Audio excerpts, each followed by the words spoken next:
Chapter 1. 10 years. That's a long time. It's been forever since I last saw most of these people.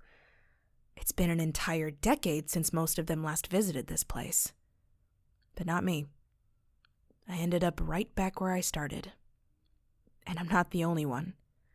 I've seen roughly a third of these people at some point over the past few years. In 10 years, some of us have gotten rounder, some grayer, some have spouses or kids in tow. Some of us have already been divorced, and some aren't even alive anymore. A lot can happen in 10 years. I smile at Lindsay Parrish as I climb out of my car. She steps out of a rental. Some people cared enough to come to this event that they bought flights and everything. I'm pretty sure Lindsay lives in Santa Fe now. Thanks to social media, you can keep up on people you haven't seen in an entire decade and not feel totally out of touch. Most people haven't stepped foot back in South Whitby High School in a decade. For me, it's been all of 2 days. My classroom is ready, prepped to go when school starts back up in 3 days. As a 1A school, there wasn't a million of us like on the mainland. There are only so many people out here on Whidbey Island. Artists, or farmers, or even commuters who want to feel like they live in a rural area but still go into work in Everett or Seattle every single day via the ferry. All total, there were 152 students in our graduating class. Welcome home, class of 2010. The giant banner hangs over the main doors to the school, drawn in Sophia's classic handwriting, splashed with glitter.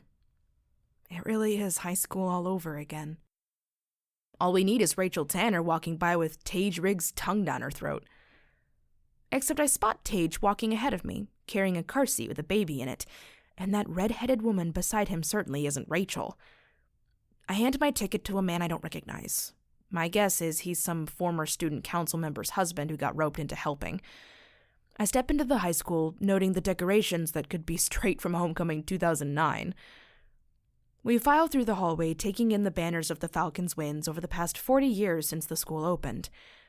The common area opens up beyond there, the entire space filled with rows of tables decorated in blue and yellow and white. I scan the faces, picking out the familiar ones. I'm old enough now that I know it doesn't matter, but still, I can't help but notice those from whom age hasn't been so kind. I reached out to all of my close friends from school. There were 5 of us girls, all on the drill team. Not one of the 4 of them is making it. I wouldn't have necessarily come myself, but considering I come here every day 9 months out of the year, I couldn't think of a good excuse not to show up. "Cassidy!" a cheerful voice calls.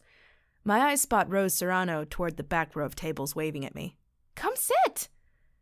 I smile appreciatively, weaving my way through the aisles.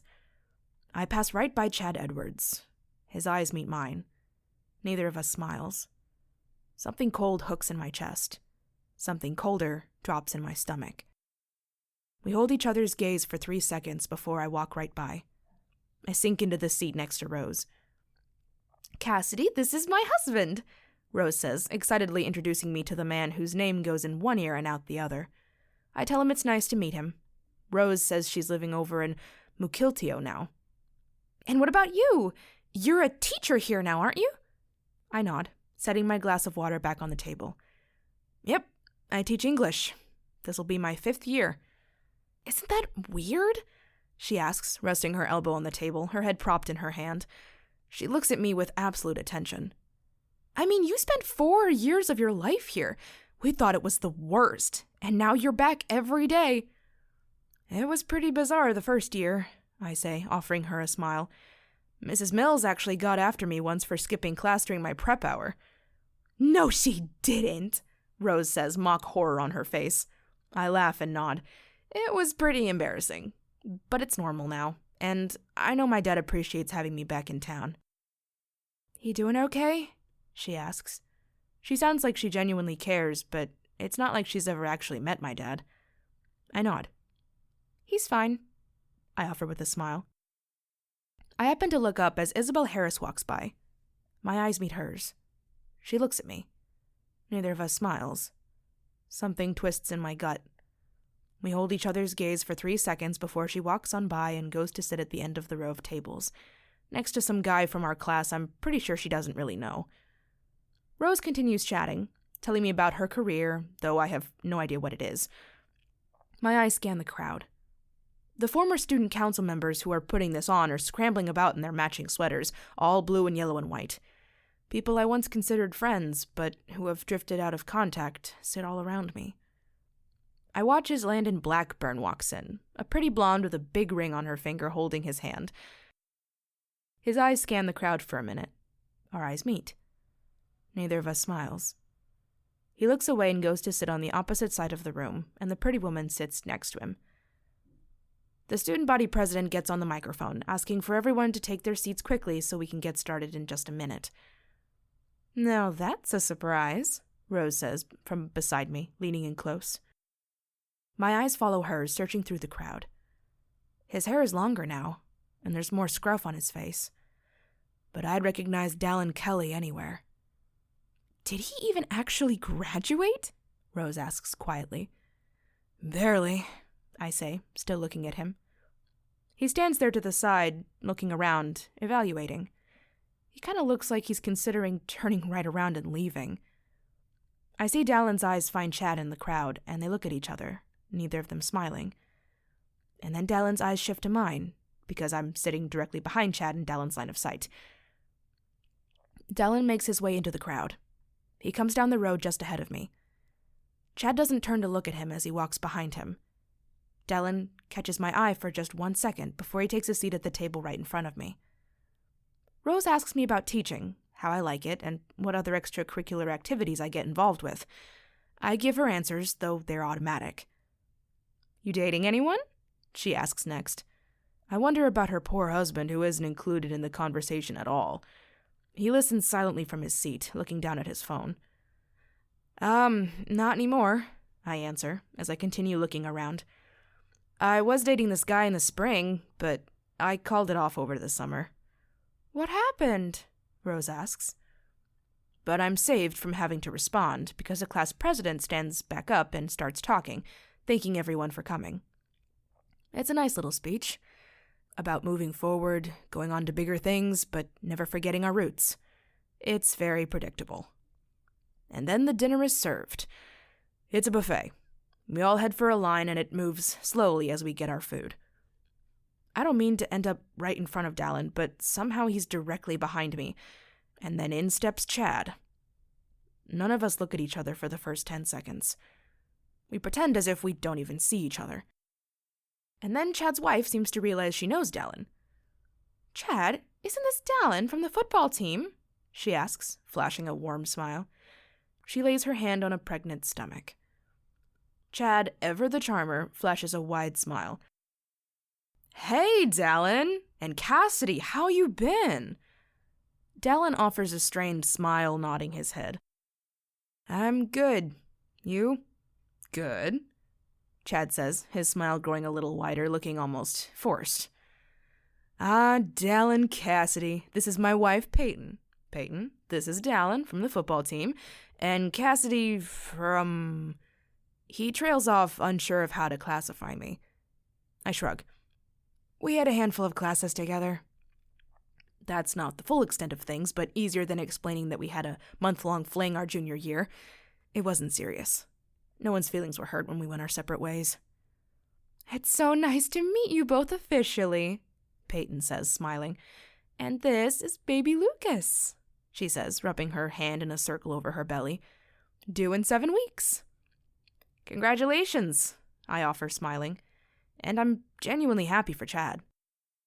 "Congrats, Chad," Dallin offers, with what looks to be a genuinely happy smile. We both step up to the buffet tables, and I know Dallin is just as glad to break off the conversation as I am. I grab my food as I work my way down the line. I glance up at Dallin twice, waiting to see if he's going to say anything, praying he doesn't. I feel his eyes on me, but thankfully he doesn't say a word. I finish getting my food and go back to my seat. But feeling eyes on me, I turn and see Isabel looking. I shouldn't have come. Being here with these people just brings it all back up. And looking around the room, seeing the seat next to Isabel, I note that Emma isn't here. Not that I can blame her. I hope wherever she is, she's far, far away from here. I hope she never looks back. I tell myself to enjoy the night and stop thinking about the past. So I put on a smile, and I actually talk to Rose. I tell her about my students from last year. I tell her about my ex, how it all went down. I tell her about how South Whitby has changed since she moved away 10 years ago, but mostly all the ways it hasn't. I keep looking up at Dallin. He doesn't talk to anyone. He was always the kid from the wrong side of town, not that that was really a place. But he was a recluse. The troubled kid. The guy who would have done so much more if only he'd had any motivation. My eyes slide over to Isabel. She talks to that guy, though it's stiff and polite and awkward. I can't figure out why she even came. She always hated everyone and everything about high school. At least Chad and Landon seem to be enjoying themselves. This has got to be stressful, Rose says as she pushes her plate away. They decide to throw the reunion just a few days before school starts. Isn't this your craziest time of year? I shrug, nodding. It is, but I've gotten everything ready. My classroom is all put together, my books are ordered. If I'd left it all to the very last minute, I'd be stressing. But I kind of had everything ready to go 2 weeks ago. You always were the organized one, she says with a smile. Glad to see some things never change. I smile, but I don't get to respond when the class president, Brandon, stands back up and starts talking again. He goes over a list of students who have passed away since our 5-year reunion. Thankfully, the list only consists of 2 names. He talks about a fundraiser the school is doing, asking for donations. He lists the changes the school has undergone since we graduated, new additions to the building, and getting up to a 2A school. The changes are slow and seem like old news to me, but most everyone else hasn't been here in a long, long time. Give a big hand to Mrs. Eaton and Mr. Fairbanks for helping put this all together, the class president says. The 2 teachers stand up from that front table waving to everyone. They're the kind of teachers who have been here forever, and we all know that this school is their entire lives. They do this kind of thing every single year for every single class. And a special thank you to one surprise guest, Brandon says. He volunteered to help put this all together. He meant a lot to this class, helped a lot of us, and we all mourned his early departure. But South Whitby High is very excited to announce the return of a familiar face. Please welcome Mr. Harlan Anderson. My insides disappear. My body flashes cold and then hot. My mouth hangs open as my eyes flash from Brandon to the figure walking down the dark hall, aimed for the podium. Sick turns over and over in my stomach as I see his face. He smiles and waves at the student body, who claps for him, 1 or 2 individuals whooping and cheering. There he is. Same dark blonde hair, same perfectly straight nose, same thin lips and charming smile. Only a few thin lines at the corner of his eyes mark the 10 years that have passed. He's wearing new glasses. My heart is pounding in my chest. My eyes rip over to Isabel. Her expression matches mine. Horror and utter panic. Next, I catch Chad's eyes. Pure terror. Landon's head turns, his eyes wildly searching for mine. He's pale as snow. And Dallin turns in his seat slightly to look at me, darkness filling his eyes. His lips are slightly parted in shock. In disbelief, we each turn our gaze back to the podium as Mr. Anderson steps up to it, smiling out over the crowd. As his eyes sweep, I slip down in my seat, dipping below the heads of everyone ahead of me. I see Chad, Dallin, and Isabel do the same. Landon just keeps staring at Mr. Anderson in shock. Thank you for the warm welcome back, Falcons, Mr. Anderson says with a smile. His features look harsh and stark with the hard light shining on him from above. It's truly an honor to be back among you, seeing all these familiar faces. I glance over at Isabel, who stares at Mr. Anderson with chilled terror on her face. I cast a look back over to Chad, who has sunk so low into his seat it's comical. Dallin sits with his hand poised over his brows, like he's trying to block the light from his eyes. I can honestly say that the class of 2010 was a special one, Mr. Anderson says. We formed so many special bonds that year. So many memories were made. Laughs, tears, more than a few tossed lunches over dissected frogs and cow hearts. That earns him plenty of laughs. "I truly regret that I had to leave that year," he continues. "When family needs you, you go. It wasn't easy walking away from the special class. I left behind a lot of unfinished business." A chill walks its way down my spine. I can't feel my fingers. "But I'm back," he continues, flashing that devilish smile. "I can't wait to dive back in, to continue what I started here at South Whitby." He gives a nod and the crowd cheers again, clapping and calling out welcome back greetings. With a wave, he walks away from the podium and back toward the hall. I sink further into my seat, letting my hair fall into my face, watching as he walks to the main entry and disappears behind a wall. Brandon gets back up, making a few more comments. I don't hear a word. Frantically, I'm looking for the others, and every one of them just looks as terrified as I am. Brandon wraps things up, announcing the next reunion will be in another 5 years, and then we're turned loose to chat and catch up. "It's been nice talking to you, Rose," I say the second Brandon is finished, immediately getting up from my seat. I meet Isabel's eyes, nodding for the empty table 2 rows up from her. And when I meet Dallin's, he nods that direction too. I think I'm gonna be sick. My hands shake as I weave my way through the crowd. I swear I can hardly see straight. "Holy shit," Isabel breathes through her teeth as she comes to sit at the end of the table, bracing her hands on it. "Why is he back?" Dallin asks with a gravelly voice. "You guys," Chad says as he reaches the table, sounding out of breath. He looks ready to pass out. "He seriously came back," Landon interjects as he joins us. And just like that, it's like the past 10 years never happened. We're all back together, hearts pounding, fear coursing through our veins. "Have any of you heard anything about him in the last 10 years? Dallin asks, looking around at each of us.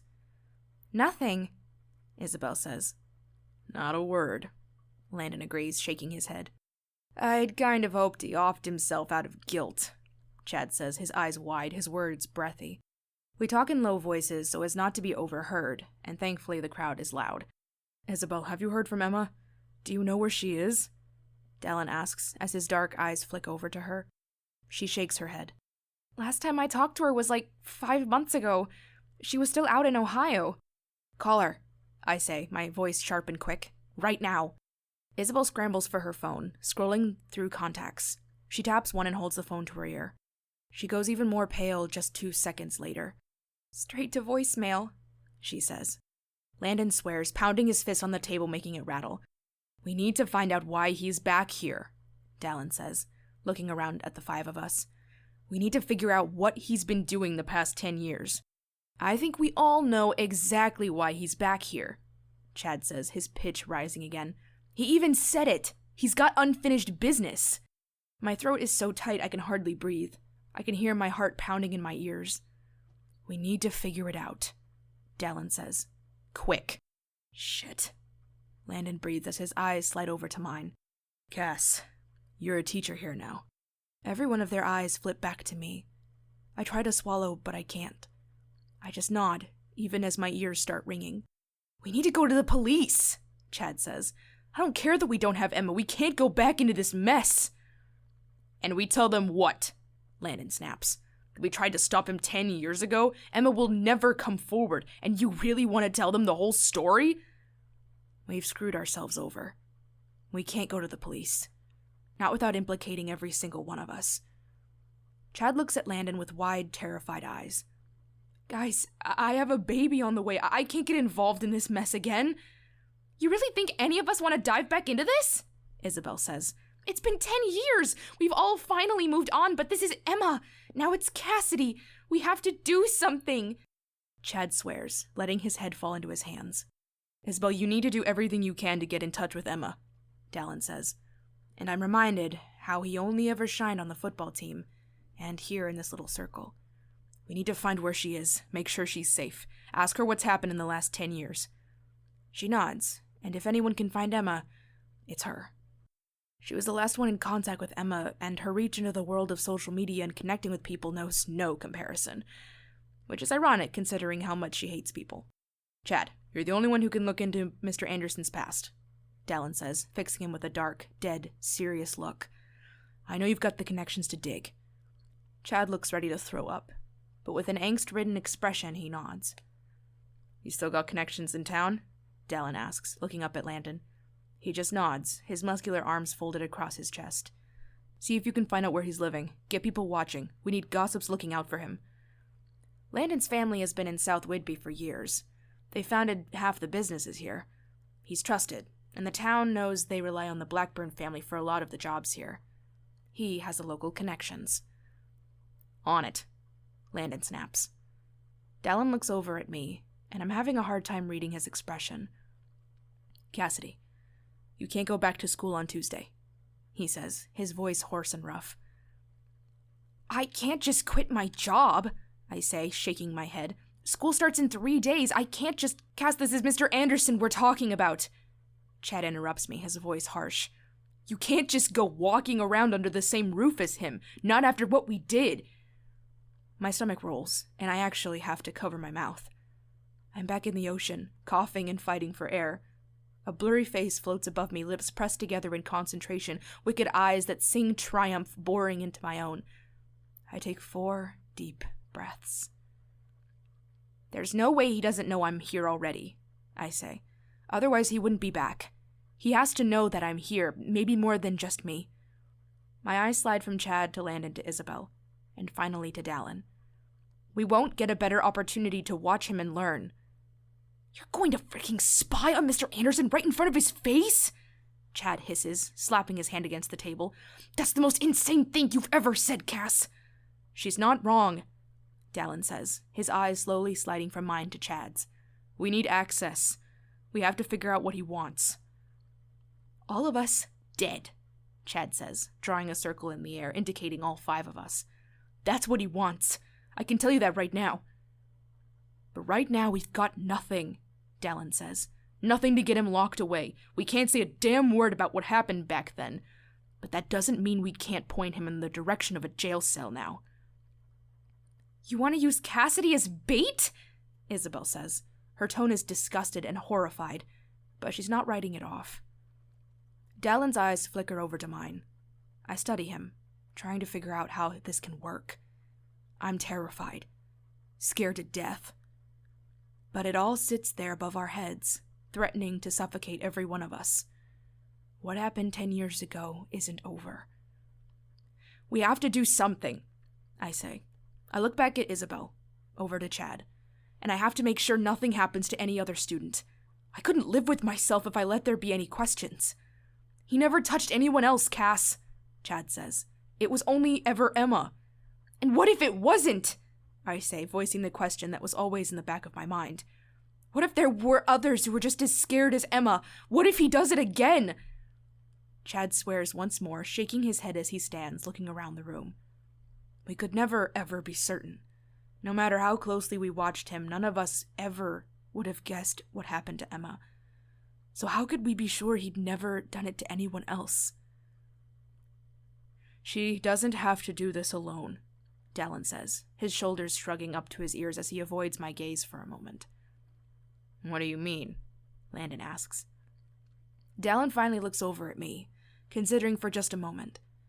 I see his eyes fall to my lips, going to my hair. Something flashes over my skin. Something hot and awkward. You got a boyfriend, Cassidy? He asks. What? I question, my brows furrowing together. No. Once again, his eyes fall to my lips for just a brief moment. They rise back up to meet mine. If I'm your boyfriend, no one will question if I show up here to visit you. No one will wonder why I'm over at your house. My eyes flicker to the others, and I see varying reactions on their faces. Dallin and I both still live here in town. So does Landon, but he lives on the same street as the rest of his family, and I heard throughout the night that pretty blonde with him is his fiancée, and she lives with him. Isabel lives up in Oak Harbor, 45 minutes away. Chad lives over on the mainland, in Everett now. Dallin and I are the only ones who live right here, alone. Fine, I say, my throat thick and awkward. We'll pretend we're dating. Dallin nods, like it's a simple matter of business. Like this isn't going to cause all kinds of whispers, because everyone here knows who we are. We've both lived here forever. Everyone knows what they need to do? Dallin asks, looking around. They each nod, but everyone looks sick to their stomach. It's been 10 years. I know I don't have anyone's number anymore. I don't have anyone's either. After that night, and then after graduation, we all agreed that we'd never speak again. We'd never bring up senior year. We'd let the past die in a dark, silent grave. But here we are again. I type in each of their numbers one by one, saving the contact information. Keep in touch, Dallin says. The room is growing quieter. People are leaving. We need to move. If anything happens, let everyone know, Isabel says. Each of us nods. The clock is ticking. We need to get out of here, slip into the crowd. Let's go, Dallin says, standing up from the table. He doesn't waste a second. He places his hand at the small of my back and we aim for the door. This is weird. So weird. We haven't spoken in so long, even though we see each other in town all the time, and now we're pretending to be a couple. It's not going to go over smoothly. If we were really together, we would have come to the reunion together. There were nearly 100 witnesses who saw us sitting at different tables. But we'll deal with that later. I watch as Chad goes back to his pregnant wife, as Landon goes back to his smiling fiancé. Isabel goes back to the guy she was sitting with, asks if he'll walk her to her car. We all walk out the doors. I know how shifty we look as we each scan the crowd in the parking lot. I don't see him, I say quietly to Dallin. Already we're getting looks. Already I see people leaning into each other, talking quiet with their eyes fixed on us. Dallin doesn't seem to notice. Me either. One last time I catch the eye of Isabel, Chad, Landon. We've not spoken in 10 years. And now we're back in it, tied together when we were hardly even friends in high school. Dallin leaves his beat-up truck in the parking lot, following me to my car. We slip inside, and after I lock the doors, I lean back in my seat, my heart pounding. I can't believe he's back, I say, knowing I'm going to throw up the second I get home. You think he saw us? Dallin shakes his head, still scanning the parking lot outside. I don't know. It was pretty dark in there, but I have a feeling your picture and name are on the school website. I nod, because it is. And I've been here forever. Same with Landon, Dallin says. If he's been paying attention at all, he knows at least the 3 of us are still around. Dallin, what are we gonna do? I ask, looking over at him. He knows what we tried to do. He'll never forget. And if he's back... Dallin looks at me, and in his dark eyes, I don't see the answer. He knows this is bad, that things won't end well. I don't know yet, Cassidy, he answers honestly. I have a feeling things are gonna get messy. And this is all on us. We can't go to the police. Because 10.5 years ago, the 5 of us tried to kill Mr. Anderson. He knew it was us. We failed. And now he's back. Chapter 2. Are you really just going to move in with me? I ask, swallowing around a thick throat. We drive down the road, through a thick tunnel of trees. It's dark, the hour pushing 10 o'clock. My hands are gripped tight around the steering wheel, my knuckles completely white. You really going back to sleep at all tonight, alone in your house, knowing he's back? Dallin asks. I glance over at him. He stares out the window, his brows furrowed, which they almost always are. They make him look intense, brooding, which he is. Both of those things. No, I answer grudgingly. We sail through the dark. The turn is coming up on the left. You still at the same place? Yeah, he says, the tone of his voice telling me he hates that fact. I put my blinker on and turn onto the gravel drive, working my way through the thick trees. The house sits there, dark and sad. It's brown, the trim once white, now a greenish hue, due to the moss and moisture of Washington State. There's a cracked window. The storm door is leaned up against the house, taken completely off its hinges. It was depressing looking 10 years ago. It's worse now. How's your dad? I ask as I pull in front of the porch. I haven't seen him in a while.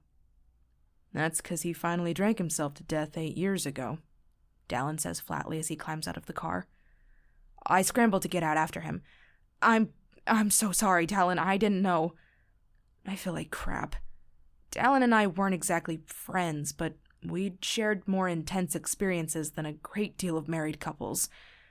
I should have noticed his father died. Couple dozen beers a day, every day, for 30 years will do that, Dallin says as he walks up the front steps. Wasn't like anyone liked the guy. No need to apologize. I shake my head as I follow Dallin up the steps to the front door. There was a reason Dallin was so screwed up. Everyone knew the story. His mom took off when he was only 6 years old. No one knew where she went. She never reached out after. She was just gone. Took the car and the dog, but not her son. And his dad lived off government checks, disability, and spent his days drinking in front of the TV, hardly even noticing that he had a young boy to take care of. He didn't care if Dallin went to school or wandered around town getting in trouble. Dallin never had much of a chance. While the inside of the house is worn out, it's at least clean, and it doesn't smell like alcohol. Not like the last time I came in here, when there were about 100 beer cans just thrown on the ground. The floor was so sticky I'd actually stepped right out of my shoe. Just give me a minute, Dallin says, not looking back at me as he heads to the back of the house where his bedroom is. I nod, though he doesn't see it. The kitchen is clean and organized, and it looks like he uses it frequently. The pantry, which has no door, is fully stocked. There's no dining table, but there is an island, 2 bar stools tucked beneath it. There's a worn-out couch positioned across from the newer-looking TV. Just to the side of that is a desk. 3 monitors are set up on it, and there are pens and papers strewn across it. For some reason, I kind of thought Dallin was unemployed, which is dumb. He has to pay for this house, his truck, somehow. He seemed unmotivated in high school, but not lazy. He steps out of the bedroom then, a duffel bag in hand. He ducks into the bathroom for a minute and comes out with another bag of stuff, tucking it into the duffel. He crosses to the desk, unhooks a very expensive-looking laptop, and tucks it under his arm with the charger. "Ready?" he asks. I nod, my lips pressed tightly together. We walk out the door and Dallin locks it behind him. Every sound outside is suspicious now. Living in a forest like this, there's plenty of noise and plenty of creatures to make sounds. Every deer sounds like an old nemesis in the woods. Every breeze feels like breath on the back of my neck. I practically run to my car, sighing in relief the second I sink into the seat. Dallin throws his bag into the back and gets into the passenger seat. I back out of the driveway and head down the road. "How come you don't live with your dad?" Dallin asks as we roll right past my old house. There's one light on, in his bedroom. "He kinda likes his space," I say. "I mean, I know he loves when I come over and we do dinner together once a week, but he likes retirement. And I kind of like feeling like an adult. It's bad enough spending every workday back in my old high school. I needed to feel a little bit like I grew up and moved on." He huffs a little laugh sound, and one side of his mouth cricks up, but it's controlled and small. We drive another 1/4 of a mile, and then I turn right. The neighborhood is small, just 2 streets, but it's one of the few developments in South Whidbey. 2 roads fork off the main one. Small houses lined them, each spaced on their own 1/3 of an acre. There's a good mix in the neighborhood, older retired couples and brand new families with 1 or 2 kids, because none of the houses are very big. I'm the only single person in the neighborhood. Exceptionally grateful for my single-car garage tonight, I press the button to open it and slip inside, immediately closing it behind me. We head inside and I flip the lights on. There's a smaller kitchen with white cabinets and laminate countertops. I have a little table that seats 4. There's a fireplace in the living room, which is nice, and a sofa and love seat. "Nice place," Dallin notes, taking a look around. "Thanks," I say, letting a little smile cross my lips. "I just bought it 3 months ago." "It's nice," he says, though he drops his bag and goes straight to the windows in the living room, tugging on them. The very first one he tries slides open without any effort. He looks over at me, his expression darkening. "It's not like I was expecting Mr. Anderson to come back," I say, fixing him with an annoyed look as I go to the window in the kitchen. I lock it. "It was a hot summer."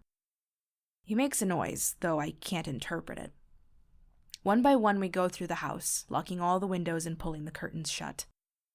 "You can take the guest bedroom," I say when we're done. I nod to it, right across from the master bedroom. There are only 2 of them. "Bathroom's that door." He nods in acknowledgement, stepping into the square bedroom, setting his bag down. I turn, stepping into my own room, though I don't shut the door. I walk through the bathroom into my closet. I look up at the top shelf. There are 4 boxes, unlabeled, innocent-looking. Rising up on my tiptoes, I reach for the one in the corner. I take it down and set it on the floor. Pulling the lid off, I sort through all the pages of tax documents, old teaching certificates, dean's list letters. I feel the spiral binding at the bottom of the box. My heart picks up speed. Sweat breaks out on my hands. I grab it and pull it out. The yellow cover is worn and bent. The pages are wrinkled and folded, making the innocent-looking school notebook fatter than it should be. The cover says there are 120 pages. It's as if the past 10 years, the past 120 months. Ironic. Never happened. I'm the same 18-year-old girl writing on these pages with shaking hands, confessing to the only safe place I can. I clutch it to my chest and step back out into the hall. I walk out to see Dallin in the bathroom brushing his teeth. When he sees me in the mirror, his eyes immediately go to the notebook held to my chest. He pauses, looking at it for 5 seconds. He spits, rinses his mouth, puts his toothbrush in its case, and he turns to me, leaning in the doorway. "You're the one who ended up with that thing?" he asks, his voice tight. I nod. "I wrote the last confession, the night before graduation." "You should have burned it," he says, his eyes fixed on it. On the back cover, there is the imprint of 4 bloody fingers. It's his blood. "I tried to, just a few months after graduation," I say, my eyes fixed on the floor. "I couldn't do it." Dallin doesn't say anything. He should be angry with me. It's evidence. It's the truth. It could implicate all of us. But he also understands what this notebook means. The outlet it was to the 6 of us. He reaches out and I let him take it. Slowly he walks over to the dining table and I follow. Flipping through the pages, he watches as the handwriting and ink colors change. 6 different handwritings, 6 different ink colors. I absentmindedly rub my fingers over my lips as I sit beside Dallin. He turns to the front. The first page is written in Emma's handwriting. The Book of Confessions. Dallin swears under his breath, and I know his stomach is sinking, the same as mine. It's as if I can feel this darkness creeping in through every crack in the house, rising in the air, filling the space. I swear even the lights grow dimmer. I'm 18 years old again. I see the notebook on the floor beneath the desk in the row in front of me where Emma King sits. I grab it, ready to run down the hall and return it to her, but it landed on the floor with the front cover open, and her words jump out at me. I hadn't meant to read them. I'd assumed it was her notebook for biology, the class we shared. But the words I saw, they weren't class notes. They were a confession, an outlet. And I couldn't stop reading. I couldn't help the chills that rose up on my arms. Yesterday was my 18th birthday, and Harlan surprised me with lingerie and acted like I should be excited and grateful. He demanded I wear it. And then it was just like any other night. He took me to his bed, and I just laid there and wished I was dead. Chapter 3.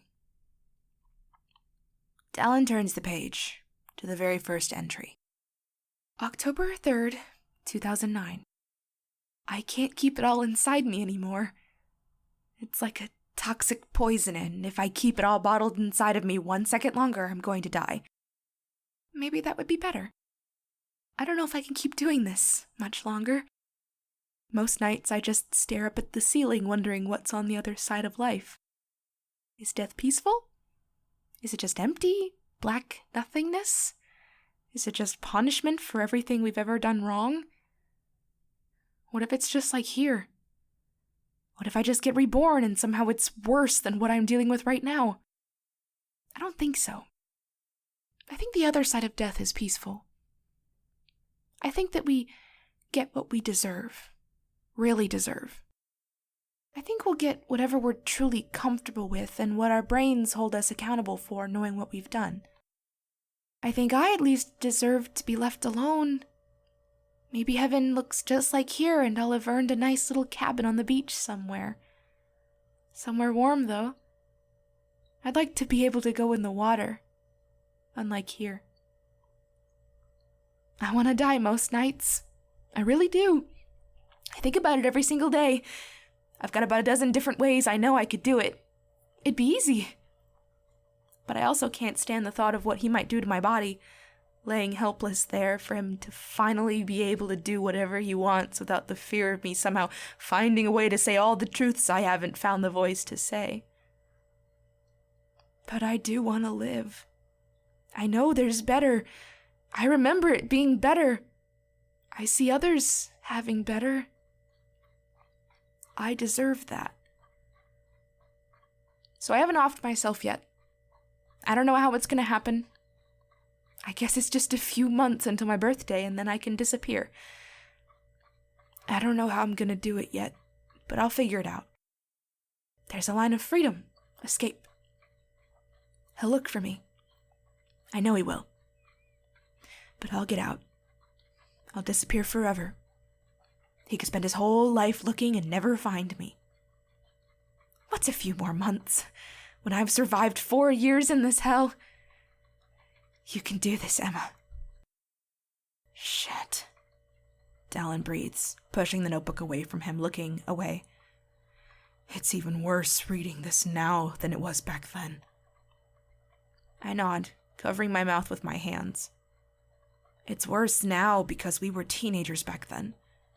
We really couldn't understand the full scope and horror of what Emma was going through. We understand so much better now. I'd been late to my 4th period history class that day because I'd found the notebook and I couldn't stop reading. Horror had filled me. I'd actually gone into the girls' bathroom and thrown up. With shaking hands, I'd sat alone in the bathroom long after the bell had rung and read through all 18 pages that had been filled. I didn't know what to do. I was 17. It hadn't seemed real. It could have been fake. It could have been a story. Emma was known for being the best writer in English and creative writing. She'd won a few writing competitions already. But there was something so genuine and raw about these words. I felt like an intruder reading them. They were intimate and personal. These were words that were never meant to see the light of day. I hadn't known what to do with them. I didn't know how to go talk to Emma about them. We should check on the others. Dallin interrupts my thoughts. I look up at him and my eyes feel like they're burning, red and swollen with horrified tears. But I nod, getting up to make some hot chocolate because that sounds comforting and real and the exact opposite of sinister. Dallin types on his phone while I make 2 mugs. Just a few quick words. I pull my own phone out when it buzzes. It's a group text with myself, Dallin, Chad, Isabel, and Landon in it. Everyone make it home okay? And just a moment later, a second one from Dallin comes through. Me and Cassidy are at her house. No issues. I mix in the powder, pouring some milk in next, and walk back to the table with the mugs. I just set one down in front of Dallin when our phones vibrate at the same time. At home. No signs of Harlan. Landon. I let out a little relieved breath. Just got off the ferry, comes Chad's reply. Feeling a little better. Can't imagine he's going to follow me all the way to the mainland tonight. I slowly stir the spoon in my hot chocolate, waiting for it to cool. Dallin just downs his like he doesn't feel the heat, staring intently at his phone, waiting for Isabel to reply. It's a long drive, I say, looking up at the time. We only left the school 40 minutes ago, and it's about a 45-minute drive up to Oak Harbor. Whidbey Island is long. It's north in the Sound, above Seattle, situated between Port Townsend and Everett. The north end is dominated by a Navy air station, so a large portion of the population is military, and massive military planes overhead are an everyday, multiple times a day sight. South Whidbey is entirely different. The population is much smaller, more spread out. It takes an hour to drive from one end of the island to the other. It's accessible only by ferry here on the south side, with boats running frequently to Mukilteo. The north side has a huge bridge spanning Deception Pass into Anacortes. It'll take Isabel some time to get home. Like a physical, real, living thing, the notebook on the table whispers to me. My eyes shift back to it. I don't want to read more. I know all the words inside. But still, I reach forward. I turn the page, and I can't help but read. October 4th, 2009. Mom was sick. I understood that. It was something that was always true. She'd done her best to prepare me for the fact that there was no way she was going to live to see my 18th birthday. We talked about it. How it was okay to be sad, but that life had to go on. I couldn't be sad forever. And I understood that, as much as any child could. But there was a problem. One big fear I couldn't get over. I had no idea where I was going to go when Mom passed away. My dad died when I was only 6 months old, smashed to nothing in a 10-car pileup in the middle of a snowstorm. Seattle doesn't handle snow very well. He was gone, and I never knew him. I have exactly 4 pictures of me as a baby with him. Mom's parents were both gone. My dad's parents died before he did. Some families are just unlucky like that. Death is just something that happens. I look around at my friends, and none of them have parents that are dead. Most of them still have all 4 of their grandparents. Heck, some of them are only just starting to attend the funerals of their great-grandparents. Maybe one of my ancestors did something bad. Maybe they cursed us. So I dealt with my fear, with knowing that my mom was going to die, but I couldn't deal with the uncertainty of what would happen to me after. Mom swore she wouldn't let me go to foster care. She'd find someone who loved me and who could take care of me.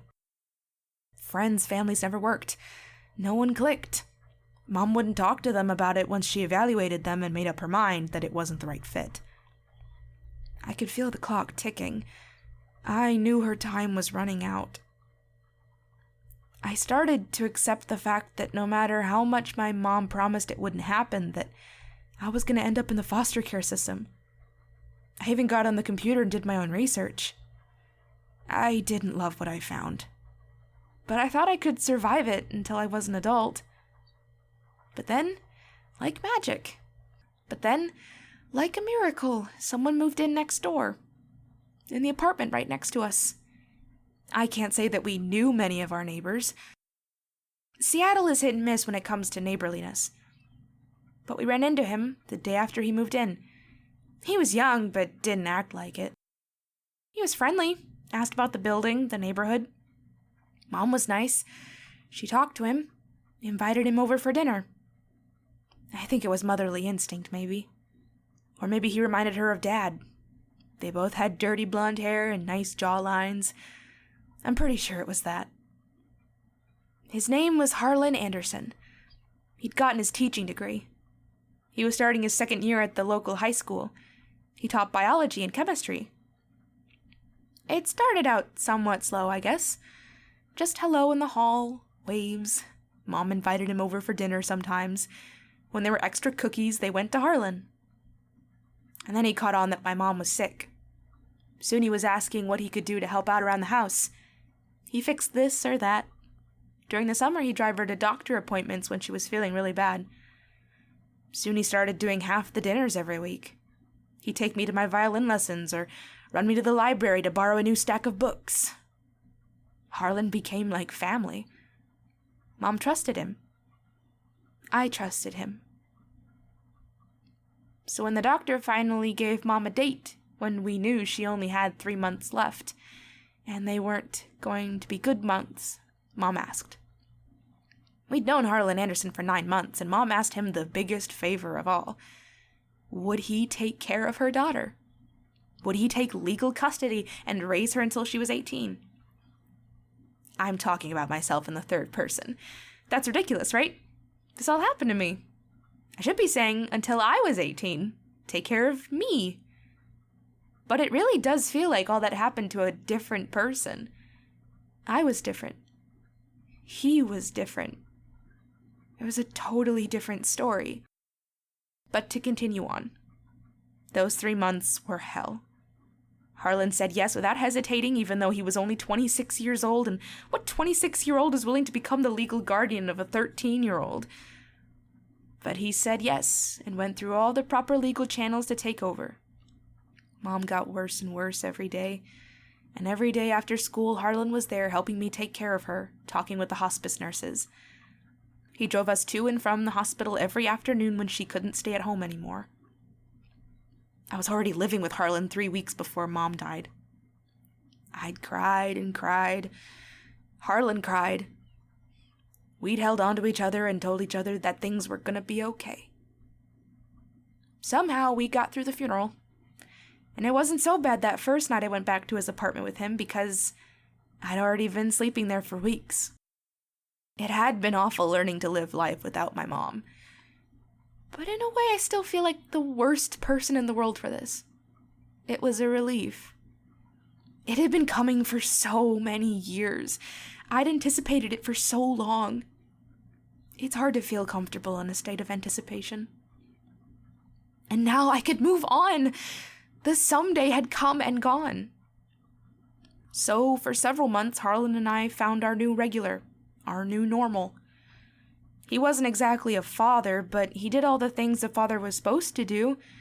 He bought me food and clothes, cooked for me, told me to do my chores and homework. He took me to and from school. He went to parent-teacher conferences. He paid for my violin lessons and continued to take me to the library. It happened so subtly. So slowly. I thought it was love. Caring. I thought he was just concerned. That he was doing what any guardian was supposed to do. I didn't interpret his hand on my shoulder, then my waist. I didn't notice that it was wrong when he stopped knocking before coming into my bedroom. It was just small things. Knowing now, you could say it was textbook grooming. But what 14-year-old would know that? The vibration of both our phones on the table rips me from the end of this entry, and with shaking hands, I pull my phone toward me. Isabel. Made it home. I'll keep trying to get a hold of Emma in the morning. Everyone keep us updated. Will do, comes Landon's reply. I start typing sleep well, but I know that's in vain. None of us are going to be sleeping particularly well tonight. I delete the words. You should get some sleep, Dallin says, clicking his screen off. You say that as if it doesn't apply to you, too, I say as I lean back in my seat. He shrugs. I'm a night owl. I don't usually head to bed until closer to 1. I'll keep watch until I get tired. My eyes shift to the back door that is full glass, letting out onto the little deck that backs up to the woods. It's currently covered by a curtain. But still. What do you think he's gonna do? I ask, my voice low and quiet. He's dangerous, Dallin. So were we, he says as I look back over and meet his eyes. There are 5 of us, and only 1 of him. And we're not kids anymore. I take a little bit of comfort in that. My eyes drop to his hands resting on the table. I reach out, grabbing one of them. His hands are warm, but rough. Thank you, I say, taking my time before I look back up at him. For coming over. This is weird, and I know things are going to get really complicated with this pretending, but I'm really glad to not be alone. Dallin's eyes drop to our hands, and a little smile awkwardly tugs at one corner of his mouth. He pats my hand before standing up. No problem. Besides, it's not like this is a one-way street. I watch your back, you watch mine. I smile as I look up at him. I've got you, Dallin. It's a rare thing, always has been, so it stuns me when Dallin smiles. He turns and heads into the spare bedroom, but he leaves the door open. Through it, I see him start to unpack his things. My eyes shift back to the notebook, sitting on the table. I'm only 2 entries in, not even to the part I very first read, and already I feel sick. But I still can't help it when I grab the book from the table and carry it back into the bedroom. I set it on the nightstand and go get ready for bed. I change my clothes and brush my teeth before turning all the lights off except the lamp on the nightstand, and climb into bed. Flipping through the pages, I easily identify the handwriting of every one of us. It started as Emma's way to handle everything that was happening to her, but it ended with every one of us confessing what we'd done as a way to cope. It was passed around between the 6 of us, slipped to each other in the hall, tucked into laps during biology. That's my handwriting in pink ink. There's Landon's in pencil. There's Chad's in plain black. Isabel's in purple and black. Dallin's in blue. And Emma's always changing. We weren't even friends back then. The closest was me and Chad's fling. We'd stayed kind of friends after that. We didn't hate each other, and we watched out for each other, which was weird. How many relationships can end like that in high school? Chad noticed a bruise shaped like a handprint wrapped around Emma's upper arm the day after I found the notebook. He said something to me about it, and I begged him to be careful what he said, because now I knew where it had come from. Chad said we needed to do something. I agreed, but what? He thought muscle was the answer, and in came Dallin. I guess Chad and Dallin were kind of friends, or maybe more acquaintances. They were on the football team together. They bonded over that. They sat near each other during lunch. But Landon, besides being a jock who played basketball and baseball, he didn't have ties to us. He just had a crush on Emma King for a year, and the second his eyes trailed over to read the notebook in front of me during biology, he was in. Isabel had been my friend a long time ago back in middle school, but we hadn't really talked in years. But she'd asked me what was wrong one day, the day I thought I could finally take the notebook to the guidance counselor, and I broke down and spilled everything out on her. It all happened over the course of 1 week. 1 week and everything changed. 1 week and an entirely new circle formed. 5 people in the same biology class, noticing that something wasn't right with one of their peers. 5 people saw someone who needed help and decided they gave a damn. 5 people decided to do something about it. I flipped through the book to the very first page that has handwriting that isn't Emma's. We read it all. I'm so sorry, but we have to do something about him. How can we help? It's written in 3 different handwritings, 1 for each line. Mine, Landon's, Isabel's. I close the notebook, laying it on my chest, and stare up at the ceiling. We had no idea what we were getting into. Chapter 4. He just left the grocery store. Landon's text comes through on the group message. Big cartload. Looks like a first run. Like he just got into town. Any hit somewhere he's living? I text. Not yet. Hard to get a hold of anyone on a Sunday. I'll get more info tomorrow when everyone's back at work. Until then, I've planted the bug in everyone's ear at church. We don't need to turn the entire town against him yet. He left on good terms, no one having any idea what he was really doing. Any negative word right now wouldn't be taken seriously. But starting buzz about his return will get people paying attention. It'll get people talking. And it'll help us get a feel for what's going on. You found anything yet, Chad? Dallin texts. We sit side by side on the couch. We haven't left the house all day. It's Sunday, and the weather is great. I'd really love to be out doing something, maybe going to the beach. But anything outside these walls feels dangerous. Ditto what Landon said. Chad's reply comes through moments later. Can't get a hold of anyone on the weekend. All I can do is some internet stalking.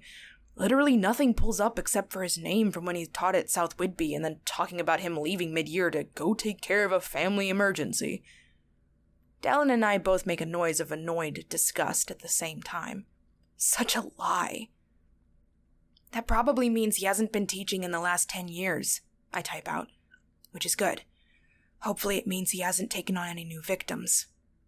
Speaking of, Isabel's text comes through next. Emma's phone is still going straight to voicemail. I called the apartment she'd been living in. They said she moved out a month and a half ago. Didn't leave a forwarding address. What do you think happened to Emma? I ask, looking over at Dallin. He shakes his head, his eyes rising up to the ceiling. I don't know. I hope she just got wind of Mr. Anderson and dug herself deeper into hiding. I take a deep breath, trying to imagine the possibilities. I hope that's what happened. that she's somewhere safe, that she abandoned her phone so he could never use it to track her, that she moved to a big city and simply disappeared into the crowd. I'll keep digging. Isabel's text comes through. I have a few more things I can try, but like the guy said, no one to get a hold of until tomorrow. Tomorrow, we'll have answers tomorrow, maybe, when I'm in school working under the same roof as Mr. Anderson. It's enough to drive me mad with fear and anticipation. We need to go out, I say, standing suddenly. I slip my phone into my pocket and grab my keys from the hook. What? Dallin asks, looking up, his brows furrowed. Why? Because you're going to drop me off at school on Tuesday, and then you're going to bring me lunch and we're going to eat in my classroom. And I think we need to go out and be seen together. There's already going to be a million questions from my coworkers. I think it'll help if we're seen together today. He just looks up at me, and I'm really grateful that he's not calling me crazy, because I feel a little crazy. Okay, he says as he stands. Let's go. I have no idea where we're headed as I back out of my garage. I point us toward town, wandering the roads as I think. We drive down the main road. I turn past all the restaurants. Town is getting quieter. The tourism season has come to an end, so it's mostly locals out, enjoying one of the last nice days before fall and winter become one season, and it just starts raining until June. South Whidbey Island is made up of several smaller towns that hug the water. Clinton, Maxwellton, Langley, and Freeland. And right in the middle of the island is the high school. We end up in the old part of Langley, and I park the car in front of a barber shop that's closed today. We climb out, and Dallin waits patiently while I look up and down the road, deciding what to do. Come on, I say, nodding my head down the road. There's a little park there, with an overlook and a narrow pathway that leads down to the rocky shoreline of the ocean. How far do you want this taken? Dallin asks as we set off down the sidewalk. There are a few others out, and I see groups of people inside the shops. My heart does this weird jump. My stomach does a little turn. We need to sell this, because just being out here exposed, I'm scared. I'm really scared. Like Harlan could be around any corner hiding with a knife, like some terrible horror movie. So I'm going to need Dallin around, at school, as much as I can possibly get away with. I reach over and lace my fingers through his. Awkwardly, I look up at him. I try to smile, but I don't think I manage. He looks back down at me, and he doesn't necessarily smile either. There's a lot of complicated thoughts going through both our heads. This is so multifaceted, so dark, so messed up. But neither of us says anything as we look forward toward the park I'm aiming for. Do you ever think things could have ended up differently? Dallin asks as we cross to the railing that overlooks the ocean. That thing could have gone right that night, and we could have actually killed him. Was there a way it could have worked? I look out over the water and see the mainland not that far in the distance. I wrap my hands around the cool metal railing. Dallin wraps his arms around my waist for show, standing close. We speak low, quiet. We need these words to stay between us. I don't know, I say, shaking my head. I think we were kids. None of us were killers. Things went so far. And in the end, some of us almost died. His grip on me tightens a little. And I'm out there again, in the ocean, looking up through the salt water, seeing Mr. Anderson's face ripple above me. I wish I could go back to that night and do a few things over, Dallin says, his voice dark and rough. Me too, I say, my grip on the railing tightening. I'd make sure we slit his throat the second he stepped aboard that damn boat. Cassidy? I whip around at the sound of my name too close for comfort. I find Ava Linder standing just 10 feet behind us, a curious and surprised little smile on her face. And Dallin Kelly. I force myself to smile, but I don't have to fake the blush. We both turn to face her, and I tell myself to step into Dallin's side. He doesn't hesitate in wrapping his arm around my waist again. Now that's a pairing I never, ever would have called, she says, tucking her hands into her pockets, looking at us with surprise and interest. She's the main secretary at my school. We talk. a lot during the school year. Surprise! I say, laughing it off, acting embarrassed, which I am.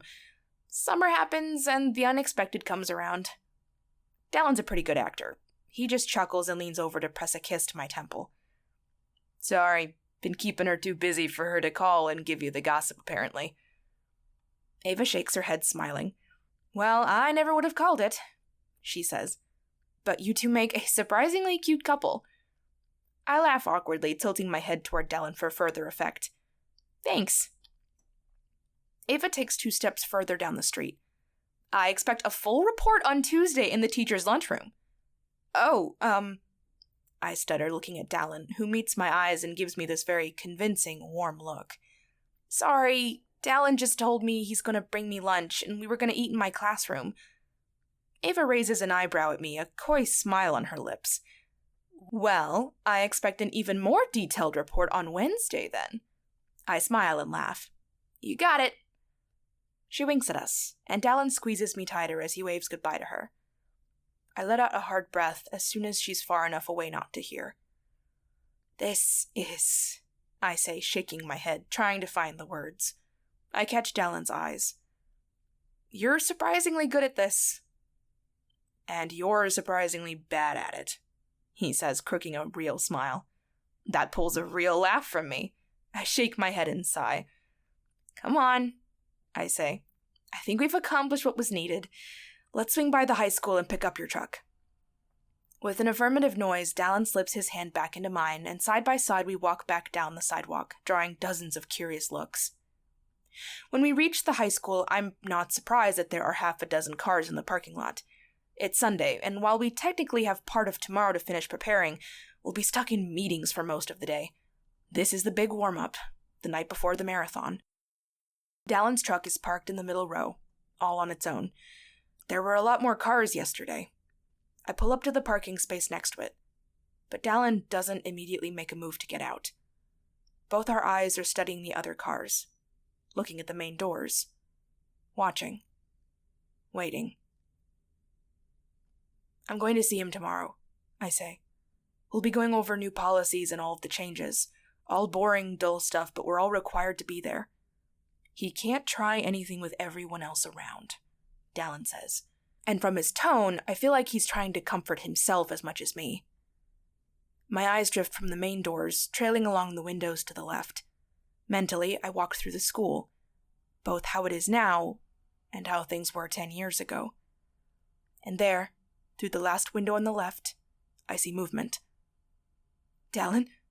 I say, my heart instantly in my throat. His old classroom. Dallin's eyes tear to the windows, searching for the right one. I see him through the window. He's got it open, letting in fresh air. He moves around the classroom, getting things ready. There's a look of concentration on his face. His brows are slightly furrowed. His lips are set thin.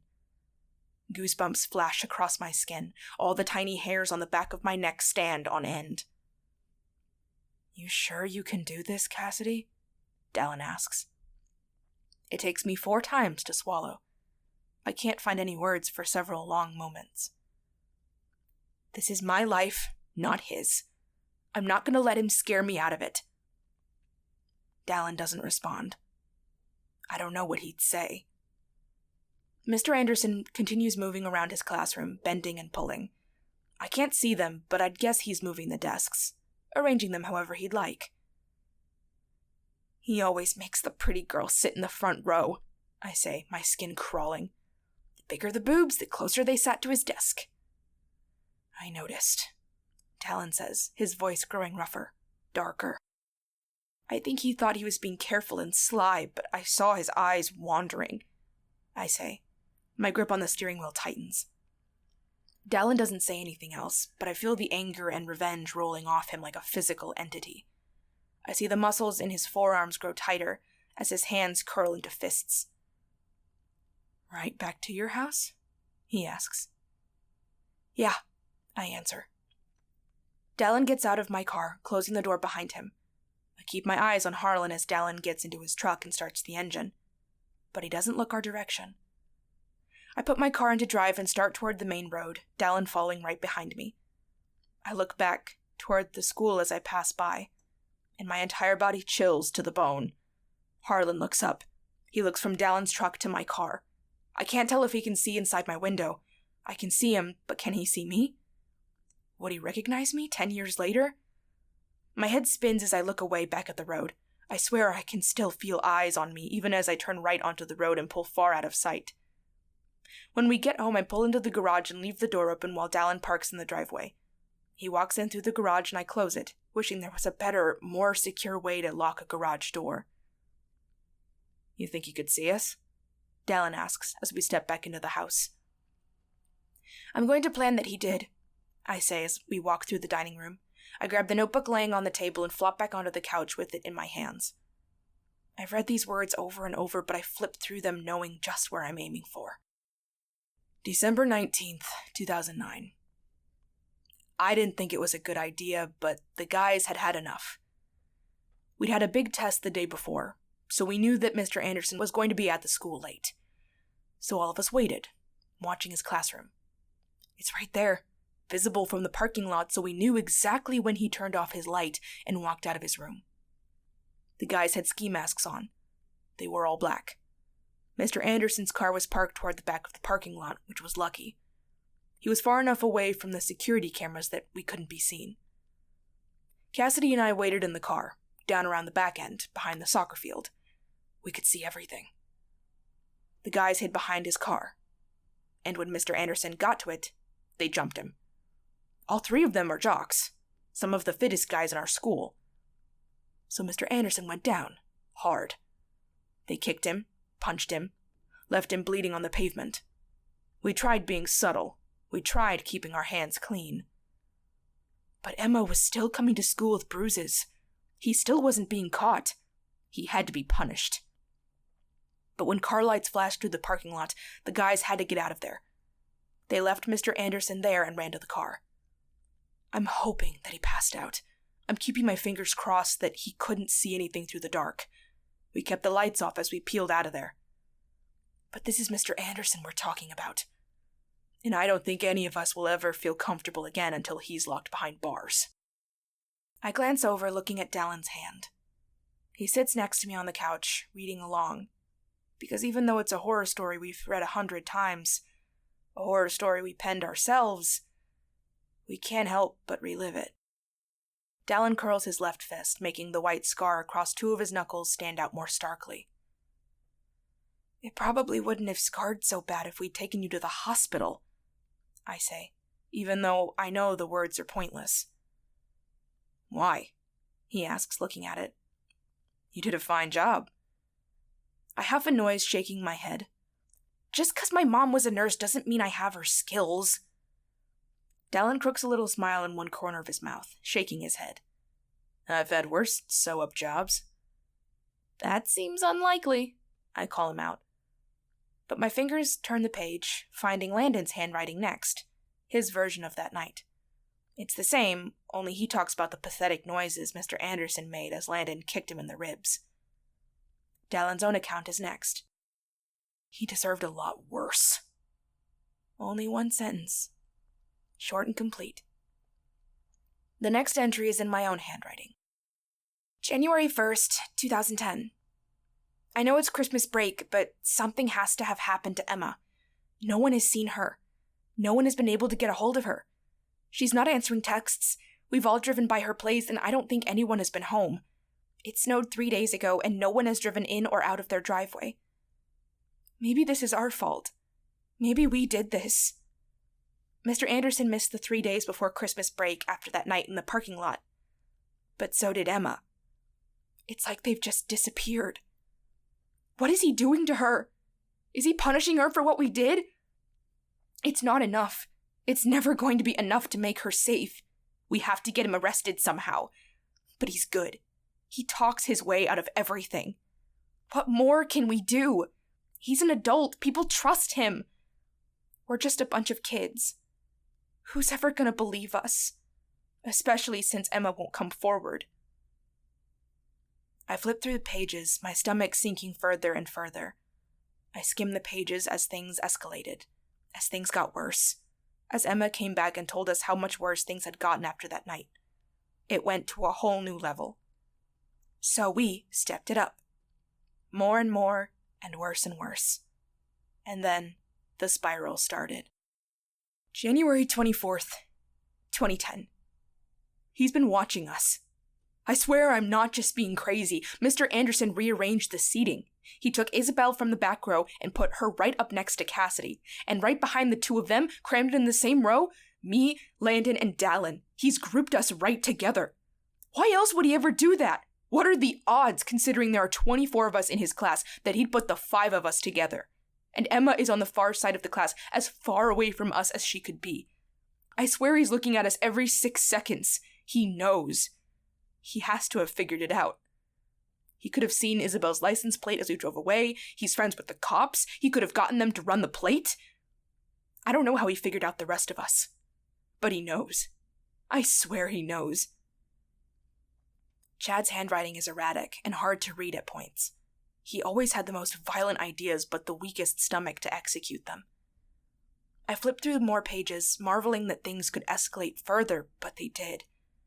They got so much worse. Come on, Cassidy, Dallin says, yanking me back into the present. He reaches over and takes the notebook from my hands, closing it. He climbs to his feet and holds out a hand to me. You can't keep reliving this. Let's eat something, and then you can finish getting ready for tomorrow. I look up at him, and the fear creeps a little deeper into my stomach. I'm doubting myself now, doubting my own bravery and commitment. We almost died. I almost died. And tomorrow I'm going to walk into that school and face Harlan Anderson once more. But I take Dallin's hand and tell myself that, somehow, we're going to fix it. Chapter 5. I get dressed in the morning. I do my hair. I put on my makeup. I go through all the motions without realizing I'm doing anything but obsessing over what I'm going to have to do today. But time seems to double in speed. I feel like I woke up, blinked, and then it was time to head to school. Dallin drives me in his truck. He parks in front of the school, right in the middle, where he has a great view of the front door. My meetings will be about 3 hours, I tell him, and then I have a few things to wrap up in my classroom. Call me as soon as your meetings are done, Dallin says. It's kind of impressive how Dallin can just slip into this, take charge personality in these kinds of situations. He's never been much of a leader, but here, under these circumstances, it's an entirely different story. Okay, I say, and my words come out hoarse. I grab my bag from the floor and slip out of the truck. Señorita Sanchez steps out of her car, parked just one row ahead of us. I smile as I chat with her, ask about her summer. We talk about the upcoming school year. But really, I'm just exceptionally grateful not to have to be walking into the school alone, because my eyes are scanning the sidewalk and then the hallway, searching for signs of Harlan. Normally, a school of only teachers would be quiet, but not this morning. The principal has music blasting over the speakers, revving everyone up for the next 9 months of battle. I see a steady stream of my coworkers bustling about, either going from the parking lot straight to the auditorium or coming from their classrooms having arrived exceptionally early to make up for their procrastination.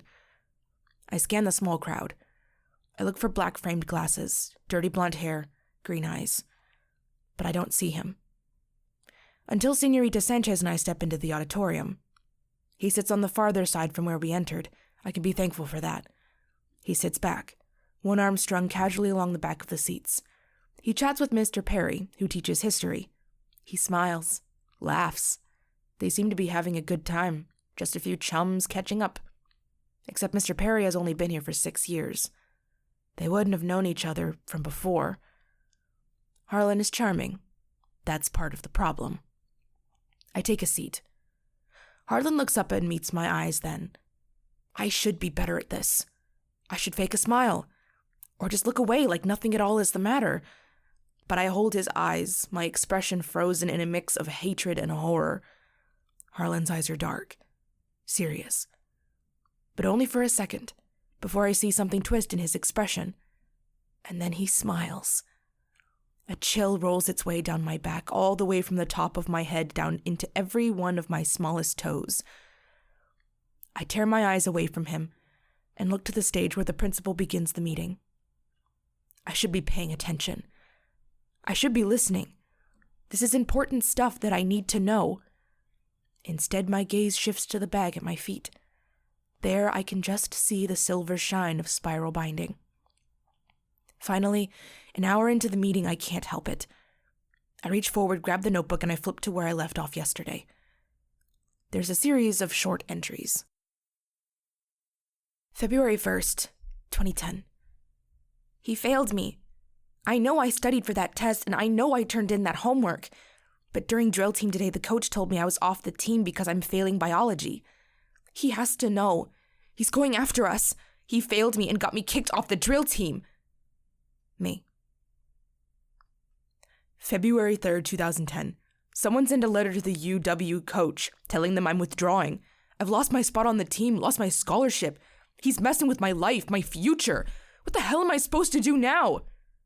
Chad. February 7th, 2010. No one else touches my truck. No one else drives it.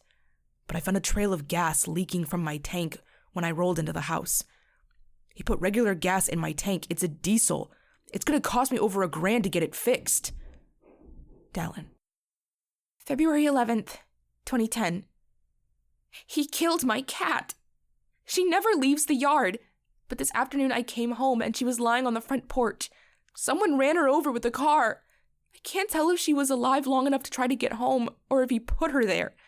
But she's dead, and I know he did it. Isabel. February 14th, 2010. Everyone in town is saying shit about my dad. For some reason, everyone seems to think he had an affair. No one seems to know with who, but there's talk. More than talk. People are asking about it in school. We left church because of all the whispers. People keep calling the house.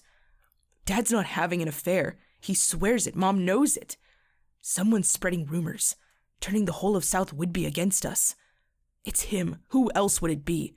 No one else would have a reason. Landon. After months of trying to take him down and failing, because somehow Mr. Anderson was always one step ahead, he came back at us, picking the things we cared about the most and sabotaging them.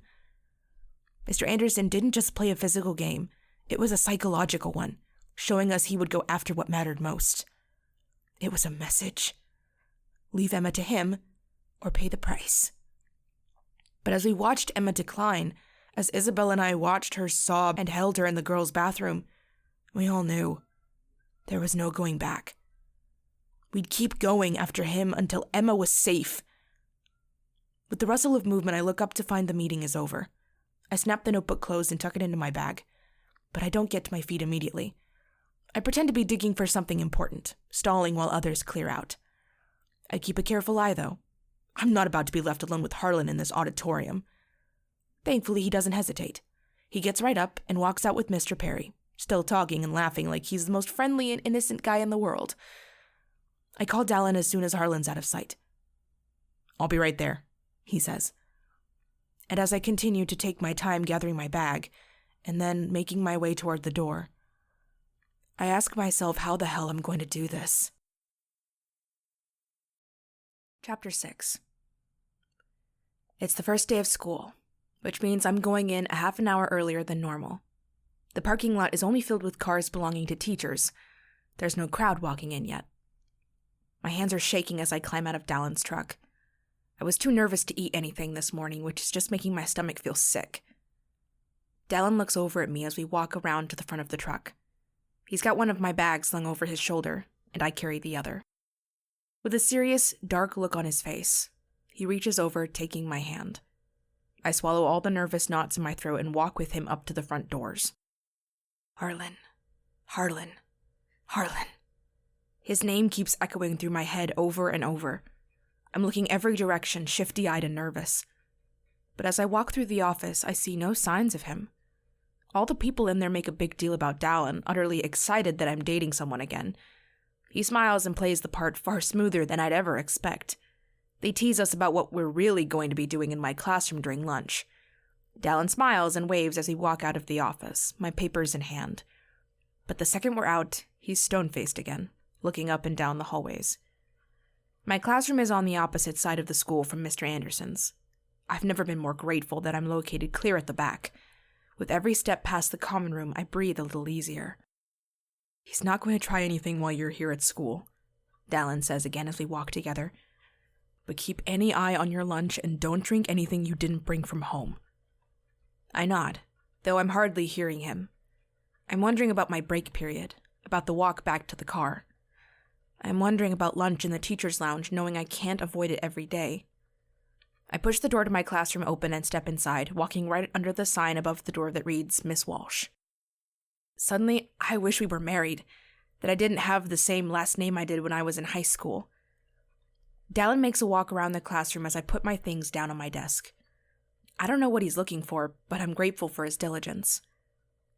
I need to get some security cameras in here, he says, looking up at the corners. Obvious ones, and hidden ones. Obvious ones are out, I say, folding my arms across my chest. Administration would freak out. Dallin nods, looking around the classroom, and I know he's planning where to hide them. I want one showing the inside and outside of the door, and those windows. I look at them. My windows face the north side of the school, pointing out to the baseball field. My eyes slide up to the clock, noting I only have 10 minutes until the warning bell rings. Already I hear the sounds of students out in the halls, fighting with their lockers on the first day, reuniting with the friends they've hardly seen all summer.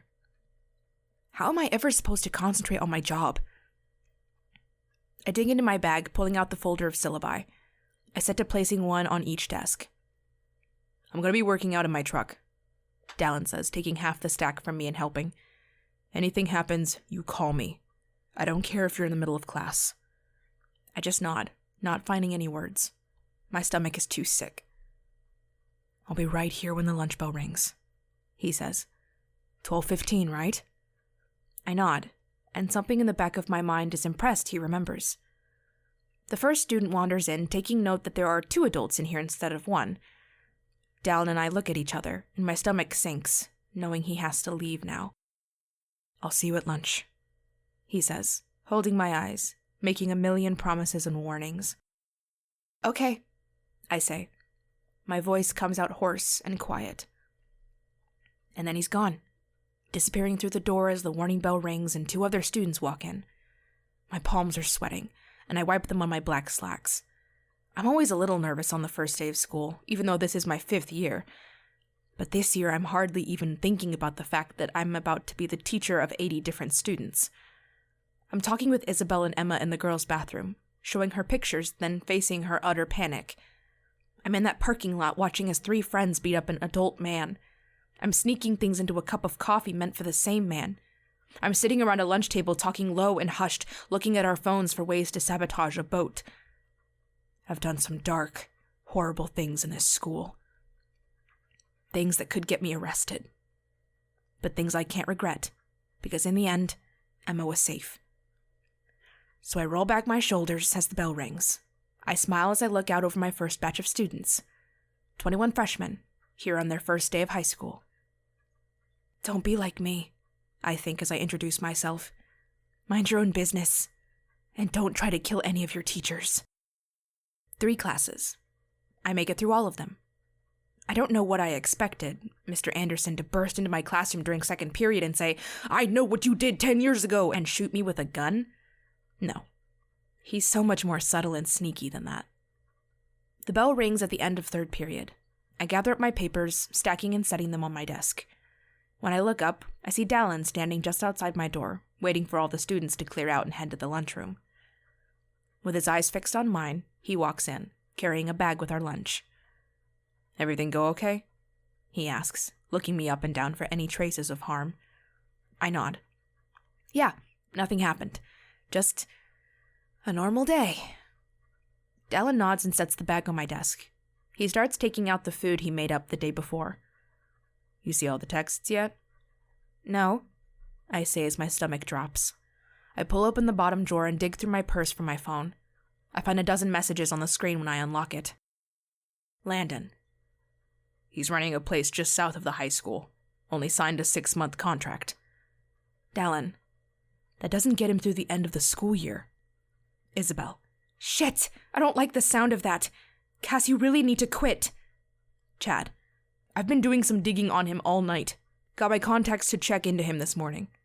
He has been living in Michigan for the last year. Worked at a pharmacy as a tech. He abandoned his lease over a month ago. Still trying to figure out where he was before that. Dallin, we saw him yesterday at the school. Nothing happened. We're sticking together. We'll figure out what else is going on. I look up at Dallin. Maybe he couldn't find a longer lease? I ask, jumping back up to the parts that are most concerning. Housing has been tight around here lately. Dallin shakes his head and shrugs. Could be. Hate to say it, but I kind of doubt it, though. I nod, sitting down at my desk. Dallin pulls up a chair and slides a plate to me. Thanks. I bite into the sandwich, looking at Dallin. He keeps his eye on his food, focused, though I can tell his mind is elsewhere. We can't keep doing this all school year, I say. You're going to have to go back to work. His eyes rise up to meet mine. I work from home. It's fine. Who do you work for? I ask as I lick a bit of mayo from my finger. I work for myself, he says, taking another bite. You trying to be cryptic and evasive? I ask. He looks up again. I'm a freelance software engineer, he says, looking up at me from beneath dark eyelashes. New startups pay me to write their programs, web stuff, online stores. Boring stuff like that. And you didn't need to go to college to learn how to do that? I ask, smirking at him. All it takes is a computer and the interest to learn these days, he replies, matching my smile. I raise an eyebrow, surprised. I never would have guessed, Dallin Kelly. He huffs a laugh, grabbing a carrot stick and biting into it. You might know my darkest secret, Cassidy Walsh, but you don't know everything. I concede a nod and dig in, knowing the clock is ticking. At 2 minutes until the bell, several students make their way in. I help Dallin pack up and walk with him to the door.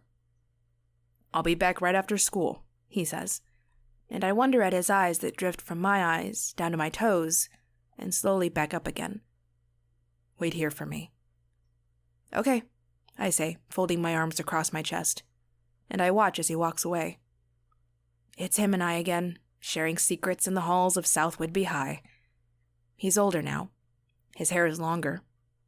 But those are the same broad shoulders as then, the same strong hands capable of catching a football, the same legs capable of sprinting him across a football field. He could have played in college if he'd cared to show up for all of his classes, but he still made something of himself, even if none of us ever would have predicted the outcome. I smile, shaking my head, and turn back into my room as students continue filing in for the last class of the day. As promised, Dallin is at my door the moment the bell rings. My students are up and out of their seats in 0.2 seconds. I quickly gather up my things while Dallin waits just inside the classroom. Sliding it all into my bag, I walk to his side, and neither of us says anything as we step out into the hall. Any other day of the school year, I'd be staying for at least another 30 minutes, going over homework assignments or working on the next day's lesson plans. But it's the first day, and everyone knows not much gets accomplished. We make our way down the hall, and then another, my eyes fixed on the main doors. We're almost there, almost out of this school of horrors, almost to freedom where we can talk about our next move. But just then the door to the office opens. Madison Kemper, who teaches another science class, steps out, and right behind her is Mr. Anderson.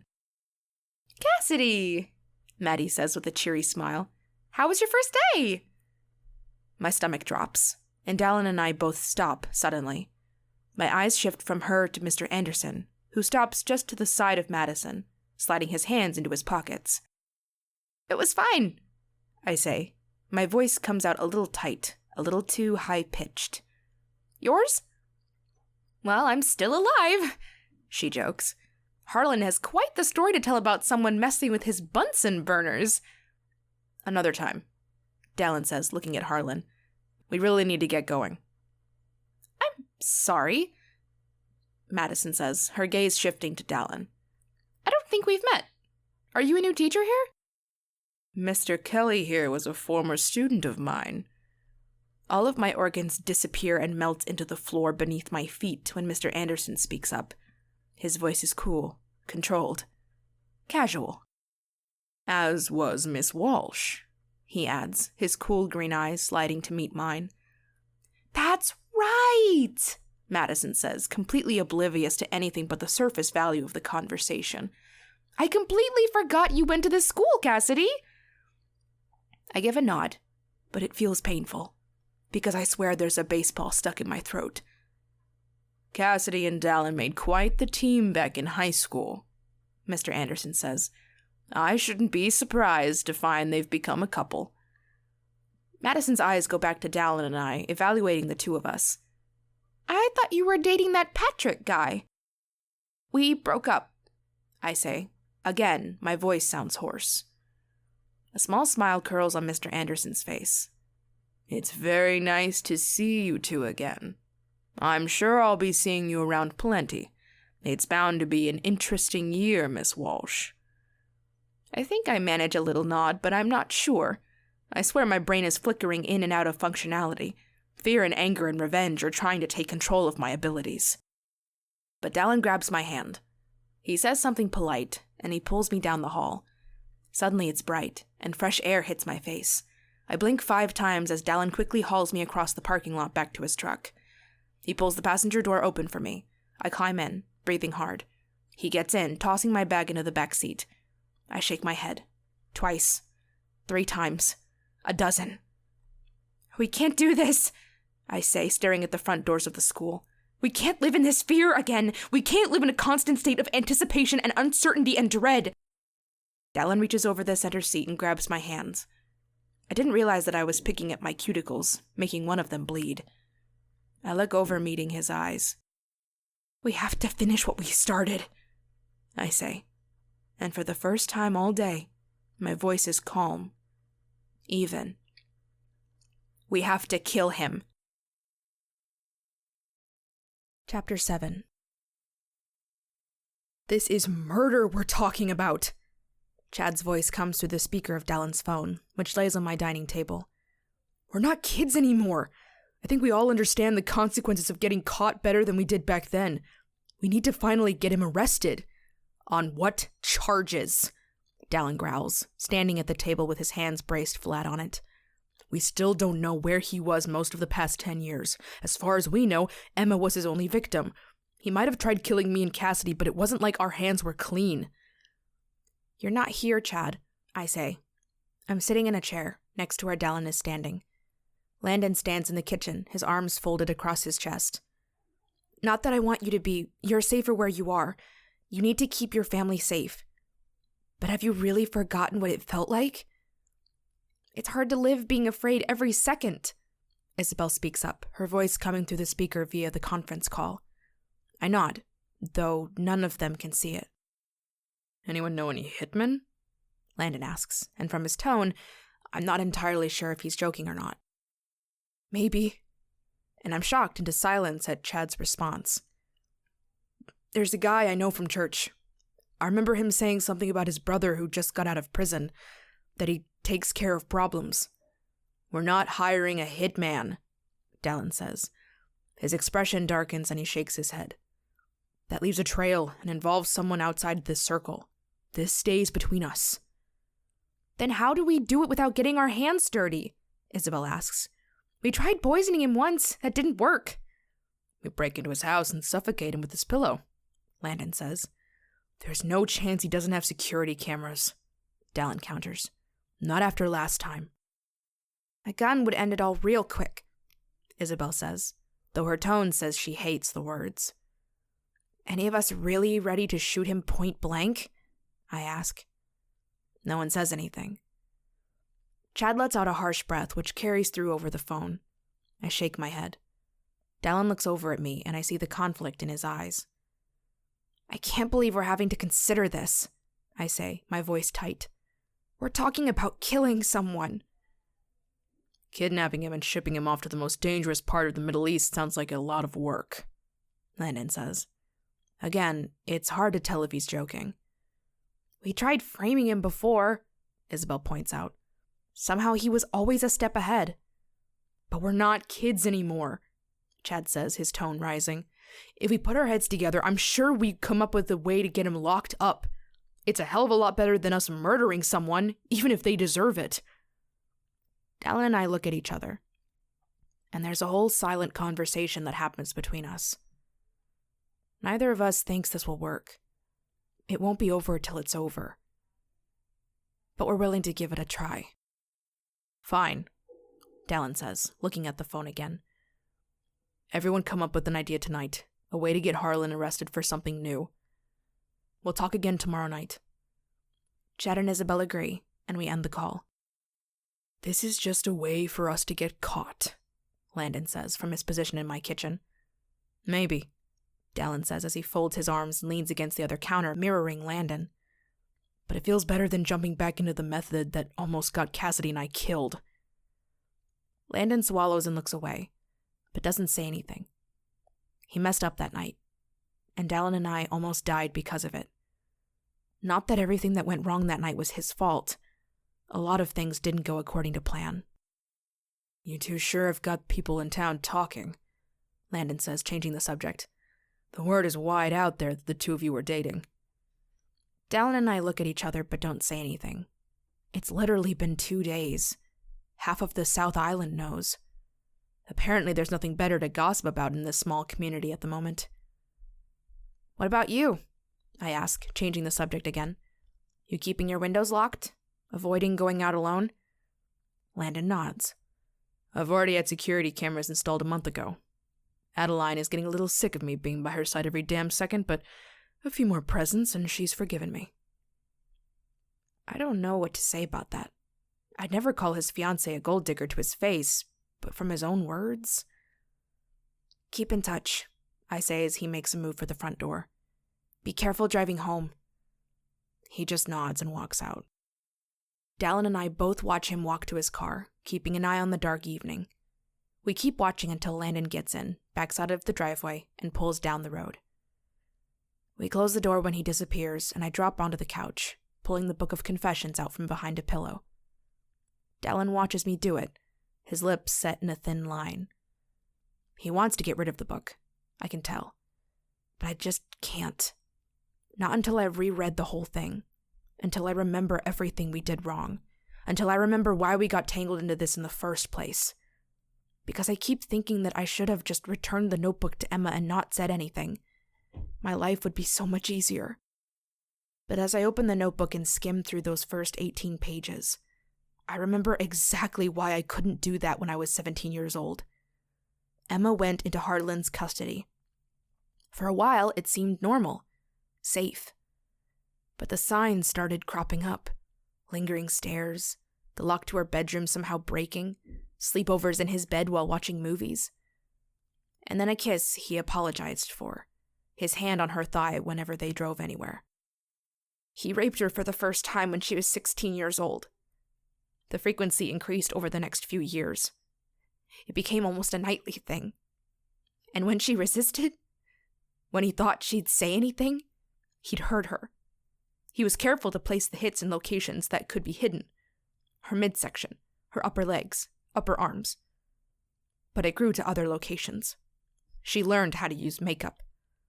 And she never said anything. Because it was foster care for her after Harlan. I could never understand how foster care could ever be worse than rape and abuse. But Emma's mind lived in fear of change. She was in survival mode. Make it to 18. Escape. But I was there. I read it when she turned 18 and nothing different happened. She still stayed and she could never tell us why. So I decided to care. Chad decided he cared. Landon wanted to kill Mr. Anderson right in front of the entire class. He wanted to be the hero to save the girl he'd been in love with for a year. And Dallin wasn't going to let her continue being abused. Isabel took to Emma the second I spilled all the secrets of the Book of Confessions. I turn a few pages, and my eyes go to our first confession, written in Isabel's handwriting. November 24th, 2009. Since Emma won't come forward, we figured we'd nail him for what he's doing. Sexual abuse of a child. Emma might be 18 now, but all of this started when she was a kid. All 5 of us created fake email accounts from the computers at that stupid internet cafe. And then we sent him the most horrible things I've ever seen. We sent him child porn, pictures and videos, saying they were the things he requested. We sent them to his school email. Dozens of pictures and videos. I think we're already worse people for having to go find them and determine what was bad enough, disgusting enough, horrifying enough to send to him. I think I lost a little piece of my soul today. But if it gets him locked up, it'll be worth it. We've got you, Emma. I shake my head in disgust. I well remember the horrifying task of looking through things I never wanted to see. What Isabel said was true. I did feel like I lost a piece of my soul. I felt disgusting and evil after, but mostly exceptionally horrified that this kind of vile stuff existed in this world. This turned some people on. There were people who took these photos, filmed these videos. I flipped the page, cutting off my thoughts. I didn't want to do that. I tried to suggest something else. I'm not that person. It's over, in the past. The next page holds Chad's handwriting. November 29th, 2009. It almost worked. There were police at school the day we came back from Thanksgiving break. We had a sub for biology. I caught a glimpse of Mr. Anderson in the principal's office, looking very stressed out. There were 2 police cars parked in front of the school. The police and the school brought in an IT guy. It almost worked. But somehow Mr. Anderson talked his way out of it. The pictures had been sent to him by obviously fake accounts from a public IP address. It wasn't like he'd sent them. It wasn't as if he'd downloaded any of the things sent to him. They created a new email account for him and upped the firewalls, or whatever, for the entire school district. And today he was back in class, teaching like nothing had ever happened. A disgusting prank. That's what they wrote it off as. And there he was again. We've got to think of something different. I cover my mouth with my hand, letting my eyes rise up. Dallin works in the kitchen, cooking dinner. It's so normal. But I can't get my head out of the past, out of what we did. So I turn the page, and I read the next entry. December 8th, 2009. Leave me alone. Seriously, I can't believe you did that, Isabel. It's bad enough that you know the truth, that you know as many details as you do. But to sneak into my windows and take pictures? To make me look at the evidence? I don't want any of you involved anymore. I'll take care of myself. Stay away. And burn this book once you've all read this. Emma's words are written angrily. Big wet marks stain the pages, tears that fell and bled the ink. It was our next move. It was Isabel and Chad that came up with the idea. They went to the house Mr. Anderson and Emma were living in. They scouted it all out the day before. They knew where the bedrooms were. They brought a ladder. Isabel brought her camera. She took pictures. She had them printed the next morning. And then she'd pulled me and Emma into the girls' bathroom and showed them to us. The evidence was undeniable. That was Mr. Anderson, having sex with Emma. But neither Isabel or I could have anticipated Emma's reaction. She'd freaked out. She'd screamed at us, sworn at us. She'd taken the pictures and torn them up into little pieces before flushing them down the toilet. She demanded Isabel delete the originals from her camera. She'd stormed out. And then Isabel found the book of confessions in her car after school with this entry. The 5 of us didn't know what to do. Emma wouldn't talk to us. She wouldn't even look at us. And if Emma didn't want our help, what were we supposed to do? Why do you think Emma got so upset about those pictures Isabel took? I asked Alan as he finished his dinner. I close the notebook and walk into the kitchen, setting it on the counter. Dallin turns back to the stove, turning the burner off. It was bad enough seeing it from her point of view for all those years. Isabel showed her what it looked like to an outsider. Like they were lovers. But anyone could see the vacant look in Emma's eyes. She wasn't in that room with Harlan doing the things he did to her. It was actually kind of scary, I say as I help Dallin carry everything to the table. I've never seen anyone freak out like that. We sit and set to dishing up. I can't even imagine what he did to her mentally, considering she never went and told anyone, Dallin says. You know it couldn't just be physical abuse. She wouldn't even consider turning him in. He had to have tied her mind into a million knots. Seeing those pictures, I think it just might have broken her. I nod and my stomach turns. I look down at the food on my plate. I'm still not hungry, though I should be. I only ate lunch, and I didn't even finish it. I really don't feel like eating. But it was thoughtful of Dallin to make it, so I forced myself to take the first bite. I can't think of anything to frame him with, Dallin says, pulling me back to reality. Nothing believable. Saying he stole one of our cars is implausible. Saying he broke into our houses doesn't work without video evidence. The only thing that I think works is if one of his students says he did something inappropriate. They take that a lot more seriously these days. But there's no way we can ask a kid to get involved with this. He looks up, staring at the wall. We're supposed to be coming up with ways to get Harlan arrested. I could keep an eye on his classroom, I say. We knew he was a perv back then. Not that he ever did anything to anyone but Emma, but his eyes wandered where they shouldn't. He smiled too much. That's not enough, Dallin says, shaking his head. Some people will write that off as a man just being a man. It's not right, but it will get written off. I stab my fork into the chicken with force. He's right. We'll sleep on it, I say, though I doubt my own words. Maybe something will hit us during the night. Dallin nods, but I sense his doubt too. This is the problem in trying to take down someone who only ever did one serious thing wrong. No one sees the darkness when he looks so light in so many other ways. This isn't going to work. I already know it. But I'm not exactly ready to grab a gun and shoot him dead just yet. Chapter 8. For just a little bit, I forget about it all. Day 2 of school, and I'm in full swing. We get rolling with assignments. I give out books. We go over the schedule. I inform them their first test is in 2 weeks. I teach, because I'm a teacher. This is what I went to school for. This is what I did my student teaching in. This has been my job and my livelihood for going on 5 years now. So for just a little bit, I forget everything else. I just do my job. I take note of the kids that are going to be trouble this year. The boys who sit in the back, talking and making jokes, flirting with me. The ones who think they're hiding their phones, but no one just sits and stares at their crotch. I note the kids who are going to take some effort to break out of their shells. I take notice of the ones I know are going to excel. And I try to look for any warning signs. Are there any kids here who are going through what Emma went through? But I push even that thought aside. I just need to do my job for a few hours. When the lunch bell rings, I walk determined and confident down the hall, headed for the teacher's lounge. Dallin is back at the house, installing the security cameras he ordered. He'll be coming here after school is over and installing them in my classroom. So for today, I'm on my own for lunch. I walk in, holding my bag, and look around.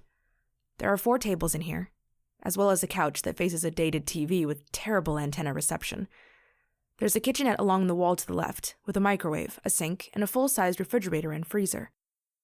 I spy Ava at one table toward the back. With an excited smile, she waves me over. Quickly, I scan the rest of the room. To my relief, Harlan isn't here. So, how was your romantic lunch date with Mr. Brooding Hot Stuff yesterday? Ava asks with a coy grin as I sit beside her. Mr. Brooding Hot Stuff? I question with a raised eyebrow. I pull out the leftovers he packed up for me, and something flutters in my stomach. Come on, Cass, she says, wiggling her eyebrows as she stabs a fork into her salad. Dallin is hot. Just because it took you 10 years to notice doesn't mean it took the rest of us that long to realize.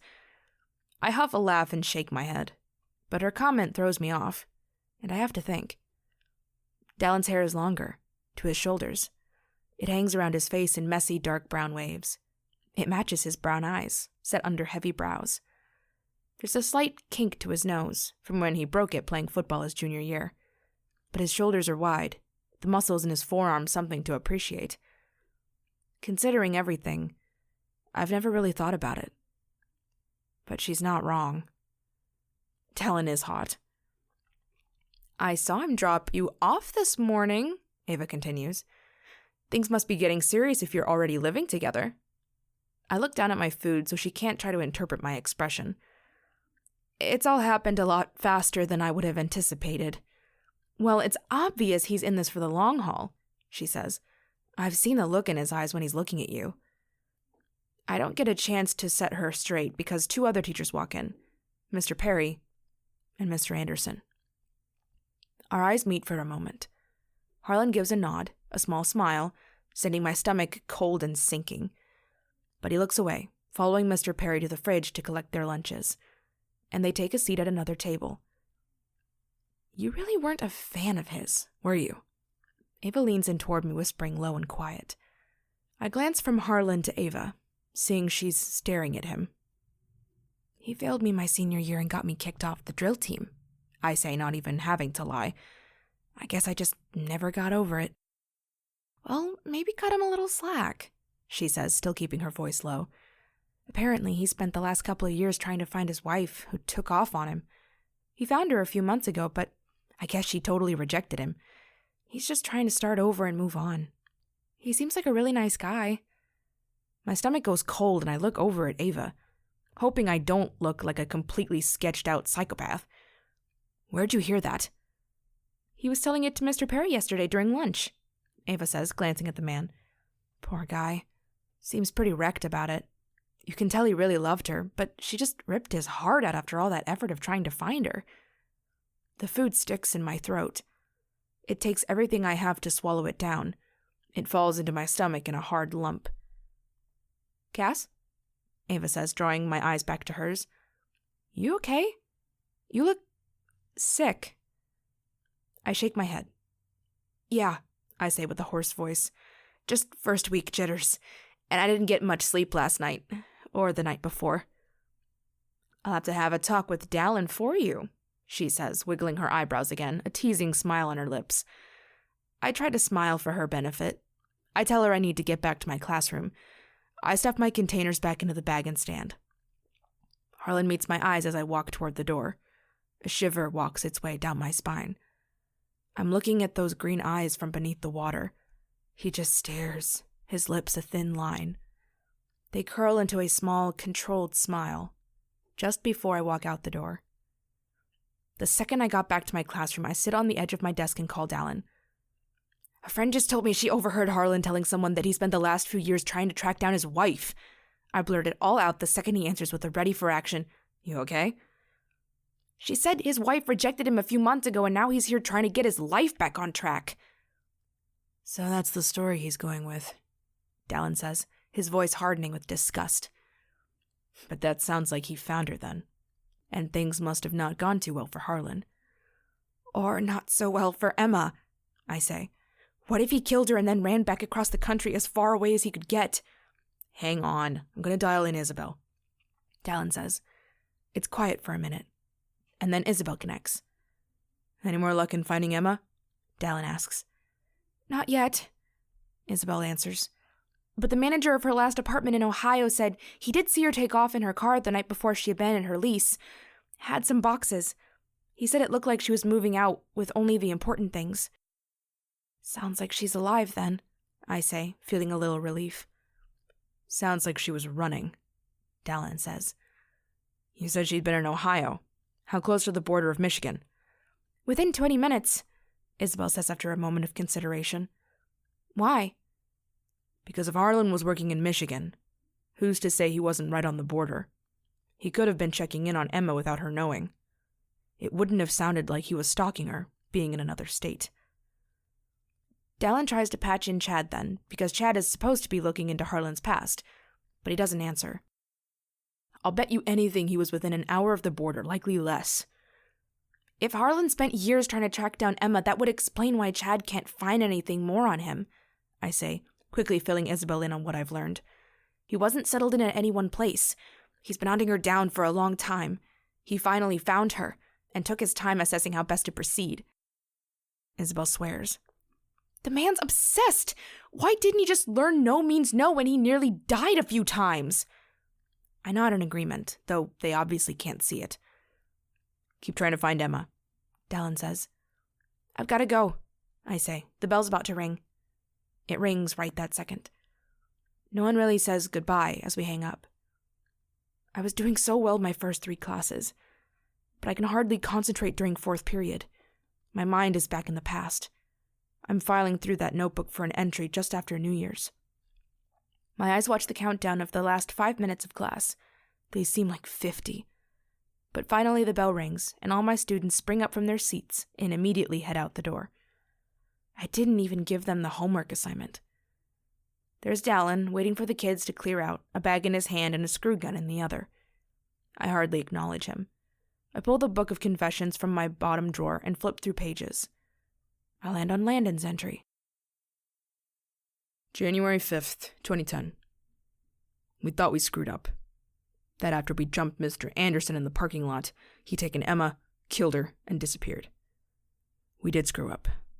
But she's alive. We haven't been able to get a hold of Emma for nearly 3 weeks now. We all drove by their house. No one has been coming in or out. No tracks in the snow. We asked the office after the 3rd day of Mr. Anderson having a sub, and they said he'd gone on vacation, but he'd be back after the holiday break. He was back yesterday. So was Emma.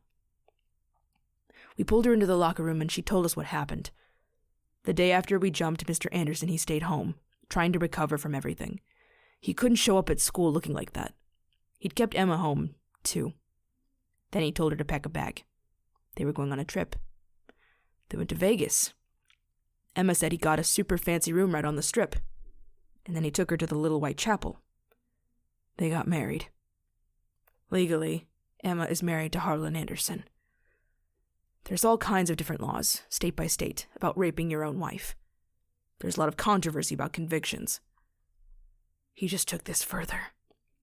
He made Emma marry him. Her husband, his wife. Then he kept her there in Vegas for 2.5 weeks on their honeymoon. Now they're back. She isn't wearing a ring. Neither is he. But Emma showed us a copy of the legal papers. It looks legit to me. He forced her to marry him. We've got to kill him, because if he's willing to force her into marrying him, what's next? I'll tell you. It's Harlan killing Emma. I shake my head, forcing myself not to throw up. His wife. Harlan is telling people he spent the last few years trying to find his wife, who abandoned him. That he'd gotten his heart broken when he found her and she rejected him.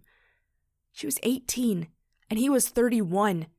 He'd been her legal guardian. He'd been like a father to Emma, and he went and forced her to marry him. She's not his wife. She's his victim. And I know this doesn't end until one of them is dead. And I won't let that be Emma. We can't just frame him, I say, looking up at Dallin, who's working on installing the hidden cameras. He covered the little window in my door so no one can peek inside. Even if he goes to jail, he's never going to stop. I shake my head and my stomach turns. The others might try to come up with some ways to frame him. But it's not going to work. We have to kill him, Dallin. He stands there, holding my gaze. I know, he says. And in his eyes I see that he knew it all along. So, how do we do it? I ask. Chapter 9. No one has any good ideas during our conference call that night. Chad has some cyber stuff he suggests, but it's little more than a grown-up version of what we tried 10 years ago. Landon suggests we cut the brakes in his car. No framing plans from him.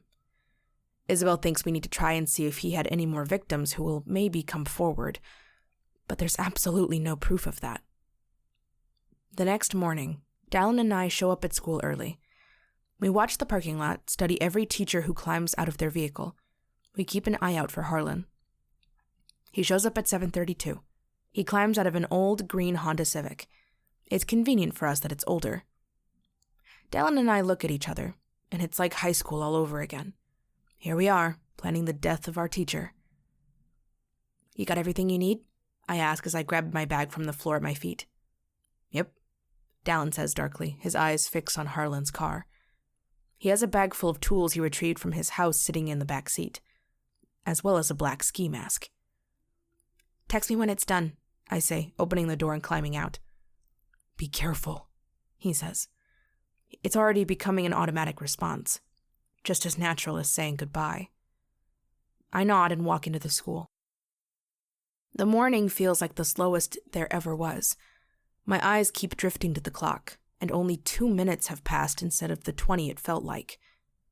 We roll into the thick of a lesson, and my mouth is moving, but my brain is outside with Dallin, hoping and praying there aren't any latecomers that show up in the parking lot, possibly getting Dallin caught. I'm crossing my fingers that this works, that everything we read online was true, and that the mechanics of it all line up. I pray that Dallin knows exactly what he's doing. Just before the lunch bell rings, Dallin's text comes through. It's done. I'm headed to the lunchroom, I text him, as I step out of the classroom. I'll keep an eye on him and let you know if he doesn't show up. Through the mass of students, I work my way toward the teacher's lunchroom. I go to sit next to Ava, and I absent-mindedly chat with her as I pull out my food. 2 minutes go by, no Mr. Anderson. Then 5 minutes. I pull out my phone and text Dallin. He's not here. Not out here either. His reply immediately comes through. And then a notification goes off on my phone. I'm just going to grab a drink, I say to Ava, standing from our table and going to the fridge. I pause there and tap on the notification. It opens the security camera app, the one set to motion detection during my lunch hour and after hours of school. I immediately recognize the set of Harlan's shoulders as he steps up to my desk. My heart is instantly in my throat, my stomach doing flip-flops. He goes to my desk, looking through the things atop it. He won't find much. I don't keep any personal pictures at school.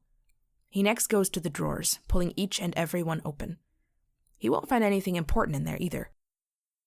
Pens and spare whiteboard markers, the copies of next week's homework assignment. The Book of Confessions is at home today. I hardly dare let it out of my sight, but bringing it into the same building as him feels like a way to start an explosion. But as he gets to the middle drawer of the other side, he pauses, pulling something out.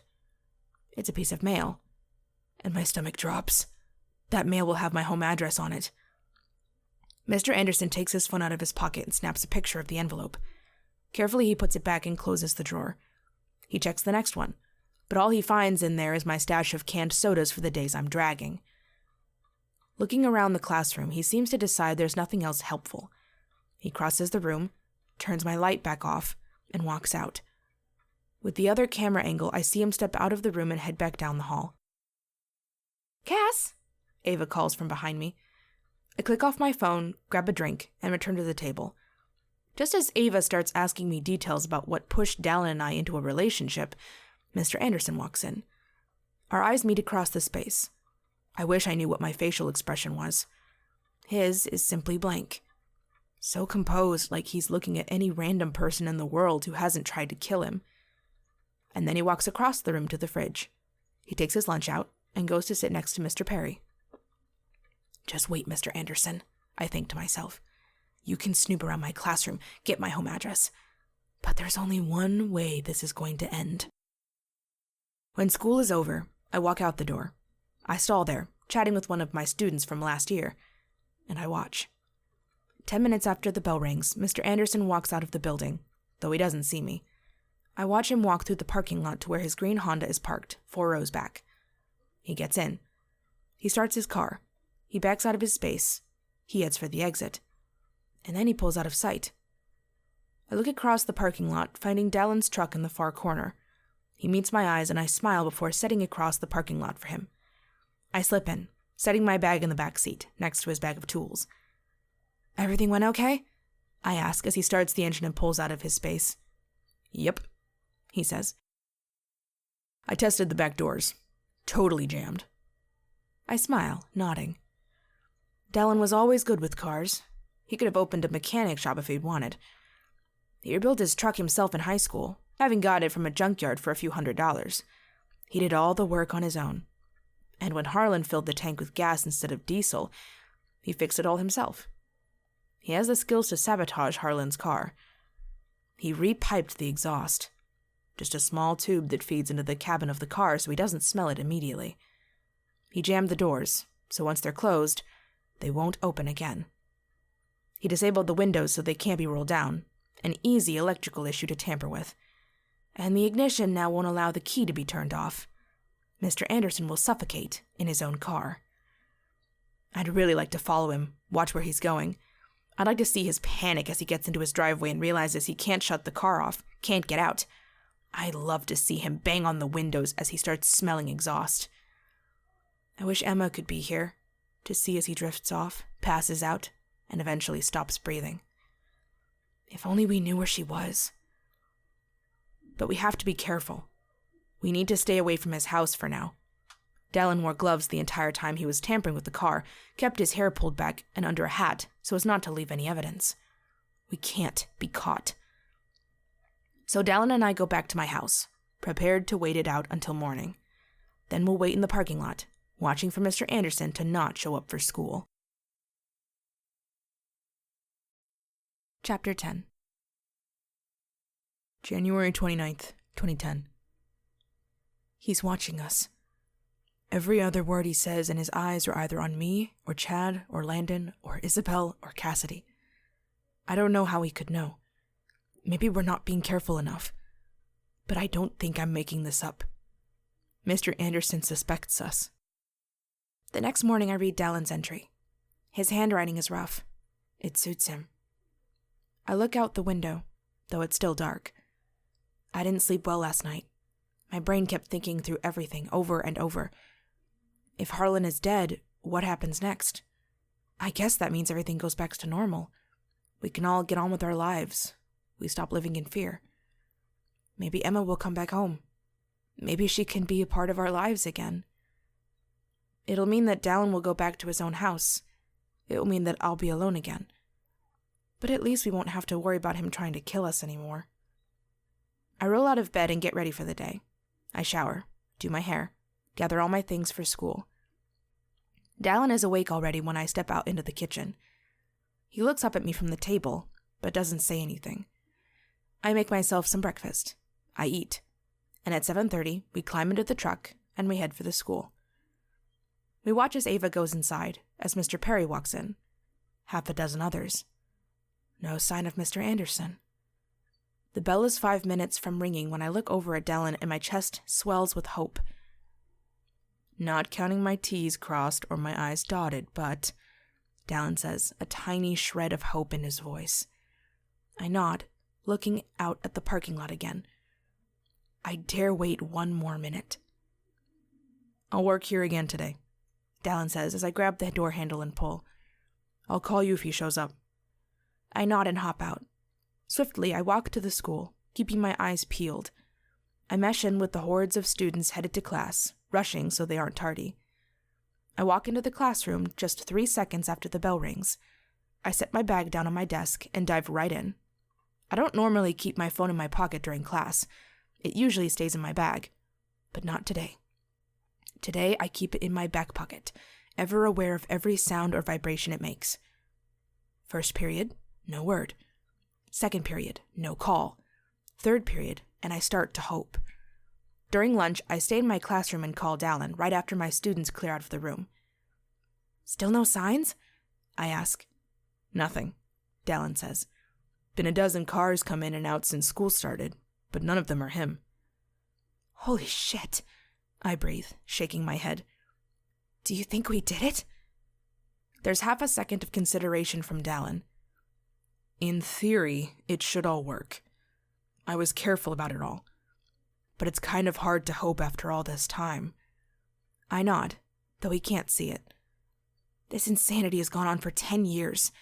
If it worked. I trail off, though I know Dallin follows me. We'll go to his house tomorrow, he says. We don't need anyone finding his body, 'cause it'll look like someone tried to kill him.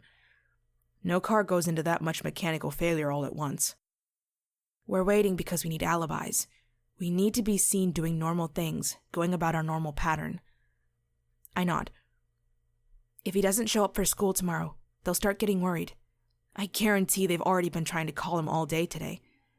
If you don't show up for your classes, the school notices. We need to go tomorrow, not the day after. So keep your ear in the office, I guess, Dallin says. I'm headed down to the lunchroom right now, I say, grabbing my lunch bag. I'll text you if I hear anything. He makes an affirmative noise and I hang up. The halls are quiet as I walk down them. I pass empty classrooms. As I turn the corner, there's one student getting into her locker. And the noise grows as I near the lunchroom and then turn into the teacher's lounge. My eyes immediately scan the room. Mr. Perry is sitting with Mrs. Knapp, but no Harlan. I find Ava at our usual table chatting away with Mrs. Minor. I slide in next to them, opening my lunch, though, yet again, I don't feel like eating. They gossip about some new guy that moved to town a few days ago. They talk about going to the movies this weekend. But I hear nothing about Mr. Anderson not showing up at school today, and Ava would know, being in the office. I dismiss myself early from lunch and swing into the office to pick up my mail. I linger there, as long as I can, talking with the other secretaries and staff that hang out. But I head back to my classroom 5 minutes till the bell, when not a word comes up about a missing teacher. I take the long route, one I haven't dared to traverse since school started back up. I loop through the science department hall. I slow as I approach Harlan's classroom. The breath stops in my mouth. My heart is hammering so hard I hear it in my ears. But as I step out, I see one of our regular subs, looking a little stressed out, and not one sign of Mr. Anderson. A tiny, controlled smile starts growing on my lips as I walk by, turning down the hall that leads to the back of the high school. No Harlan. On a school day. Do I dare hope it worked? That night, we text everyone and let them know what we've done. We tell them that Harlan didn't show up at school. Everyone is ecstatic, thrilled. That night, I go to bed, and I sleep a little easier. Come morning, I'm actually humming as I get ready for work. I think about my weekend plan. Hey, you want to go see a movie tonight? I ask as I walk out into the kitchen. Dallin is doing the dishes. I'm actually really impressed with his housekeeping skills. So far, he's done all the cooking and always cleans up after himself. Maybe we could go get dinner before? He looks over at me, and I feel my face grow a little hotter under his evaluation. Yeah, that'd be okay, he replies. I smile as I walk into the dining table with my breakfast. With Harlan dead, Dallin doesn't have to be here anymore. We won't have to keep pretending. Eventually, I'll tell everyone at school we broke up. But for now, I've finally found that I actually really enjoy Dallin's company. It's been nice not being alone. 20 minutes until the bell will ring, we both climb in the truck and set off for the school. I'll keep an eye again, Dallin says. I'll call you if I see anything. You know, you probably would have made an excellent cop, I say, looking out at the endless trees around us. Your dedication and patience for stakeouts is pretty impressive. Yeah, right, Dallin says with a huff of a laugh, and I turn to see him smile. Considering everything I did 10 years ago, and 2 days ago, I think my moral compass is too askew for a straight-laced job like that. I laugh, shaking my head. We roll into the parking lot of the high school and slowly drive through, scanning every single vehicle. No green Honda. Dallin parks in a spot that gives him a good view. Want to do lunch later? Dallin asks as I grab my bag. I meet his eyes as I look up, surprised at the genuine openness I find there. He's not hiding anything, not pretending. He's just asking. Sure, I say with a nod. Meet me at my classroom? He nods, the barest hint of a smile tugging at the corners of his mouth. I hop out of the truck and find myself smiling as I walk up to the front doors. Never mind that we're going to have to dispose of a body later. I'm excited for my date. I stop at the office on my way in and grab my papers. I keep an ear to the gossip, but hear none. Once more, I take the long route back to my classroom. I slow as I walk past the biology room. There are half a dozen students already in their seats, but there is no teacher at the front of the room. A coy smile forms on my lips as I turn the corner and hurry on back toward my own classroom. The last few days I'd forgotten just how much I really do enjoy teaching. Maybe it's the attention. Maybe it's being in charge. Maybe it's because I was once just like them, and until my senior year, I loved high school. I loved teaching them something new. First and second period are just like every day should be. Third period goes by incredibly fast. And then the lunch bell rings, and all my juniors rush out the door in a race to get to the lunchroom. Dallin waits patiently outside the door, and I smile when I see him, which grants me a few teasing oohs and ahs from a few of the kids. Dallin huffs a laugh, and so do I. I shake my head. He steps into the classroom and walks right to my desk, unloading our lunch. I don't know how you do it, Dallin says. High schoolers are annoying little punks. You willingly chose to spend every single day with them? They're not all bad, I say with a laugh as I open my bottom drawer and pull out 2 cans of Diet Pepsi. Kids can be smarter than we give them credit. Can be, being the key words, Dallin says with a smirk as he pulls up a chair and grabs the container of taco salad. I smile and grab my own food and pop off the lid. For 1 minute, we eat in comfortable silence. But I can feel it building, making the air taste thick and stale, the thing we have to discuss. The perverted teacher in the room. So, no sign of him? I ask, keeping my eyes fixed on my food. Dallin answers. I nod again, though I don't say anything else. We did it. After all our attempts before, we finally killed Harlan Anderson 10 years later. What time is that movie tonight? Dallin asks. I pull out my phone to double check. At 8:30. I thought we could go to the oven before. Maybe 7? Dallin nods, and neither of us says anything else. It's a date. Dinner and a movie. It doesn't get any more classic than that. Neither of us is going out of our way to call it that. But that's what it is. And neither of us is acting like it isn't. I've seen Dallin Kelly on a nearly weekly basis since I finished college and moved back to South Whidbey Island. We've only ever met each other's eyes, felt the darkness drop into our stomachs, knowing what we'd done together, and walked on without saying a single word. I've never, ever considered dating Dallin, but the last few days, they've been comforting. Nice. I don't hate the idea of spending more time with him. I'll be right back, I say, wiping my mouth with a napkin and standing. I've got to run to the bathroom. Okay, he responds around a mouthful of food. I stand and cross to the door. I walk down the hall to the bathroom in the middle of the school, one I visited probably hundreds of times in the 9 years I've roamed these halls between being a student and a teacher. I do my business, noting the hundreds of names and messages scratched onto the metal door. I wash my hands, straighten my pencil skirt, and walk out. I stop short as I turn down the hall. Walking my direction, back toward the office, is Mr. Perry, and just beside him is Mr. Anderson. His skin is pale. There are dark circles under his eyes. He looks ill. He looks like death. He should be dead. He should be dead. His eyes lock with mine, and I'm frozen in place as he walks down the hall. I see his eyes darken. I see his lips pressed together. A chill rolls down my spine at the promise in his eyes. I will make you pay. He passes by, his shoulders a mere foot from mine. I keep standing there, frozen, my eyes not focused on anything. And then with a violent turn, my stomach heaves. I dart back into the bathroom, throwing up everything I've just eaten into the toilet. I rinse my mouth out and walk in quick, clipped steps back to my classroom. My heart is raging so loudly I hear it in my ears. My palms are slick with sweat. I swear I can hardly even see. I reach my classroom, yanking the door open, and immediately pull it shut behind me. What's wrong? Dallin asks, getting to his feet. I stare at him, feeling my entire body trembling, unable to find my words. Dallin crosses the room in 5 long strides. He grabs my upper arm, looking straight into my eyes. He's back, isn't he? He asks, his voice low and dangerous.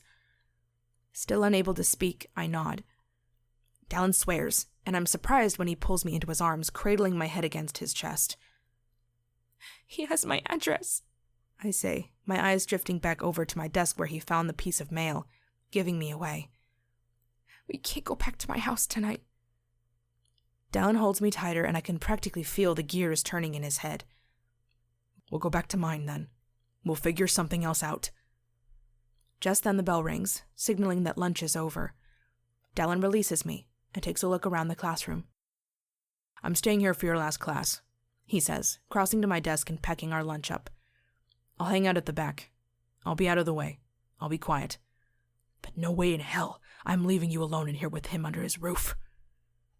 I just nod, and keep nodding for too long. When the first student walks back through the door, I snap out of it and go back to my desk, readying my materials. Dallin gets plenty of glances, sitting at the back of the classroom. He pretends to read a beat-up copy of The Great Gatsby, but none of the students say anything about him. We go through our lesson, like it's any normal day. I give them the reading assignment. We go over the previous day's homework. And time seems to take forever until the bell rings and school is dismissed. Dallin crosses to my desk as soon as school is over. Get your stuff. We need to get out of here quick. I gather my things up, everything for the weekend, dumping it all roughly into my bag. And then Dallin grabs my hand and together we step out of the classroom into the packed hall. We're practically running. Dallin is walking so fast I can hardly keep up with him. Long strides ducking around students, pushing his way through crowds. He guides us through the hall, straight for the parking lot. My eyes dart around as we move, searching faces for an older one, for crow's feet, black glasses, dirty blonde hair, thin lips, sinister gazes. But we reach the door letting us outside, and somehow Dallin picks up the pace. Frantically, I keep searching. Harlan, no Harlan. Dallin nearly rams into the truck. He's walking so fast. He yanks the passenger door open and practically hefts me inside. I watch as he walks around the front of the truck, his brows furrowed, his eyes dark and dangerous. When we get to the house, get in and out quick, grab whatever you need for a few days, he says, all action and readiness as he pulls forward, fighting his way out of the parking lot. My stuff's all ready to go. In and out in less than 5 minutes, okay? Got it, I say, still searching the parking lot for Harlan. I don't see his green Honda. Or him.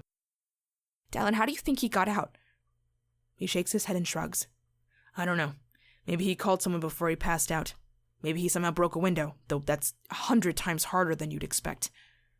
He didn't look good, I say as Dallin turns right and drives away much faster than he should. I mean, he looks like death. So he had to have been in the car for a while, and he wasn't here yesterday, and I know he wasn't at the school when I walked in by his classroom this morning. Something happened and he barely made it out with his life. Dallin swears and slams his fist into the steering wheel. How does he always do this? He always somehow slithers out of everything. I shake my head, looking out the window. It's true. All our attempts ended this way, with him somehow escaping death at the last second. He's always one step ahead of us somehow. Dallin pulls into my driveway and he's barely turned the truck off before we're darting out of it. We race into the house and I cut straight from my closet, pulling out a suitcase. I start dumping toiletries into it, grabbing clothes, hardly taking note if they match. I grab a handful of underwear and some bras. I toss in my laptop and some shoes. And in about 3 minutes, I'm packed, and Dallin and I head back out to the truck. We put out bags in the bed of it, and Dallin backs out. I watched through the footage, Dallin says as we drive toward his house. No one has been at your house besides us all week. If he's scouting your place out for a way to get to us, he hasn't done it yet. I give a nod. My stomach is clenched, and my throat tight. I sit ramrod straight, my hands pressed together between my knees. A plan. We need a new plan. Something that will put him down for good. I'm grateful that Dallin lives a few streets over from the main strip, and that his driveway is actually difficult to find if you don't know where to look. The trees around his property are thick and dense. He turns into his dirt driveway and we roll through the trees and park in the front of the house. We both look at it for several long moments, watching, observing, evaluating. I don't see any movement. I see no evidence that anyone has been here since Dallin and I walked out the night of the reunion. 6 days. I marvel that it's only been 6 days since that night. It feels like 6 months. Let's go, Dallin says when we determine Mr. Anderson isn't hiding behind a tree, waiting to slash us through with a kitchen knife. We grab our bags and lug them up the sad porch. Dallin unlocks the front door and I sigh a little in relief when we're inside and the door is locked again. Dallin sets his bag on the floor and immediately starts walking around, double-checking that all of his windows and doors are locked. He closes all the curtains. Next, he plugs his laptop back in and opens it up to the cameras he's had set up all around the house. I walk over, looking over Dallin's shoulder as he rewinds through the footage. Besides a couple of deer, no one wanders by. Dallin lets out a harsh breath, leaning back in his seat. He looks up at me. Sorry. I don't think we're gonna make that movie tonight, Cass. I huff just one laugh, shaking my head as I turn away from him, not really looking at anything. We need to tell the others, I say, though I don't immediately go for my phone. Guess they were the lucky ones, Dallin says. We should have moved far away when we had the chance. We at least need to let Landon know, I say. Who knows what will happen if he just runs into him in town? Dallin reaches for his phone, scrolls for the contact, then holds it up to his ear. While he waits for Landon to answer, he gets up and walks down the hall, tipping his head for me to follow. There are only 2 bedrooms and only 1 bathroom. I see Dallin's room straight back. His bed is made, his room clean and organized. Dallin nods his head for the other bedroom. You can take that. Thanks, I mutter as Landon answers, and Dallin immediately launches into an explanation of what's happened, walking back in toward the kitchen. I roll my suitcase next to the dresser and take the room in. I know this had to have been Dallin's father's bedroom. It was just the 2 of them for years and years. This was the bedroom of the man who drank himself to death and checked out on his son. But you'd never guess it. The walls have been painted a sunny yellow color. There's a queen-sized bed with a white comforter in the middle. The nightstand next to the bed looks new and current, as does the big dresser. It's actually really cozy and sweet. I wonder who Dallin has ever expected his company to do this room up so nice. My phone vibrates, and I pull it out to find a text from Dallin to the whole group, explaining what's happened. He closes with a warning to be extra cautious and to come up with ideas to end this for good. I swallow hard, feeling my insides quake. I put my phone away and step back into the living room. Landon still thinks we need to hire a hitman, Dallin says. He folds his arm over his chest, leaning against the kitchen counter. I told him if he thinks he can really get away with it and afford it, to go for it. He won't really do that, I say. Landon's a lot of talk. He likes to act like he has all this money and influence, but he's just like everyone else. I know, Dallin agrees. My eyes drift from his, looking around Dallin's space. The wood floor is worn out. There are dings in the walls, though I can tell he's painted a fresh coat in the last year or so. How come you still live here? I ask. I mean, I would have expected you'd want to move out of this place a long time ago. Dallin's eyes fall from me. I see him doing the same thing I did, looking around, observing. He shrugs. I guess I just never cared about where I lived, so I guess until I have someone I want to take home to a nice place, why bother? His eyes rise back up to mine and he looks at me for a long moment.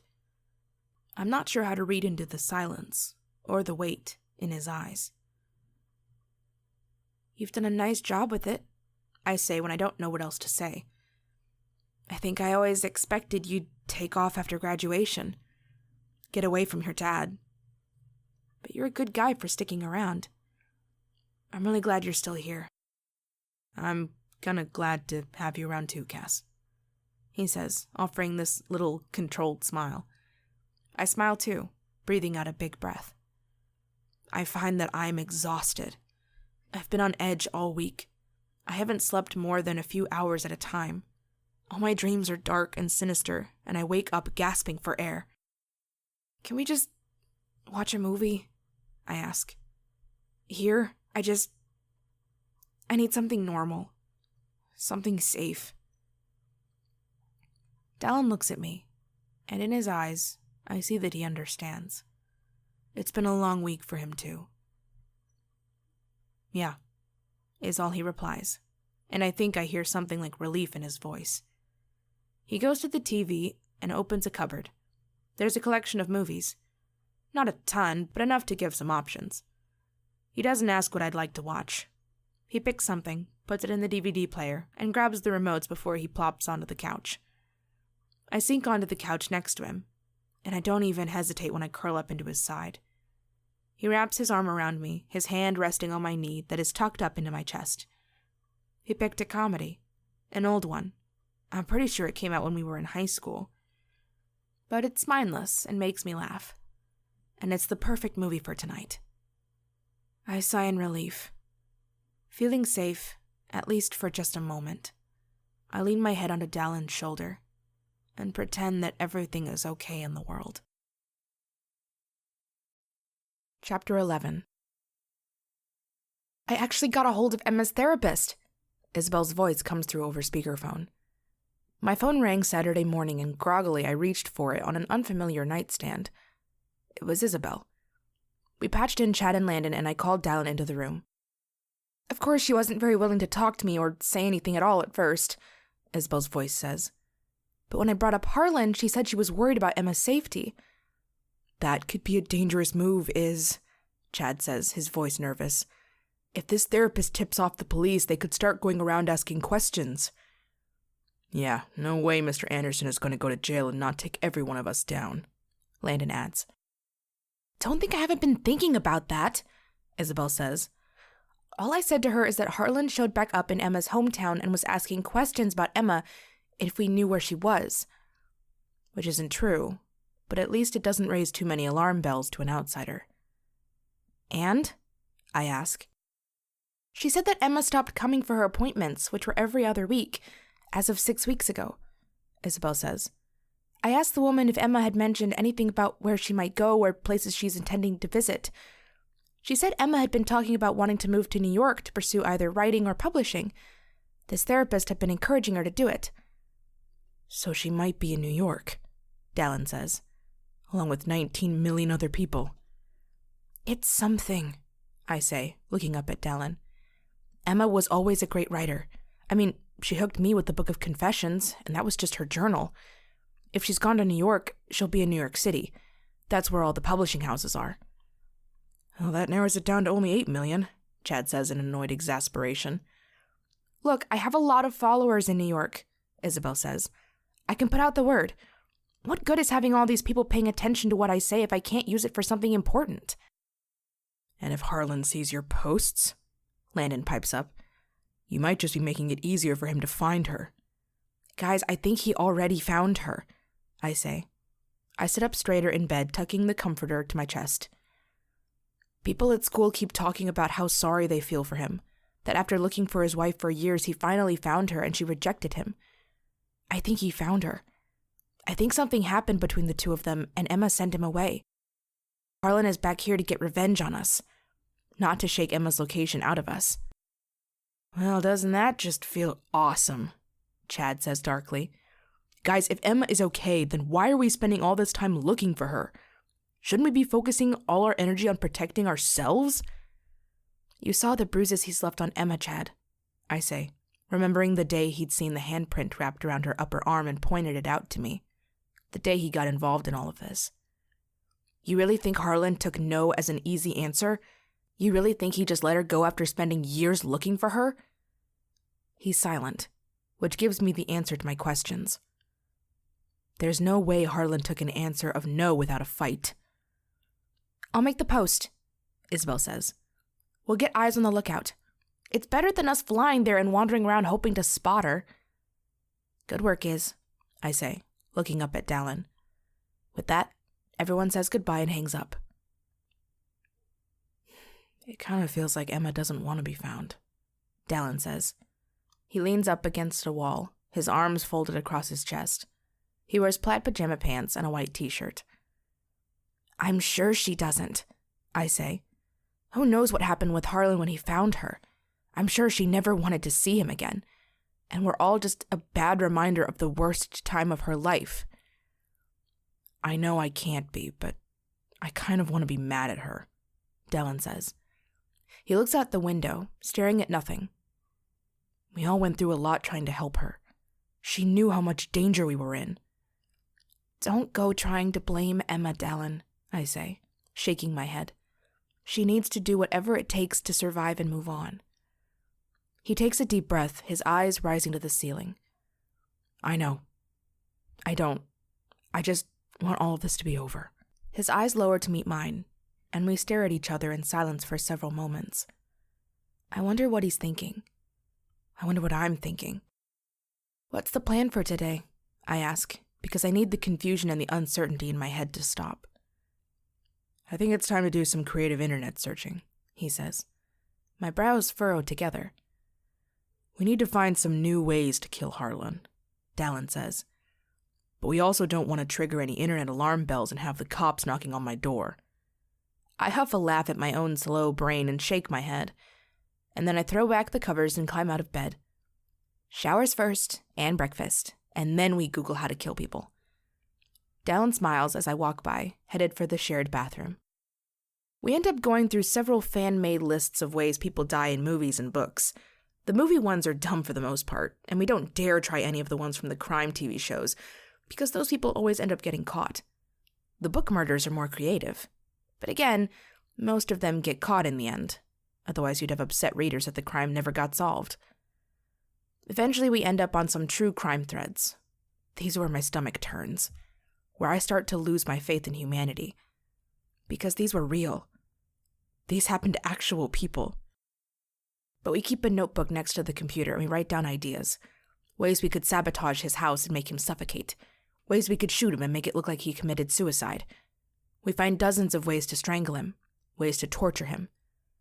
I feel more and more of my soul getting stained with each idea we write down. But I think I'll feel less like a terrible person when he's dead, and I'm no longer afraid for my life. At dinner, there's a knock on the door, and since we were the ones who texted for him to come over, we don't hesitate to open it and let in Landon Blackburn. The three of us go over to the list of ideas. We pick our top 3 most viable options, and then we call Isabel and Chad. We know we can always find him at school, but that sounds insanely dangerous, I say. Too many possible witnesses, too many cameras around. It's a risk going to his house, Dallin says. I can't imagine he doesn't have cameras there. So we have to draw him out of his house, Landon says. He's surrounded by trees.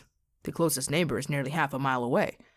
Or we have to get him when he's coming to or from work or town. But we don't know what he's using for transportation, Dallin says. Cassidy and I sabotaged his car. There's no way he can be driving it. And we haven't seen if he has a new car yet or if he's taking a bike or something. And we have to get rid of the body somehow, I say. Which is easy. We toss him in a crab trap and they'll take care of him in a few hours. I have a boat, Landon offers. So we need to draw him out of his house, Isabel says. And then what? Even though he has no close neighbors, someone's bound to hear a gunshot. You still good at archery, Liz? Landon asks. You want me to take him down with a bow and arrow? She asks in a condescending tone. It's quiet, Dallin says. It's got enough force to take him out quickly, as long as you don't miss the shot. My brother's roommate has this fancy bow and a whole stash of arrows, Landon says. I can grab them. No ties to us. We wipe them down, you wear gloves, we bleach everything when it's done, and I put them back without anyone even knowing. This sounds like a terrible plan, guys, Isabel says. But from her tone, I can tell she's not entirely saying no. Sounds pretty clean to me, Chad says. I think the hardest part will be drawing him out of his house. Me and Landon have that part figured out, Dallin says. Doesn't take much noise to get someone to at least open a window. And we have that old footage of Emma from that night. I'm willing to bet Harlan would come out if he heard her voice. Isabel sighs, and we all wait silently for her to give a response. She's the only one who can do this. Isabel had a lot of weird, unusual hobbies in high school. Archery was one of them. I need to practice, she says. I haven't shot in at least 6 months. Give me today and tomorrow. We can do this tomorrow night. I'll get the bow from my brother's friend tonight, Landon says. I'll make sure he doesn't see. I'll bring it to you tonight, Isabel, so you can practice. Fine. Come by my place at 8. We end the call, and the 3 of us look at each other in anticipation. We can't mess this up, I say. I shake my head. We failed so many times before. He's going to escalate. It's going to get so much more dangerous. We have to get this right tomorrow. We will, Dallin says with a nod. Harlan dies, Landon says, and then he walks across the house and grabs the doorknob. See you tomorrow, he says, and then he walks out. My phone rings as soon as the door closes. I look down and see it's my dad. Hey, I say, throwing a little casual cheer into my tone. I tried stopping by your place, but you're not home. His voice comes through. All the talk around town has given me one guess as to where you might be. My eyes flicker to Dallin and I feel myself blush, but I walk back toward the bedroom I'm sleeping in. Yeah, sorry about that. I should have told you. How long's it been going on? Dad asks. From what I've been hearing, you two started dating over the summer.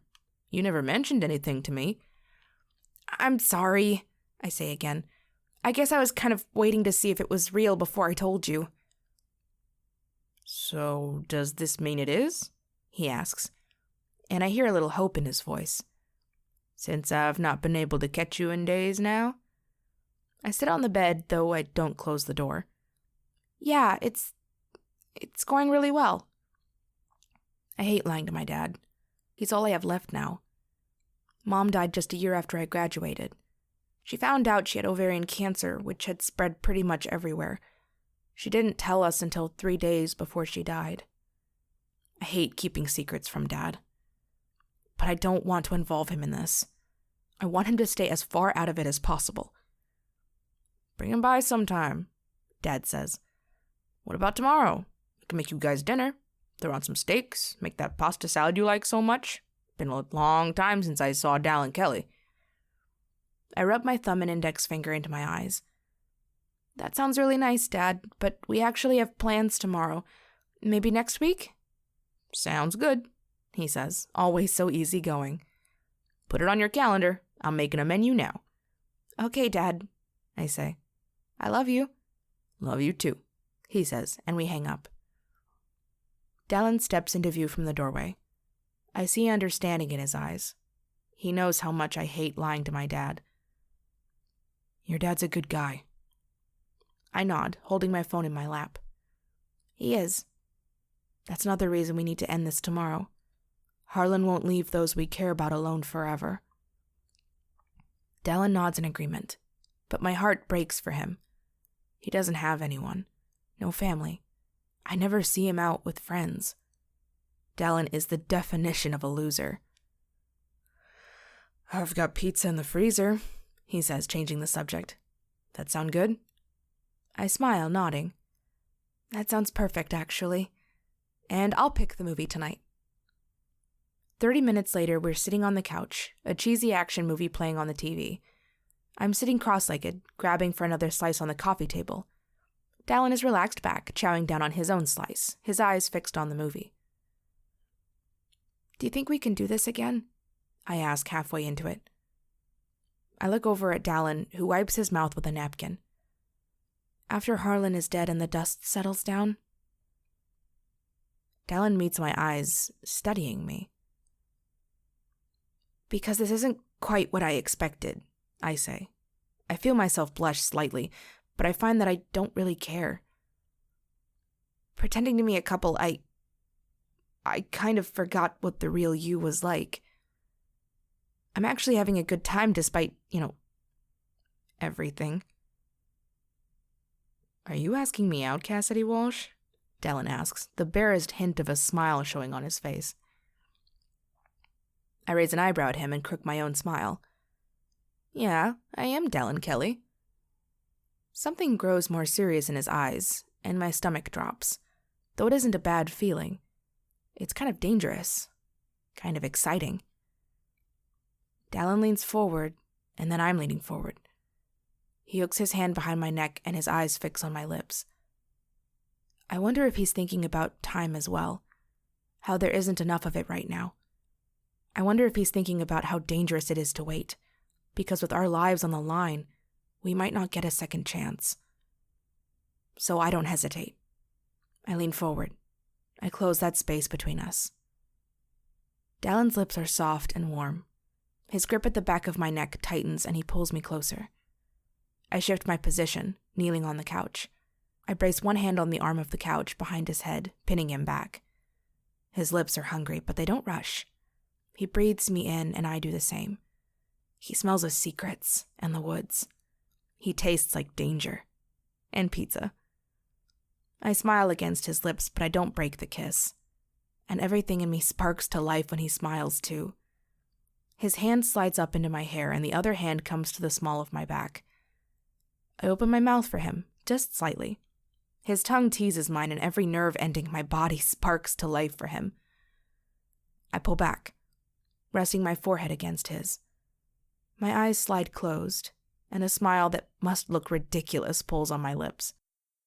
I'll think about it, Dallin says. My eyes flash back open, and I lean back to look into his face. Think about what? That date. he says, unable to suppress his smile. Oh my gosh, I say, rolling my eyes. I slap his chest, shaking my head, a laugh rolling up from my chest. He chuckles in response and grabs me. He twists me around and guides me back into the couch against his side. I smile as I curl into him, my knees tucked up into my chest, laying my head against his. He wraps his arm around me, curling his hand around my shin, holding me close. My entire body is alight, aware of every point of contact between us. The movie's still playing, but I don't have a clue what's going on anymore. And I find I really don't care. My nose burns. Acid. Dry air. The foul stench of a boy's bathroom. No. Smoke. My eyes slide open, and I blink hard, trying to figure out where the smell is coming from and why my neck hurts so bad. I'm lying on the couch. My neck hurts because it's kinked hard, propped up on something solid and warm, raised too high for how low my shoulder is sinking into the couch. It's Dallin's leg. I slowly sit up, squinting through the darkness. The TV is still on, though it only displays a ghostly dark gray screen barely illuminating the room. Dallin is fast asleep, one arm stretched along the back of the couch. His other elbow is propped up on the arm, his head barely balanced in his hand. Sitting up, I push my hair out of my face. The smell grows stronger. My eyes burn. Smoke. Smoke. My eyes sweep through the house, and I find a flickering glow under the door to Dallin's bedroom. Dallin, I say, my voice coming out rough and scratchy. Dallin, wake up! He jerks awake, looking around dazed and confused. There's a fire, I yell. Back of the house! Oh shit, he yells, jumping to his feet. He jumps over the coffee table, tripping. He goes down on the floor hard, but immediately gets to his feet once more. He scrambles for the pantry and comes out with a fire extinguisher. He yanks his shoes on. Stay back, he yells, crossing the living room once more. I skitter back, standing by the front door. Dallin kicks the door to his bedroom open, and my eyes widen in terror at the raging flames that are consuming everything in his room. He sprays into the room, putting out the flames, but the smoke grows thicker, filling my lungs, burning my eyes. Carefully, I feel the knob for the front door. When it doesn't feel hot, I twist it open, unlocking the deadbolt. I yank it open, staggering out onto the porch. Through the moonlight, I just barely catch a sight of a dark figure walking off to the right, slipping behind the trees.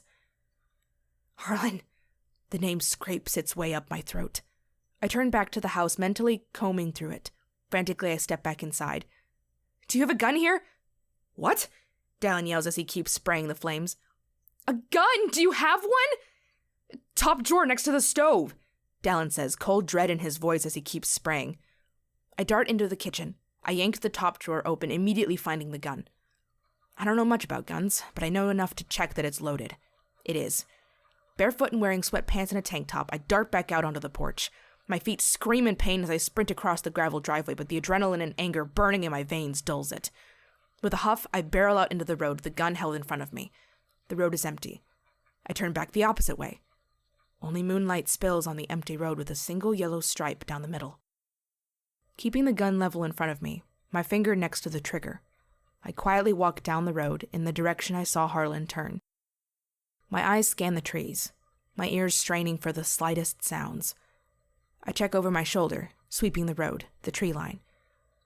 I control my breathing, fighting letting the air rip in and out of my lungs like the adrenaline in my system is begging for. I force my entire body to be quiet. I rip around at the sound of pounding footsteps behind me, aiming the gun. When Dallin steps out from the driveway, he holds his hands up, his eyes wide. I turn back around, aiming the gun down the road. Dallin walks quick and quiet down the road. He catches up to me, but he doesn't ask for the gun. He stays just 2 steps behind me as I walk 10 steps further. Thud, thud, thud. My heart rages blood to my ears, and I swear I've gone half deaf. But as my eyes scan the trees, I see no sign of anyone.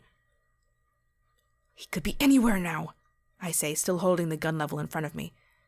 He could have had a car and is long gone. You saw him? Dallin asks quietly. I nod. I stop, scanning once more, and finally lower the gun. I turn, meeting Dallin's eyes. Even in the moonlight, I see the soot on his face. His once white t-shirt is almost black. Pain barks in my bare feet, and I can imagine all the little cuts I now have on them. And as I look at Dallin, it hits me. Harlan tried to burn us alive in that house. Harlan set Dallin's house on fire. He tried to kill us. Emotion threatens to crack me, so I press my quivering lips together. Dallin opens his arms, pulling me into his chest. I step into him, tucking my head beneath his chin. "We'll kill him," Dallin promises. "Tomorrow he dies." Chapter 12. All of Dallin's clothes are gone, so he has nothing besides his laptop to pack. I grab my suitcase of stuff, and through the dark of the night, we drive to one of the hotels in town. We check in, Dallin in his blackened shirt, both of us smelling like we took a nap in a fire pit, ignoring the suspicious looks from the desk clerk. Through the dark, we go down the hall and insert the key into room 132. It's 2:11 a.m., but we still text everyone, letting them know what happened. Maybe we should call, because none of them respond. They're all blissfully sleeping.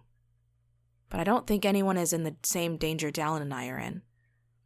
We both shower, but I still smell smoke when I step out of the bathroom. All of my clothes were fumigated by it.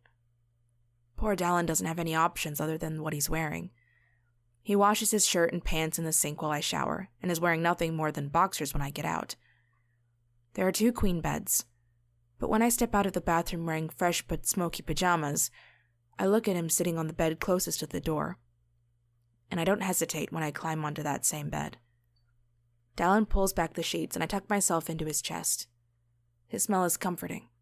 His arms are strong, his body warm. I tuck my head under his chin, his longer hair tickling my cheek. We haven't said a word since we got to the hotel. What is there to say? Here we are again. Harlan tried to kill us because we tried to kill him. So neither of us says anything at all. A phone starts vibrating, ripping me from my sleep. I roll over, groping for my phone, but when I grab it, it's not ringing. Dallin rolls over in the dark, reaching for his phone. He grabs it, displaying Chad's name. "You guys all right?" His voice comes through loud. Dallin hits speaker. "He tried to freaking burn you alive?" "Yeah," Dallin answers groggily. He rubs his thumb and forefinger into his eyes before holding his phone up to display the time. 7:02. "We're okay, though," Dallin says, looking over at me. We can barely see each other with the curtains pulled tight over the window. I roll out of the bed and walk to the window, pulling one panel back just enough to let in some light. Outside, I see it's an overcast, drizzly day.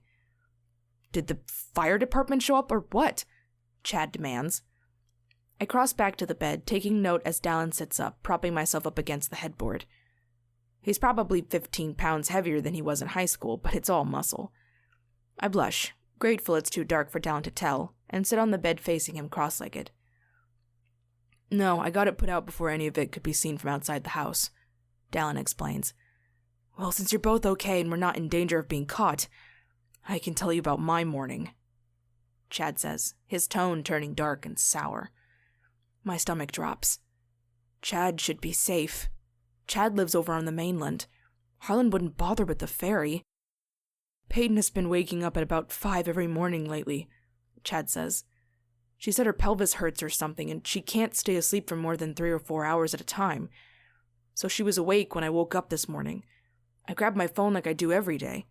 When I opened it, there were 5 texts from a number I didn't recognize." "Oh no," I say, and I have no idea what's even coming. "Oh yeah," he says dramatically. "They were all porno pictures of some woman, very graphic, with these messages about having a great time the other night, can't wait to see you again." "Peyton saw them?" Dallin asks, once more rubbing his eyes. "Yep," Chad says. "Every one of them. And it doesn't help that I've been slipping into quiet rooms with calls from all of you guys. That I've been at work late a bunch of nights working on getting info on Harlan. She took off 30 minutes ago, absolutely convinced that I'm having an affair." "Harlan got your phone number," Dallin says. "Wouldn't be too hard," Chad says, his pitch is escalating. He's getting frantic, and he hasn't even almost died twice. "It's on my company website. You could easily get it from my secretary." He's going after each of us, I say. First me and Dallin last night, now you this morning. We've got to warn the others. Where are you guys? Chad says. We're crashing at a hotel for now, Dallin says. Harlan's got Cassidy's home address, and obviously we can't go back to my place. Since Peyton won't talk to me today, and I have a feeling she isn't going to answer any of my calls for at least the rest of the day, I'm coming over. If we're still on tonight, I'm coming with you and Landon. Okay, Dallin says. We need to go around dusk. We'll grab some dinner and head over first. So we'll grab some dinner and head over after. You can meet us here at the hotel at 5. See you then, Chad says, and hangs up, before we can decide how to tell the others. We need to go get you some clothes, I say, standing and going to my suitcase. I pull out one of the 2 outfits I have in it. I might grab some stuff too. All of this stinks. Dallin grunts affirmatively and stands to go grab his clothes that hang in the open closet to dry. He shakes them out and steps into his jeans. With his back turned to me, I get a second to appreciate the view. The muscles in his back are something to behold. There's a deep valley that runs along his spine. I hate that they're there, but even the few scars that dot his body are turning me on. His waist is narrow, his shoulders broad. How did I never notice in high school? Dallin turns as he lifts his shirt to pull it over his head, but catches me looking. Our time might be limited, but the moments of joy or pleasure few and far between in these circumstances. So I don't back away in embarrassment. I step forward, holding Dallin's gaze. I've never been more grateful when the hunger in his eyes sparks, and he lets his shirt fall to the floor. My hands come up to his chest, rising up and over his well-defined muscles. They work their way up the back of his neck and all the way into his hair. Dallin's hands come to my hips, pulling me close. And as our lips collide, I push him back onto the bed. I climb up on him, kneeling with my knees on either side of his hips. His hands shift, going from my hips to my waist. Faster and faster, our kisses grow frantic. Dallin's lips trail from my own down my jaw to my neck. I can't stop touching him. Every surface is impressive and hard and soft at the same time. I feel greedy. I feel rushed. I feel desperate. Dallin pushes up into a sitting position, which means I'm sitting in his lap. His hands come up to my hair as he slows his lips. 1 kiss, 2. And then he pulls back, looking into my eyes. I don't think anything is going to go back to the way it was when this is over, Cass. He breathes. The way my heart is hammering in my chest tells me he's right. I press one last kiss to his lips before I climb out of his lap. I grab my clothes and step into the bathroom. 5 minutes later, we're dressed and ready to go. We take everything with us, just in case we have to run again. But we don't check out. We climb into the truck and head down the road for the only place in town that sells clothes. A week.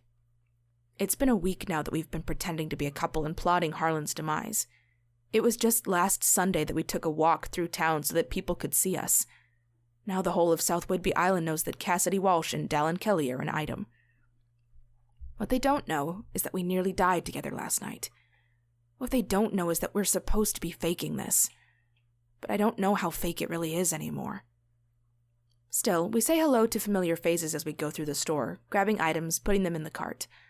We pretend that we're any normal couple out shopping. Dallin pushes the cart and I hold on to his arm like a clingy girlfriend. Though the real reason I hold on to him is because I am legitimately scared. Harlan could be anywhere. At this point, I wouldn't put it past him to try anything, as long as it ends with the 2 of us dead. We've just checked out and loaded the bags into the backseat of the truck when a call from Isabel shows on my phone. Isabel? I say simply as I answer and put it on speaker. He hacked my account, she says, no answer of greeting. I don't know how he figured out my password. I just changed it 2 weeks ago. But he got into my account and posted all this racist shit. So much crap that I would never ever say. I've already lost half my followers. This is my livelihood, Cassidy. She breathes hard, trying to calm herself down. I swear I can hear her pounding heart through the phone. He's going for personal attacks, I say. He went after Chad last night too, not just me and Dallin. He sent things to Chad's phone and his wife thinks he's having an affair. She took off this morning. That freaking asshole! She screams over the phone. Look, I just lost another $8,000 1,000 followers! I'll have no one left by tonight, and I already deleted everything he posted and let people know that I got hacked. Give it a few more hours, Dallin says. Everyone who's been following you for a while will realize whatever was posted doesn't sound like you. They'll come back. She starts ranting, though her voice sounds farther away and I hear the clicking of a keyboard, like she's trying to patch things back together online. You still good for tonight? I ask, hoping and praying that she is. She swears loudly, but then her voice gets closer to the phone again. Yeah, Landon got the bow to me and I've been practicing all morning. Normally I'm online first thing, but I was shooting all morning, so those posts were left up for 3 hours. I'm sorry, I say. I know how important your social media is. We'll get this fixed. By the way, any leads on your post about Emma? Dallin asks. I got a few people who say they think they've seen her in the last week or so, but they aren't sure, she answers, and her voice finally sounds a little calmer. They say they'll be on the lookout to find her again. I nod, grateful that at least one thing is giving us hope. Hopefully we find her, and hopefully tomorrow we have great news to share. Chad's coming over, Dallin says, going back to the day at hand. So it's the whole crew tonight. We're meeting at me and Cassidy's hotel at 5. I'll be there, she says. Though don't expect me in the best mood. Dallin looks over at me with this smirk that says, Do we ever? See you soon, I say, suppressing a tiny smile. Isabel hangs up without saying goodbye. A scream rips from my throat and Dallin whips around to his window with a fist ready, one hand reaching for his gun. There, knocking on the glass, is Landon. Shit! Dallin swears as he rolls down the window. You looking to get shot by friendly fire? Sorry, Landon says. Look. He shoves a stack of papers into the truck and Dallin barely catches them before they go everywhere. They're pictures. All of Landon and another woman. They're standing close. Both are smiling. In one of them, Landon leans in close, whispering in her ear. She laughs, tilting her head, looking up at him flirtatiously.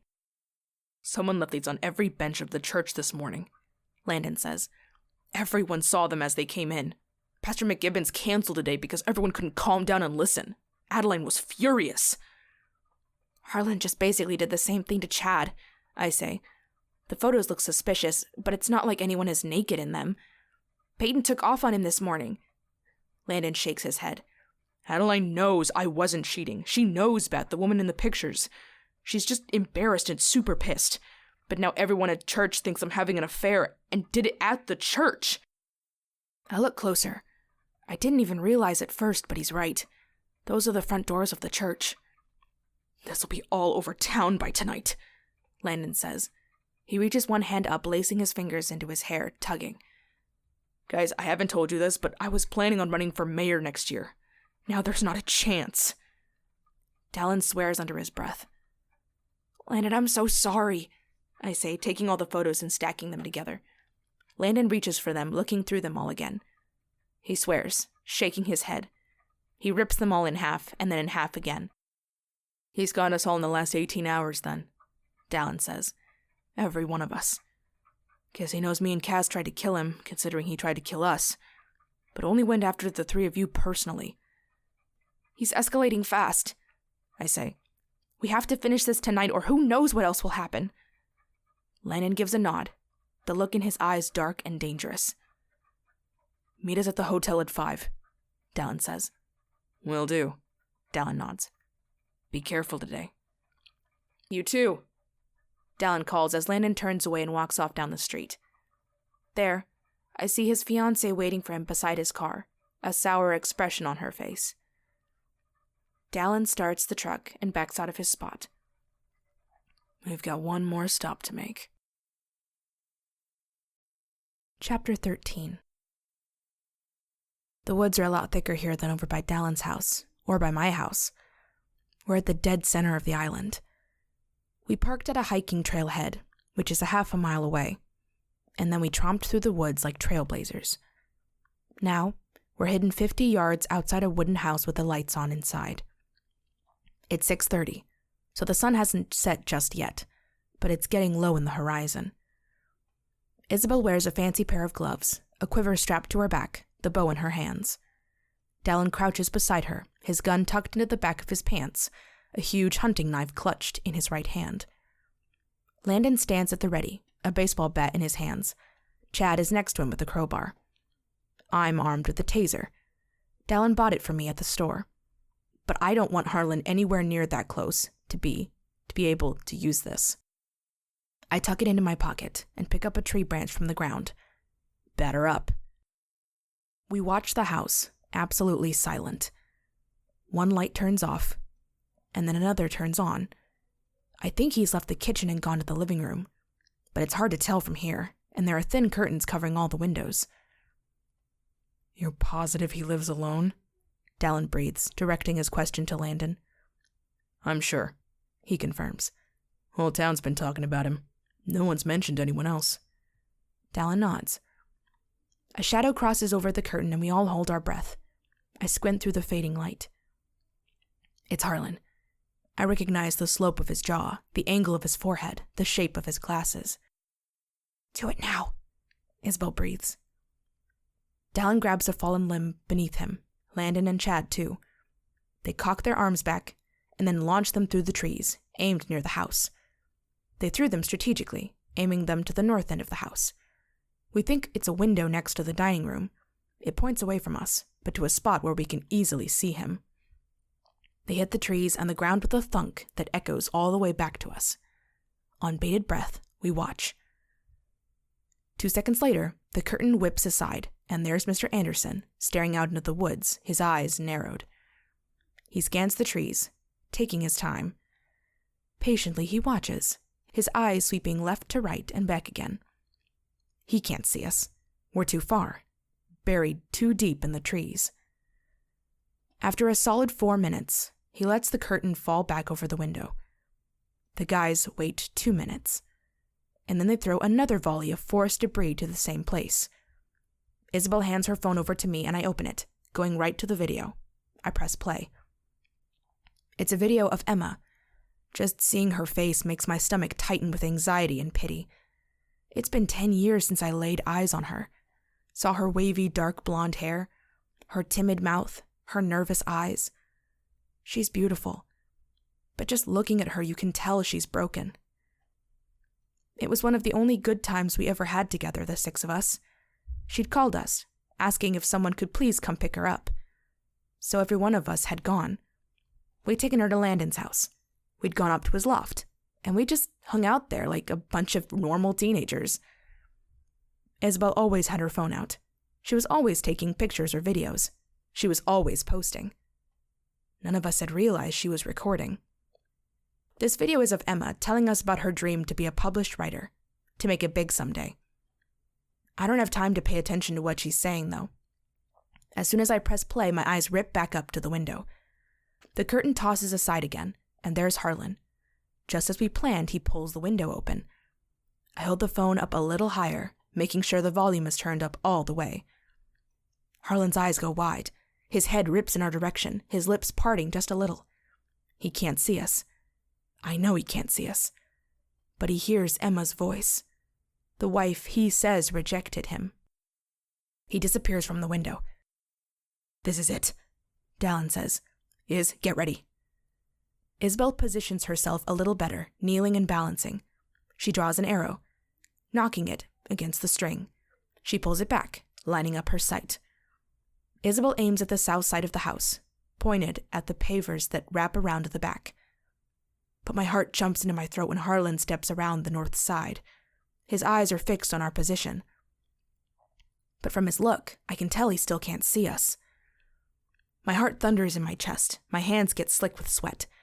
Nervously, my eyes flick to Isabel. She takes her time taking aim. I see her make tiny changes. I watch as she holds her breath. Her hands and fingers are steady. Isabel lets loose an arrow. Just as Harlan steps to the right, avoiding a fallen tree branch. The arrow catches him, and it happens so fast I can hardly see what happens. He rips to the side, and I see blood spray through the air. But instantly he twists, pulling something from the back of his pants. I don't even get to scream as he raises the gun and fires. Landon yells, going down to the ground. I watch in horror as Harlan turns and runs, aiming into the trees. Isabel is reloading another arrow, but Dallin springs to his feet, pulling the gun from his belt, and takes off after Harlan. Dallin, no! I call out, though it comes out as a fearful, choked-off cry. I reach out for him, but I barely miss catching the back of his shirt as he springs off through the trees after Mr. Anderson. Chad doesn't wait. He goes running off after Dallin, his crowbar at the ready.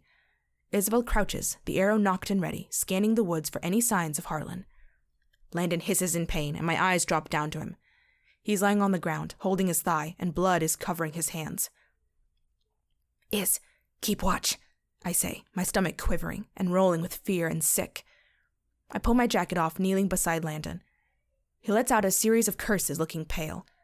I fold up my jacket, pressing it into his thigh, pushing as hard as I can. Blood instantly starts soaking through. Your belt, I say, reaching up. I need your belt.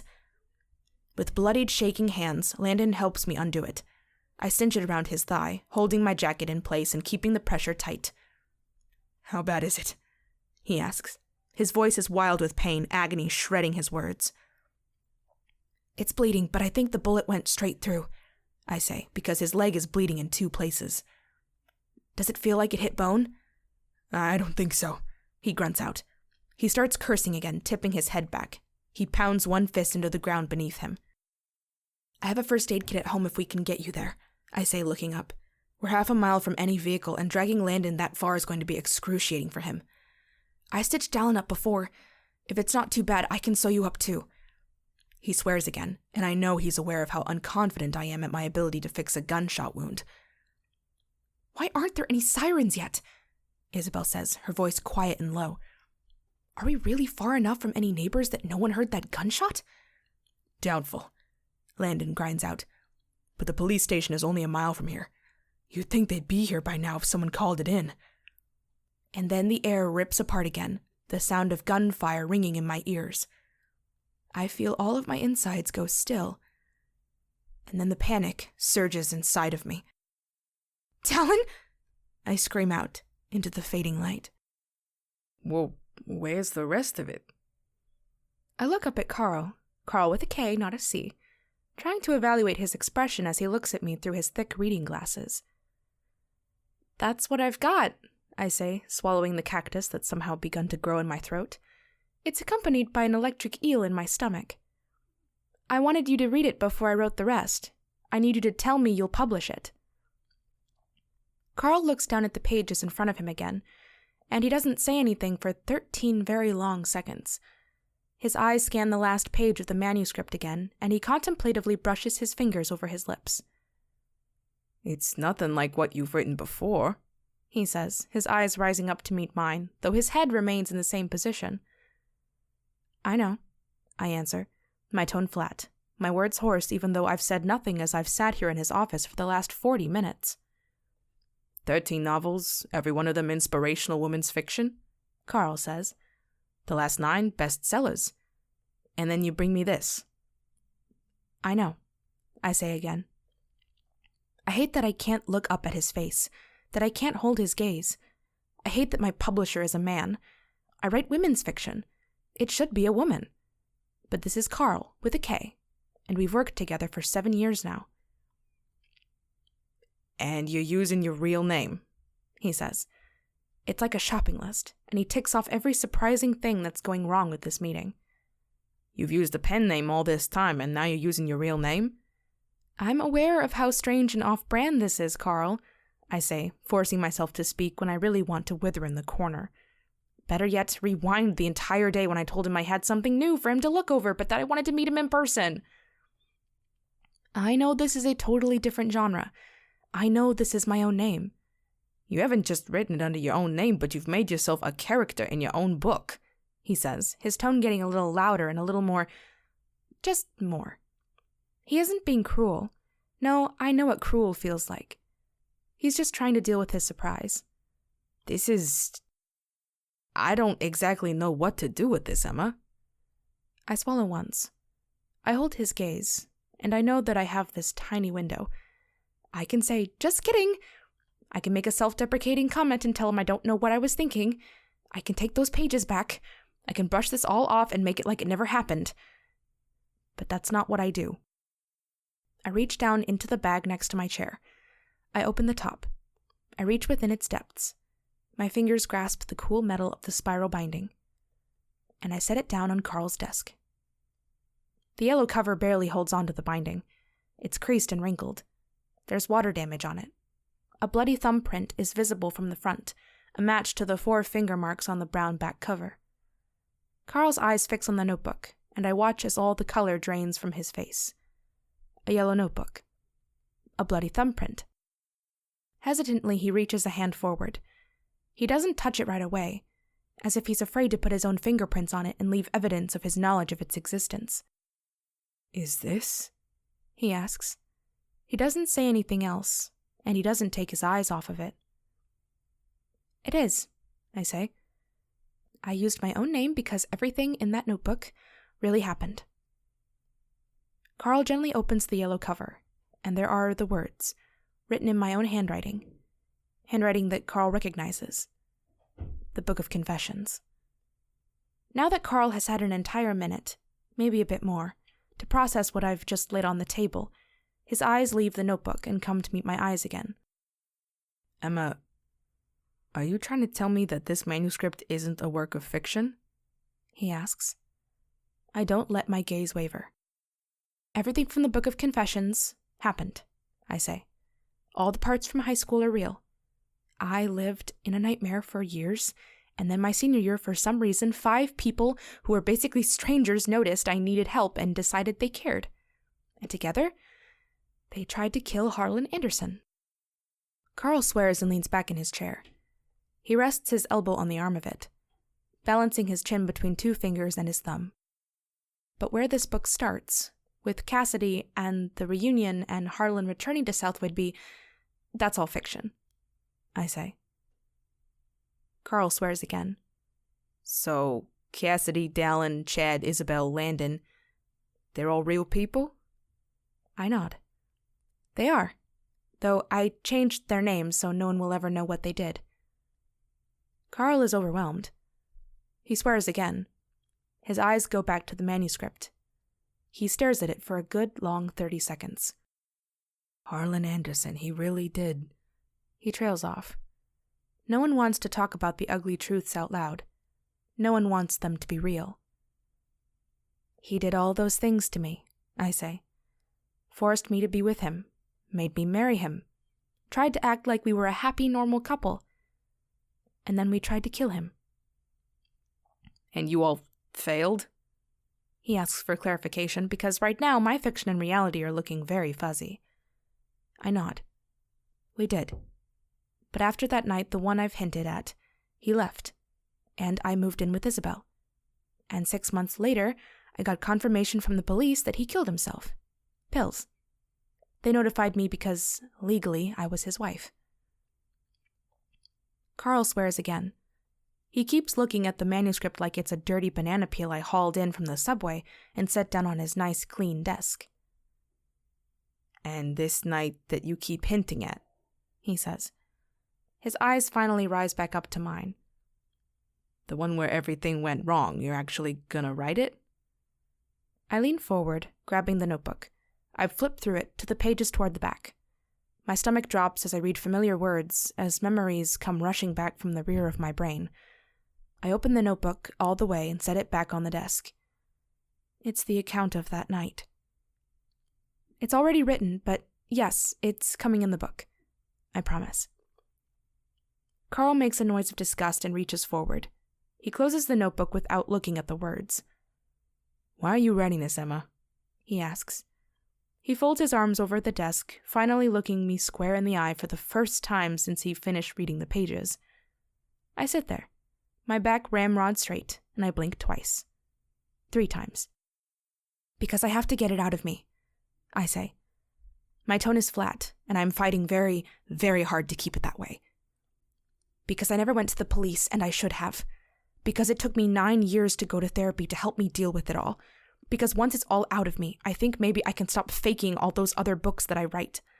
Maybe then I can feel what I'm writing about, and I can find something like it for myself. But for now, Harlan is still inside of me, poisoning everything in me. Carl can't hold my gaze for too long. It drops away, floating around his office. Because this is heavy and hard. I understand why he can't keep looking at me. I'm really, really sorry you went through all this, he says, and his eyes come back to mine. I know he means it. I had no idea, Emma. No one does, besides my therapist and those 5, I say. Why tell the story from Cassidy's point of view? He asks, and I'm grateful that we're turning back to the book and not the reality side of things. I take one breath and sit back in my seat a little, hoping that I look a tiny bit more relaxed. Because telling it from my own point of view was a little too real, don't you think? I ask. Carl nods, his expression telling me he realizes it should have been obvious. We may have to get permission from them. I shake my head. I changed enough key elements. I looked it up. We won't. He eyes me for a moment, and I wonder if he too thinks I'm a weird robot. I kind of feel like that sometimes, like I'm not a real person. My therapist says I've developed a lot of survival techniques. She says it's okay to let some of them die. I don't have to live in survival mode anymore. But it isn't easy letting go of something that kept you sane for so long. He looks at me for another long moment, and then he looks down at the notebook, his eyes fixing on the bloody thumbprint. Dallin's thumbprint. It's insane, he says. The premise, it's catchy. A group of high school seniors try to kill their teacher. They fail, only to have him come back to finish the game 10 years later. It's bizarre. Not our typical, but I like it. So you'll publish it? I ask, forcing myself not to hope. I don't ever hope for anything. Another survival technique. His eyes rise up to meet mine. Finish the book, Emma. I want to see how it ends. It's not a promise, but I think I read something in his tone that makes me think there's a chance. There shouldn't be. This isn't my normal. This isn't this publishing house's thing. It could be dangerous for them to publish it. A liability. But I need to tell this story. I need it out of me. So I let the possibility fill my chest. I'll have the rest to you in 3 weeks, I tell him. Chapter 14. My heartbeat thunders in my ears. My hands feel numb. I'm frozen. Waiting. Watching. Dallin had a gun. Isabel breaks the silence. It could have been him that fired. It's either really good or really bad that there was no return shot fired, Landon says, ignoring his bleeding leg for a moment. Hammer, hammer, hammer. My heart fires off painfully in my chest. I climb to my feet, my eyes straining to see in the almost non-existent light. I watch. I listen. Every second feels critical. Dallin could be lying in the woods, bleeding out, and I'm just standing here, frozen in fear and uncertainty. Chad could be dying. Or Harlan could be lying on the ground, dead. We should get out of here, Isabel says. If they didn't get Harlan, he could be circling back around. Her words spike fear in my veins. My eyes dart around, watching for Mr. Anderson.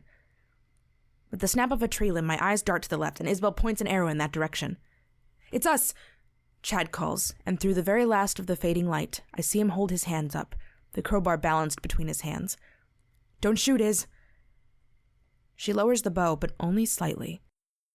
As my eyes find Dallin just behind Chad, they cross the space back to us. Immediately, I cross to Dallin and wrap my arms around him. He encloses me with his own arms, cradling me tight against him. So, is he dead? Landon asks from the ground. I fired off a shot at him, Dallin says. His chest vibrates against mine with his words. But I must have missed. He disappeared into the trees. We followed him, but... He shakes his head. So he's out here in the woods? Isabel asks, her voice rising in pitch. Yeah, Dallin says, his grip on me tightening. Guys, we have to get out of here, Landon says. I'm dead weight and it's dark. We need to figure something else out. We need to end this now, Isabel says. Things have gone too far. It's us or him, and I refuse to die tonight. No one's dying tonight, Dallin says, his voice rough and hard. He releases me and crosses over to Landon. But he's right. We need to get out of here. We need a new plan. We're never going to find Harlan in these woods. Chad darts over to help, and he and Dallin heft Landon up to stand on his one good leg. Landon hisses in pain, biting his tongue to keep quiet. He slips an arm over each of their shoulders. Isabel darts forward, feeling around in the dark until she finds the bloody arrow that went through some part of Harlan. Can't leave any evidence behind. Together we point ourselves through the woods. I grab the gun from Dallin, holding it at the ready as my eyes scan the woods. You think of the woods as a quiet place until you're trying to sneak through it in the dark, hiding from someone who's ready to kill you. The tall boughs of the trees sway with the breeze. The trunks creak. There are hundreds of deer around, darting through the underbrush. There are squirrels. There are owls. They all make noise, creating cover for Harlan. Isabel keeps her bow loaded, nocked and ready to fire. I keep my finger next to the trigger. Slowly, so damn slowly, we make our way through the woods. Soon, I can't see Harlan's house anymore. Soon, I hear noise from the main road as a car drives by. But I never hear the sound of sirens. I don't see blue and white lights flashing through the dark. 2 gunshots were fired tonight. I have to consider, if I heard something that sounded like gunfire twice, would I really call the police? We as humans ignore a lot of things, because anything could be anything. What if it came to gunfire and no one even calls the police? In the end, is that better or worse for us? We might get away with murder, but this is a game of cat and mouse, and some of us could end up dead and no one would ever know. Truck's up ahead, Dallin says, straining under Landon's weight. And just then, I hear the crack of a branch behind us. I whip around, my finger on the trigger. Isabel lets loose an arrow. But there's nothing there. Get in the car! Get in the car! Chad says, his voice shaking and rising in pitch. He picks up his pace, getting louder and more careless. The blood is raging through my ears, stealing some of my senses. But like a miracle, we burst into the parking area of the hiking trail, and there's Dallin's truck. No one can get inside quick enough. The guys load Landon into the passenger seat, and Isabel, Chad, and I pile into the back. Dallin fumbles for the keys, and then the engine roars to life.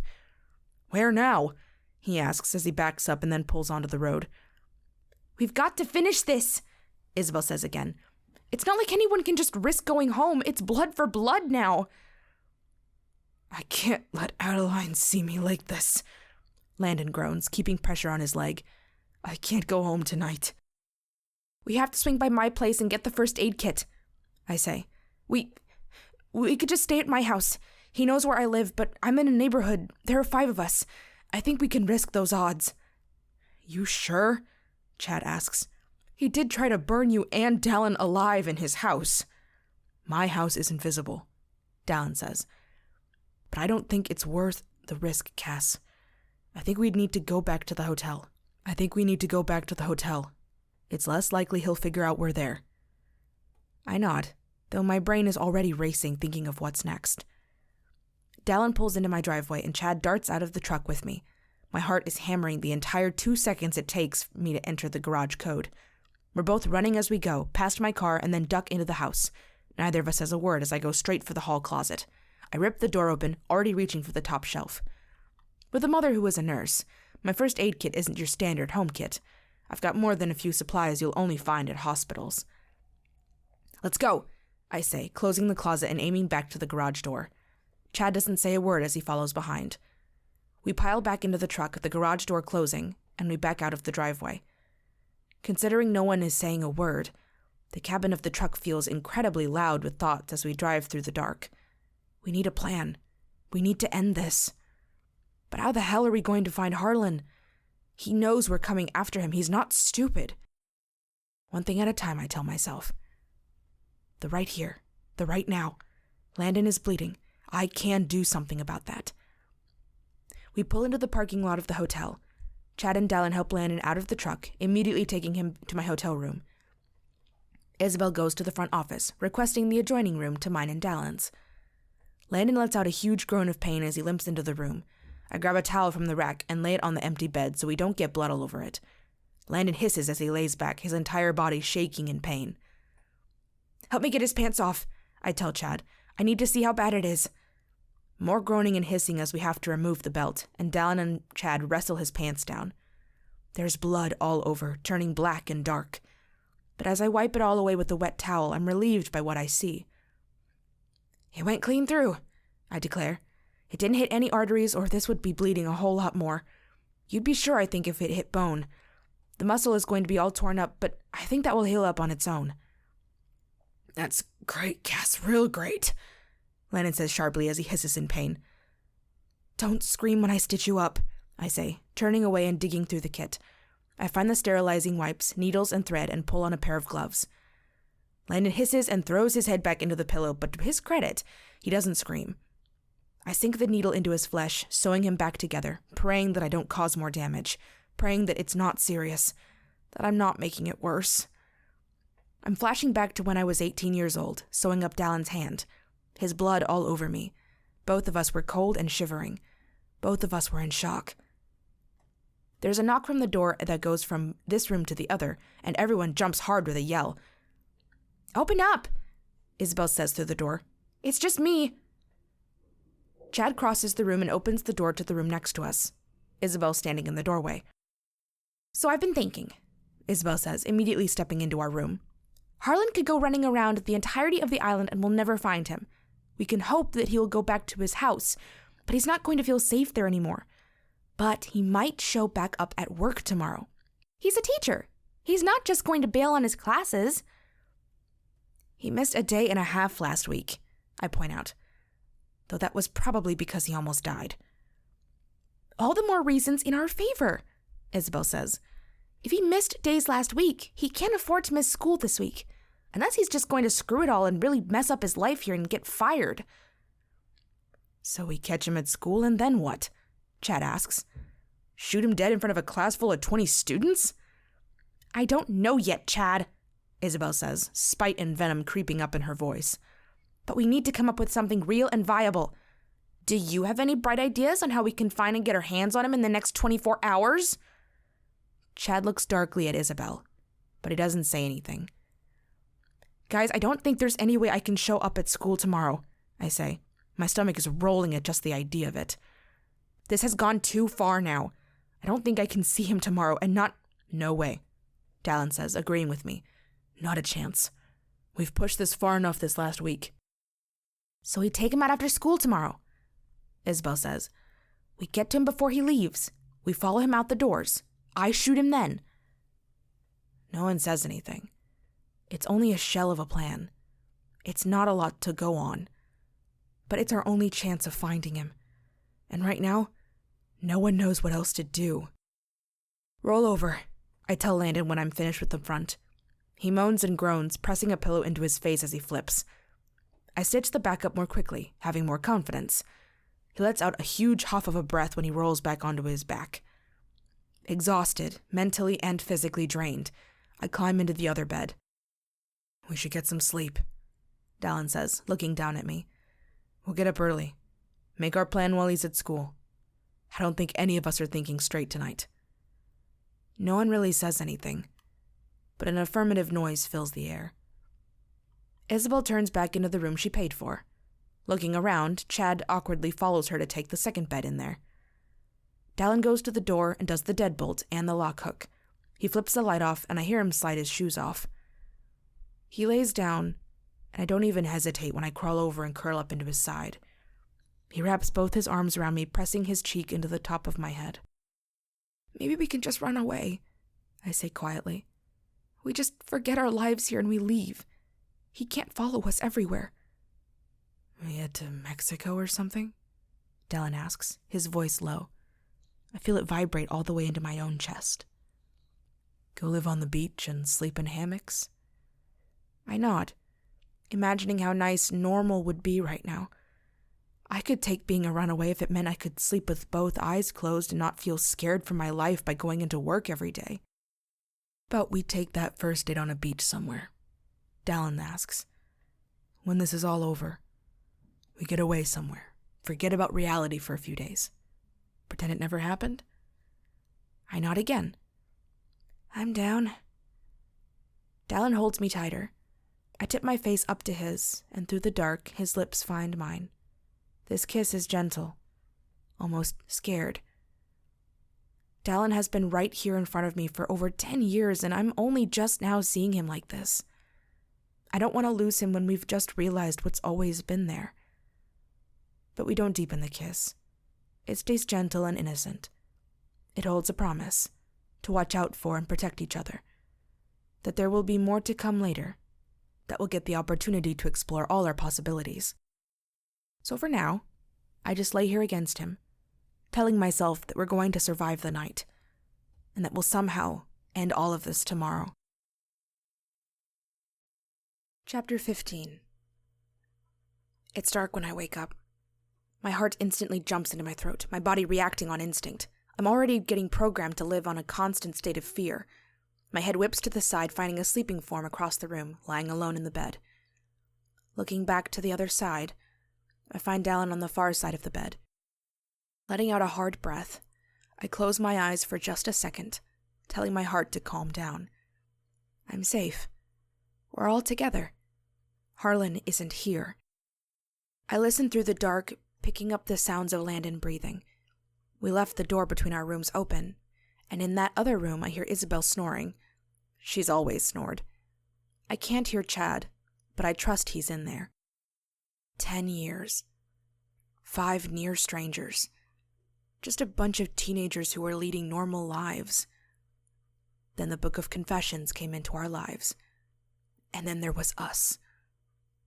I think that meant more than I gave it credit for. You consider your friends the ones you went to parties with, the ones you laughed with. But what about the people you fought side by side with? What about the ones you cried with, the ones you plotted crimes with, the ones you bled with and almost died with? I roll over, nuzzling myself into Dallin. He wraps an arm around me, though he doesn't wake up. His long hair falls in his face, and I wonder how he can stand it. I don't like my hair in my face when I'm sleeping, but there's a rugged wildness to Dallin with it. Really, it's in everything about him.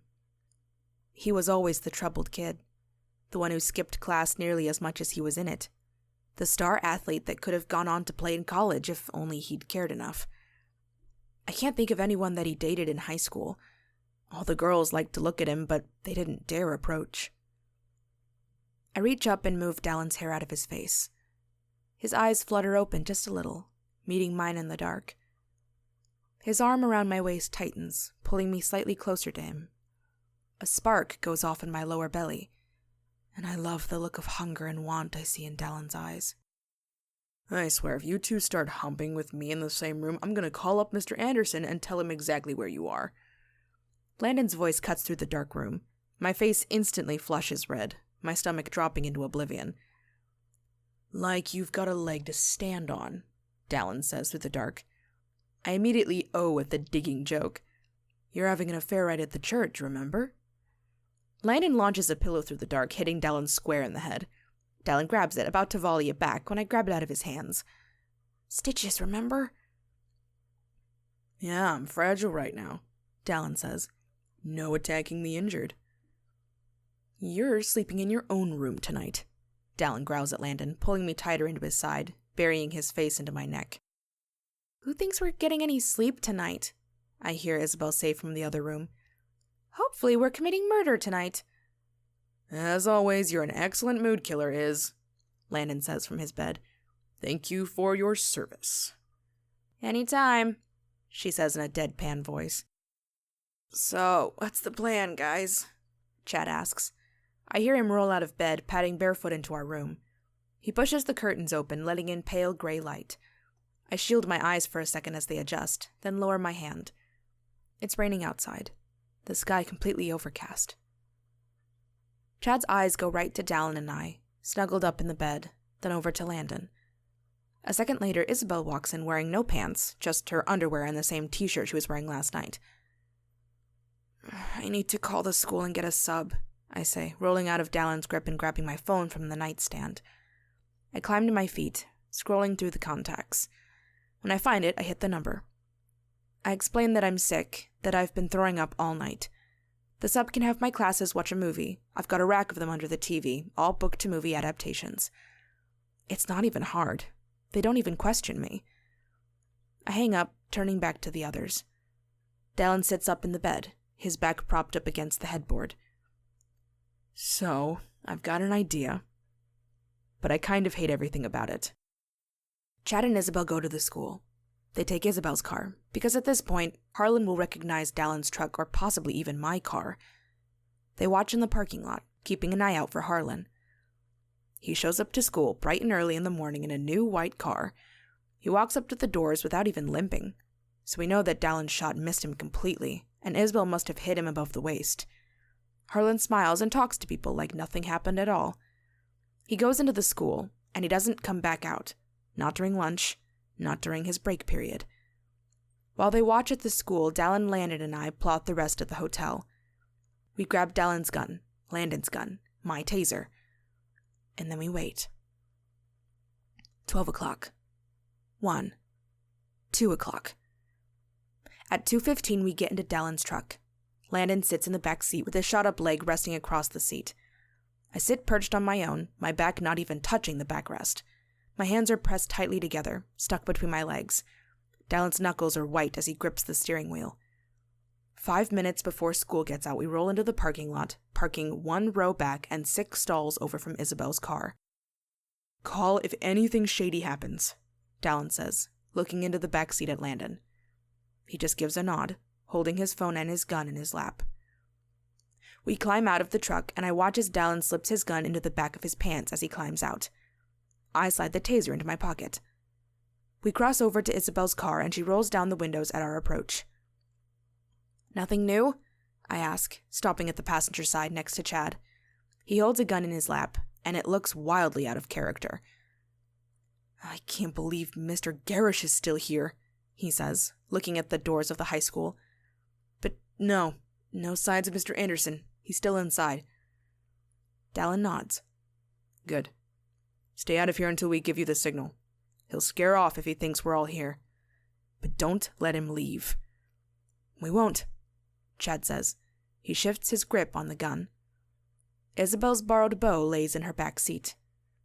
Dallin claps his hands on the hood of the car twice and steps away. I take 3 long strides to catch up to him, grabbing his extended hand. I feel sick. At least that part I don't have to lie about when we get inside. I really could throw up. I could faint. I could scream or cry. But I paste on a blank expression and walk side by side with Dallin right up to the front doors. We step over the threshold, just as the bell rings.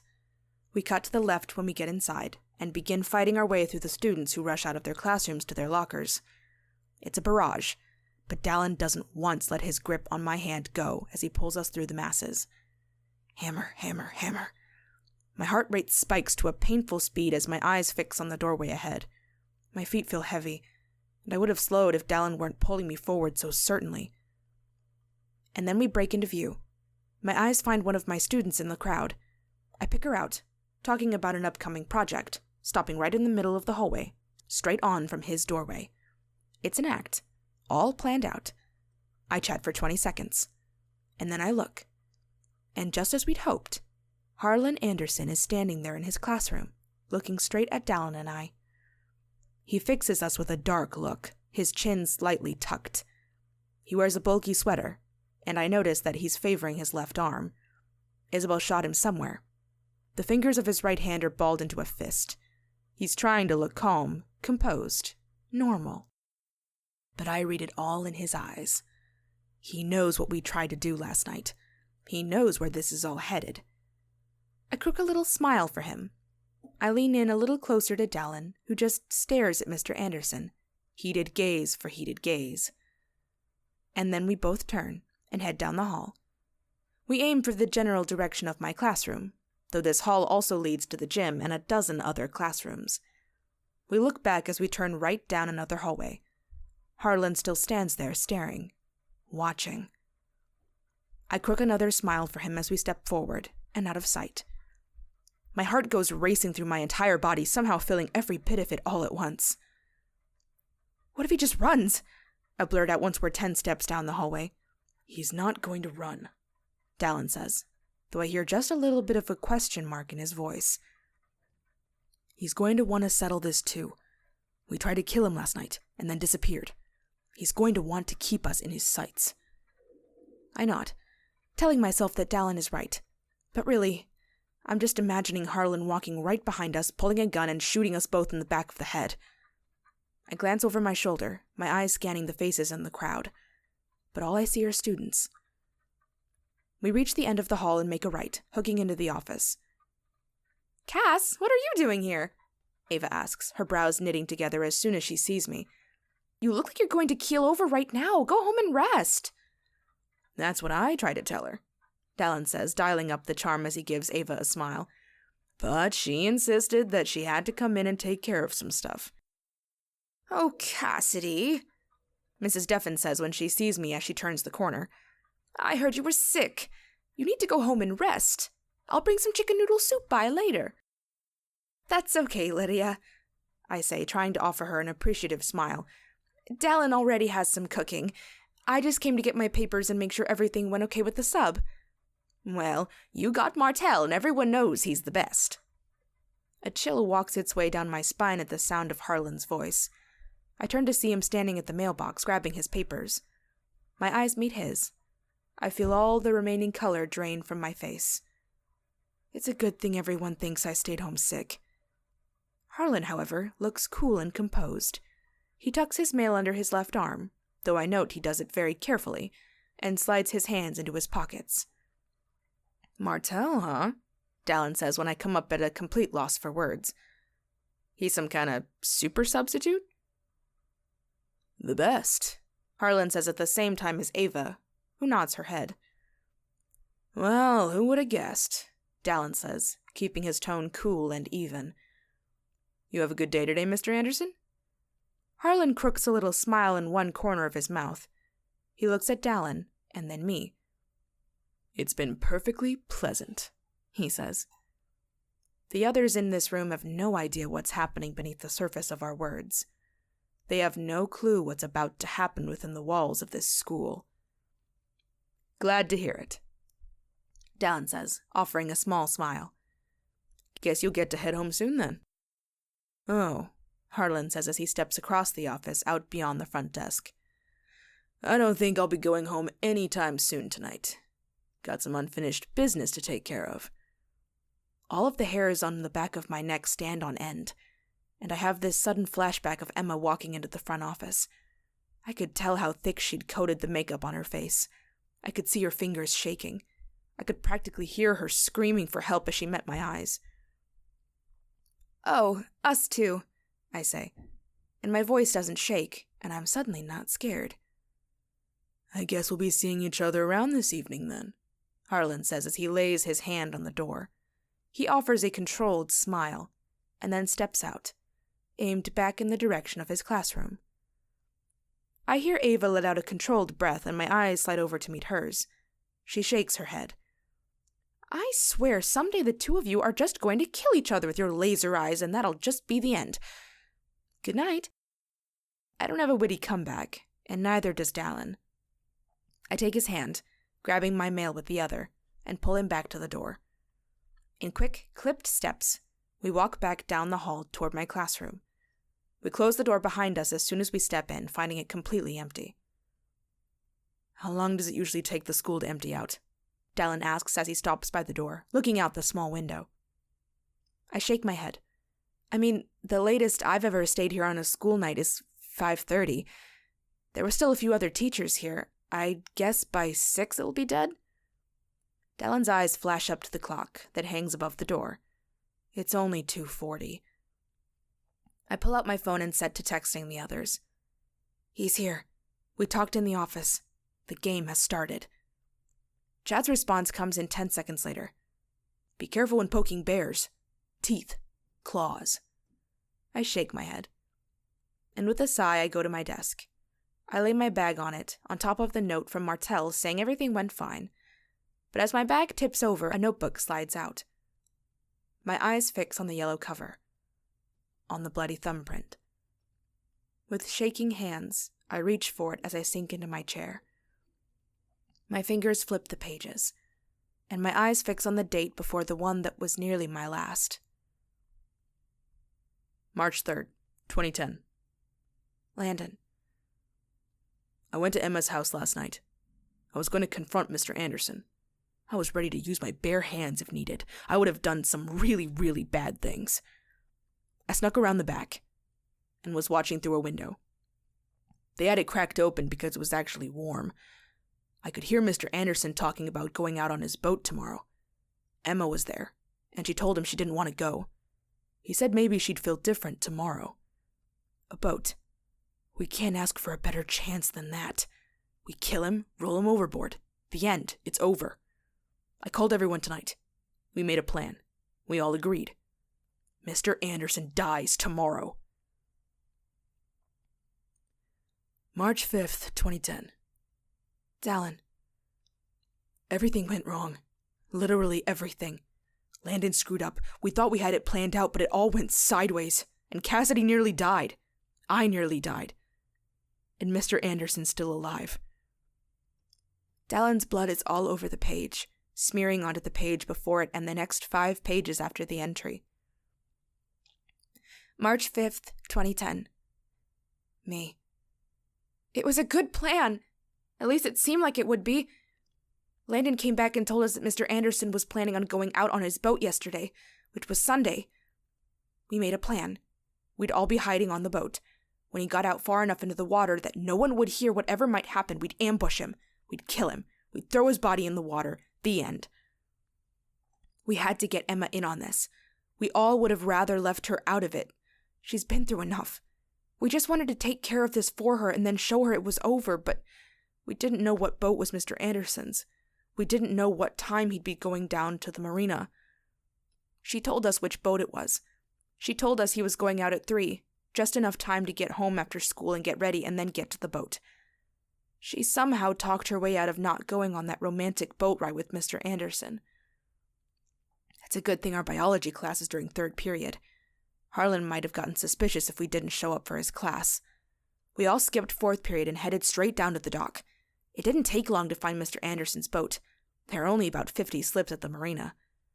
We got on, got our things ready, and slipped below deck into the cabin to hide, which wasn't easy. The boat isn't that big. It was scary. My heart was beating so fast while we waited.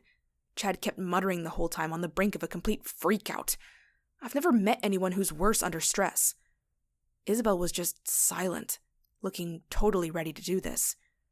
Dallin just kept watching like a hawk through the tiny crack in the door. I swear he should become a hitman or a spy. He's weirdly good at this. Mr. Anderson showed up 5 minutes after 3. I really thought I was going to throw up. We've attempted it before. Murder. It's so big and so final and so not what any 18-year-old should be contemplating. But there we were. We had no idea how far we'd gone. We couldn't see anything. But the water kept getting rougher, up and down and up and down. And then Landon whispered, "Guys, I'm gonna puke." I swear every organ in my body disappeared then. He darted forward, pushing past me and Isabel and right out of the cabin, out in front of Mr. Anderson. He threw up everywhere, and we lost our element of surprise. We all jumped out of the cabin. Harlan was yelling like a man about to die. Dallin and Chad tackled him, getting a rope around Mr. Anderson's neck. I stepped out of the cabin, only I stepped in Landon's puke. I slipped straight forward. I fell, right into Mr. Anderson's chest. His hands wrapped around my throat. It all happened so fast. Dallin and Chad were trying to wrestle Mr. Anderson away from me, but trying to keep the rope around his neck, and then the boat hit something. The force of it knocked nearly everyone off their feet. I pitched backwards, falling out of the boat. I fell down into the water, and then my back hit sand. Mr. Anderson went with me. I don't know how he didn't try to catch himself, but his hands stayed locked around my neck. There are big wet marks on the page, dried water stains, my tears blurring the ink and lines on the notebook. I looked up through the water at him. Mr. Anderson's hands tightened around my throat. I was sucking in water, choking, being drowned and choked at the same time. Black spots started swimming in my vision. I was going to die. Seconds. I had seconds before my lungs were totally full of water and I drowned here in the ocean. I saw something swim overhead, and suddenly Mr. Anderson jerked hard to the side. Whatever it was, they hit him in the side of his head. He flew back and the water splashed everywhere. Chad jumped into the water next to me, dragging me up and out, doing the Heimlich behind me. I don't know if that was the right move or not, but I choked the water out.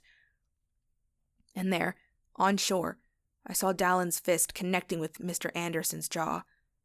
Blood sprayed all over the place. I couldn't tell right now, but all the skin across Dallin's knuckles split open. Mr. Anderson went down, but when he came back up, it was with a piece of driftwood. He swung it as he came back up, hitting Dallin in the side of the head. Dallin dropped like a sack of rocks into the ocean. Mr. Anderson took off running, and Isabel and Landon went after him. Fists started swinging, and there were grunts and yelling and screams, but I couldn't stand there and watch. Chad and I grabbed Dallin, totally unconscious, and dragged him up onto the shore. I started crying, even as I kept coughing up seawater. I could hardly breathe. My throat burned. My body was shaking uncontrollably. I pressed my fingers into the side of Dallin's neck, hoping and praying to find a pulse. But my fingers were so cold, so frozen, I couldn't feel anything. Chad slapped Dallin across the face. He didn't wake up. I realized Isabel was screaming, then yelling, calling out every curse word in the book. Then Landon was yelling. I looked up for just a moment. They were looking for Mr. Anderson, screaming at him into the trees in front of us. He crashed into the south tip of Kamino Island, and Mr. Anderson got away. Wake up! Wake up! Wake up! I begged Dallin, shaking his shoulders. Finally, his eyes fluttered open, but his eyes weren't focusing. Is he? He tried to say, but his words came out confused.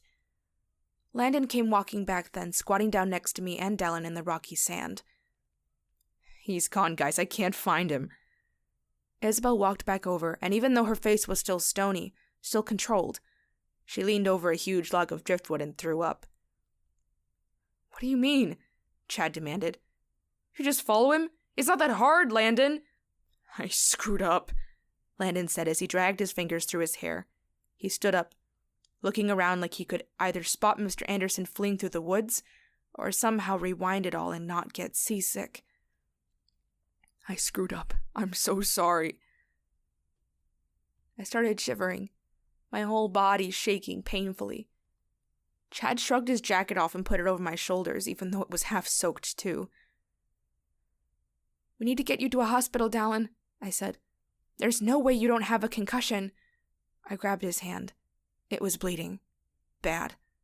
And you need stitches. He shook his head, though he hissed in pain. We can't go to a hospital. What the hell would we tell them?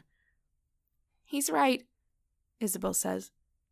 We can't go into a hospital. They'll ask too many questions. My stomach rolled. I can do it, I said. My mom has a suture kit at home. How the hell are we supposed to get home? Chad asked. He looked out over the water, and all of us turned to look at the boat. What choice did we have? Being grounded, someone had to push the boat back into the water from the shore. Neither me nor Dallin were in any shape to do it. Me and Isabel and Dallin got back in. I think Landon felt guilty, so he volunteered to push it and then swim to get in. Chad helped him. We got the boat started back up, and then we left Mr. Anderson on Kamino Island and went back to Whidbey. We're all at Isabel's house. Her parents are out of town tonight. My parents think I'm at Morgan's house for the night. I don't think anyone's going to sleep tonight. What if he comes back? What if we just can't finish this? What if he kills all of us? What if he kills Emma as revenge? March 9th, 2010. Chad. He didn't come back. It's been a week, and Mr. Anderson hasn't been back to the school the entire week. We finally asked in the office, and they told us he called in and quit unexpectedly. It took 2 days, but we finally dared to go back to school. We found Emma. Mr. Anderson didn't come back home that night we crashed the boat. He hasn't been back since. He hasn't tried to contact Emma. He just disappeared. March 9th, 2010. Isabel. It isn't how we wanted it to end. It isn't the ending that leaves any of us sleeping well at night. But I think it's over. Mr. Anderson realized we weren't going to stop this until someone was dead. He ran. Emma asked me if she could move in with me for the rest of the school year. Of course I said yes. I haven't talked to my parents yet, but I will. I'll tell them as much as I dare. They'll say yes. I think it's over. Did we win? I don't know. Cassidy and Dallin almost died. I'm pretty sure we're all going to hell now. But Mr. Anderson is gone, and Emma is safe. She's finally free of this nightmare. So yeah, I guess I can say we won. I shake my head as I read Isabel's last entry. There are still 2 more entries in the Book of Confessions, but this is the last one from that nightmare week. We didn't win. We just pushed the game further down the road. I open to the second to last entry. April 20th, 2010. Emma. He's been gone for over a month. By all logic, I should be able to hope. Hope that it's over. That I'm finally free. That the monster has moved on and is gone for good. But there's this sick feeling of dread that lives in the pit of my stomach now. Every day it just gets an ounce heavier. It gets a little blacker. A little more poisonous. Harlan is not here. But he's not gone. He told me he loved me every day for all those years life pushed us together. I think he believed his sick, twisted, demented feelings were genuine. He never saw what he was doing as anything but pure love. Harlan will be back. This isn't over. I can't stay here. I've thought about disappearing, not even telling the others where I've gone. But after everything they've done for me, how can I do that to them? How could I ever be that selfish? I have to graduate. It's only 2 months now. After that, I'll go. I'll take off. I'll head somewhere Harlan will never, ever be able to find me. And then maybe I'll sleep through the night for the first time in 4 years. I can't believe she didn't do it. I think I would have if I'd been her. Taken off. Slipped away without a word, so there was never any risk that one of us would tell Harlan where she went. I guess I'm more selfish than her, though. I close the notebook, closing it to the back cover. I run my fingers over it, right over Dallin's dried, bloody fingerprints. 10 years. This all started a decade ago. I'm ready to end this. Tonight. No matter what it takes. Dallin eyes me in evaluation as I walk across the classroom. He stands when I get to the door, and he follows me out. Chapter 16. We check windows as we walk. All the other English rooms are empty. We're halfway down the math hall when the door in front of me opens suddenly. I barely stop in time to keep from smashing right into it. Mr. Gardner walks out of his classroom, fumbling for his keys. Oh, hi, Cassidy, he says, looking up at me through his thick glasses. You headed out?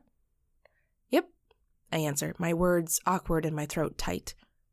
Mr. Gardner looks from me to Dallin, his brows furrowing in suspicion. But he simply closes his door, looks over his shoulder at us one last time, and then continues on his way to the front doors. With an awkward sigh, we continue on our way. We loop through the gym and see that the cheer squad is just finishing up, the girls packing their bags, headed out to the parking lot. We circle past the office. I see 3 teachers lingering inside, and 1 student sitting in a chair next to the desk with the phone, waiting for a late parent to pick them up. Noise down the hall pulls my eyes, and I find Craig, the janitor, walking down the hall with his big broom, cleaning away the mess of the day. Footsteps behind pull my eyes the opposite direction down the hall. Harlan steps into view. He stands there, his left hand sunk into his pocket. In his right hand he holds a scalpel, the kind the students use to dissect frogs. My eyes meet his, and we stare at each other. This is a man who developed sexual feelings for a child. A man who put his hands on that child. who raped her, who beat her when she objected, a man who forced her to marry him and pretended like everything was right in their world. He's a man who's telling everyone that he was rejected by his wife. I take a step forward, reaching into my pocket for the taser. Harlan turns toward me, fixing his gaze on me. "Cassidy," Dallin calls, and I hear him step forward. I pick up my pace, slipping out of his grasp. Harlan spreads his feet shoulder-width apart, his chin tucking to his chest. I pull the taser from my pocket. I tighten my grip on the buttons just slightly. "Hey, Miss Walsh." I stop dead in my tracks when Mr. Perry steps out of his classroom, just to our right. "You coming to the homecoming game on Friday?" My heart is raging, hammering loud in my ears. But my eyes slide over to Mr. Perry's for a tiny moment before they go back to Harlan. Harlan is looking at Mr. Perry in the same way I am, with livid annoyance at his interruption. "My old team?" Dallin says as he comes to my side. He slips his hand into mine, squeezing my fingers painfully. "Of course we'll be there." Mr. Perry smiles and crosses his arms over his chest. "From what I've read about you, Mr. Kelly, you could have played college. How come that didn't happen?" I look back at Harlan, and he looks at me. His fingers curl around the scalpel. My hands shift the taser into a better position, hiding it just out of Mr. Perry's view. "Because I was a lazy piece of crap back in high school," Dallin says, faking this whole thing with a lazy smile and a chuckle. "Biggest regret of my life. Should have stuck it out." "What about your friend?" Mr. Perry asks. Chad Edwards? He got a scholarship or something, didn't he?" "Yes, sir," Dallin says. I don't know how he does this. Fake this whole conversation so easily. Full ride. Played all 4 years. He's got a really successful company now. Awesome wife. Baby on the way. "I heard through the grapevine that his wife kicked him out," Harlan says, and every decibel of his voice sends the hairs on my arms standing on end. "Seems he was cheating on her." "Nah," Dallin says, giving a dismissive shake of his head. "Someone was just messing with him. He'll be fine." Footsteps from behind draw my eyes back. Mrs. Dury shakes her head at me. "You should be home in bed, Miss Walsh." "Soon," I say, forcing an appreciative smile. "I'll be sleeping good tonight." My eyes slide back to Harlan, and I let just a little bit of a smile pull on my lips. "You headed home soon?" Mr. Perry asks Harlan. "You're welcome to come over and watch the game tonight." Harlan's eyes slide over to Mr. Perry. "I've got a lot of things to catch up with tonight, but thanks for the invite." Mr. Perry nods, bids us all good night, and aims for the doors. I turn at footsteps behind me, watching as the cluster of teachers from the office walk toward the door. When I look back, Harlan is gone. Dallin swears under his breath. His grip on my hand tightens. "Come on," he says. We take off down the hall at a quick pace. We check the library. It's empty. We check the auditorium, just to be sure. It's empty as well. The locker rooms are cleared. I grab an abandoned baseball bat, clutching it tight between my hands. We find one lone trombone player packing up his instrument. We watch and follow as he walks down the hall and then out the doors. "Cass," Dallin breathes as we circle down another hall. His eyes are fixed up high, and I follow his line of sight up to the security camera. It's been unplugged. My eyes automatically slip down the hall to where the other camera is.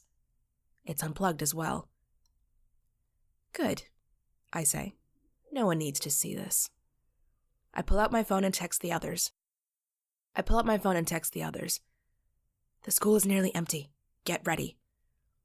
We set off back down the hall. As we round the corner, I look into the windows of the foreign language classrooms, and in the Spanish room, I find Señorita Sanchez. "You still here?" I ask as I poke my head in. She huffs a laugh. "1 week in and I'm already behind on grading papers." "Right?" I say, putting on my acting hat. "I forget every year how hard it is to get back into the swing of it." She smiles and shakes her head, not even looking up at me. "Hey, the office just told me that Craig is going to be waxing the floors in just a few minutes. They need everybody to clear out." "Oh, really?" she says, her shoulders sagging with disappointment. Yeah, sorry, I offer with false sympathy.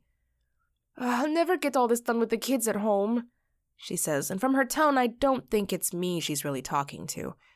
But it works. She starts packing all of her things up. See you tomorrow, Gabby, I say, offering her a sweet smile. Dallin and I make our way down the hall, but just before we turn down another, we look back and see her walk out of her classroom, a big bag in hand. She flips off the light and heads for the exit. We make our way down the last hallway, checking every room as we go. They're all empty. Finally, we make our last loop back toward the office, unplugging every camera as we go. I step in front of the door, trying it, only to find it locked. I think that's it, I say, looking over at Dallin. Everyone's gone. Dallin nods and pulls out his phone. 4 seconds later, my phone vibrates with his text message to the group. School's cleared. It's go time. The janitor just left. Our cars are the only ones left in the parking lot. Lan's reply comes through. I almost can't believe it, that the school really cleared out. I just hope and pray there are no stragglers. Dallin and I turn down the science hallway and set off. Even though I'm walking quietly, my footsteps still echo off the walls. I swear I can hear myself breathing, rattled back to me from the lockers. Dallin walks with his right hand behind his back, his hand wrapped around the gun tucked into his waistband. I hold my taser in my left hand and baseball bat in my right. Chad and Isabel are already waiting at the front doors when we get there. Silently, I open them, letting them in. We need to split up, Dallin says in a whisper as they step inside, armed and ready. He could be hiding anywhere. Isabel nods, her eyes already scanning the hall. Chad is so white I worry about him passing out. But Dallin nods them down one hall, and they set off without hesitating. Dallin and I are halfway down the hall when all the lights turn off. My eyes rip from side to side back down the hall looking for signs of Harlan, but I don't see a thing. We slide farther down the hall.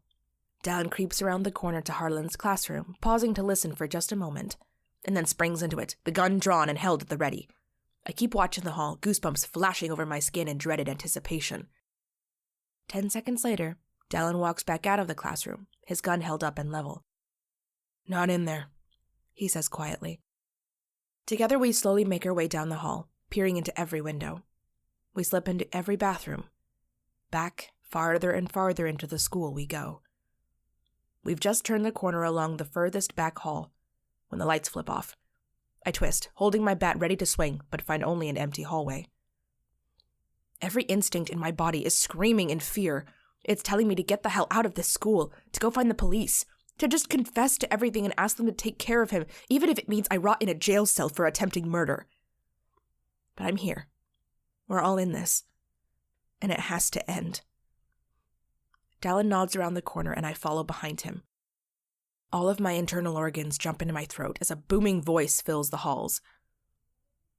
If you have not yet left the building, please do so immediately. It's Harlan's voice, smooth, calm, collected. Dallin and I look at each other, our eyes growing wide. Immediately, we both take off, running toward the office. I wait for him to say more, for him to taunt us, for him to say something incriminating. But he's not stupid. He knows there's a risk that someone is still in the building. He wants everyone out of the building so no one will hear whatever is going to go down, just as badly as we do. We slow as we turn the corner and the windows of the office come into view. The lights are on, but I don't see any signs of movement. Dallin looks back at me, and I see a question in his eyes. Do we go in? How do we do this? But just then, my entire body seems to disappear as gunfire cracks through the school. He's headed toward the auditorium! Chad bellows. Dallin immediately hooks down the hall. Like lightning striking, the thought hits me. Chad doesn't know that there was an addition made to the school 6 years ago, and it's now in a different place. But Dallin does, and that's where he's headed. Dallin, no! But he's already gone down the hall. I take a deep, shaking breath. I look down the hall toward where Dallin went, and off the opposite way where the auditorium used to be, which is now the band room. I set off that way. I creep along the wall, hoping and wishing that I had a gun, that I had anything more deadly than a bat and a taser. I don't want him anywhere that close to me. My ears strain, listening for anything and everything. I hear footsteps running to the other end of the school. I hear someone breathing heavily. We're so spread out now. One of us might accidentally get shot by friendly fire. I turn around the corner to where the old auditorium is. Its doors are wide open. Breathe. Breathe. I have to mentally tell myself. I can feel myself getting lightheaded. My hands feel cold and numb. Breathe. I step through the doors, my eyes scanning the space for signs of movement. Dozens of chairs are spread out in rows. I go down the aisle, scanning the entire length. No one is hiding. There are no signs of Harlan. I've just gotten to the stage when Dallin's voice booms through the halls. "Stop hiding like a rat, Harlan!" he calls. He taunts. "You got away with it for enough years. It's time to face the consequences of your actions." My blood runs cold. No. I turn and immediately run out of the band room. I dash back down the hall toward where I heard Dallin's voice. Footsteps dash. Someone yells. I hear something heavy and metallic hit the ground. I want to scream out for him, to call out to Dallin, but I can't draw Harlan to me. The sound of a voice up ahead sends a wave of cold chills over my skin. I turn the corner and freeze. I'm looking at Harlan's back. He stands straight and stiff. His right arm is extended, and held firmly in his hand is a gun. Kneeling on the ground in front of him is Dallin. He holds his hands up behind his head, his gun on the ground to the far right of him. I always thought the situation would be reversed, Harlan says, his voice low, his tone making goosebumps flash across my skin. Out of all of you, I always thought in the end that you would be the one to kill me. If only you possessed a little more finesse. You're not good enough at this to just go yelling during a game of cat and mouse. I step forward, keeping my feet silent. I see Dallin's eyes shift just slightly over to Harlan's left arm, but he's smart. He's careful. He doesn't look at me fully. He doesn't alert Harlan. Trust me, it's still going to be me putting you down, Dallin says, faking words of confidence in the situation. Your cocky nature was always your greatest downfall, Mr. Kelly, Harlan says. You never bothered thinking about your future, and look where it's gotten you. I step closer and closer. I'm holding my breath, because I don't trust that I won't alert him with my adrenaline-saturated breathing. I might be a good-for-nothing loser, but at least I never raped anyone, Dallin says, and all my blood chills. He'll push this too far, and Harlan has a gun to his head. I step forward faster, winding up the bat. You all thought you knew everything, Harlan says, his voice turning into a snarl. But Emma... I swing, connecting the bat to the side of Harlan's head right into his right ear. He jerks to the side and the gun fires. A scream rips from my lungs, but Dallin instantly dives for his gun, grabs it, rolls, and fires at Harlan as he runs down the hall, holding his bleeding ear. Shit! Dallin yells as he climbs to his feet. He immediately takes off, running after Harlan. Dallin, no! I yell after him, but he's long gone as they turn a corner and disappear from my view. I follow down the hall, but fear is taking over my body. I should be running after Dallin, but all I can manage is a quick shuffle forward as my entire body shakes. I turn around the corner, but find the hallway completely empty. I breathe. My words don't come out loud enough for anyone to hear me. Chad! Only silent halls answer back. Hot, angry tears fill my eyes. Dallin is stupid. So stupid! Why does he keep running off without any backup? Farther and farther I walk down the hall. I pass the office. I get to the T in the hallway and have to choose left or right. I go left, down toward my own classroom. My heart is thundering in my ears. I swear I can't even hear anything. My vision swims with fear. I'm worried I'm going to drop the bat because my palms are so slick with sweat. And then it happens. Arms loop around me, taping something over my mouth. He knocks the bat out of my hands and it goes crashing over the floor. Strong hands yank my own behind my back and I stagger and stumble as Harlan pulls me to his side. I slam hard into a door before he pulls it open and shoves me inside and closes it behind us. It's my own classroom. You could have stayed out of this, Cassidy, Harlan hisses as he winds tape around my wrists behind my back. You weren't even friends with her. You should have kept your nose in your own business. Stayed with the drill team. Stayed popular and ignorant. He shoves me down to the floor. Hot tears spring in my eyes. I can't get in enough oxygen.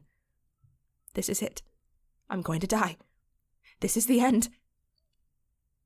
People need to mind their own business these days, Harlan says, setting to pacing back and forth as he holds his gun aimed generally in my direction. However, Isabel injured him with the arrow. It doesn't seem to be bothering him now. He hardly even seems to notice his bleeding ear or how it's swollen to twice the size. Everyone thinks they have to be a crusader, that they need to speak up about anything and everything, even if they know nothing about what they're fighting for. He suddenly stops, looks at me, aiming that gun right at my head. You ruined it all, Harlan says, his voice dropping lower. It started with you. I know it did. You poisoned her against me. You made her afraid of nothing. You stole my wife. I actually hear emotion cracking his voice. He believes this. He believes every word he says. It's been a miserable decade, Cassidy Walsh. Let's put an end to it, shall we? The door bangs, and then something even louder fires.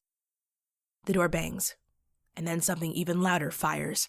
1, 2, 3, 4, 5.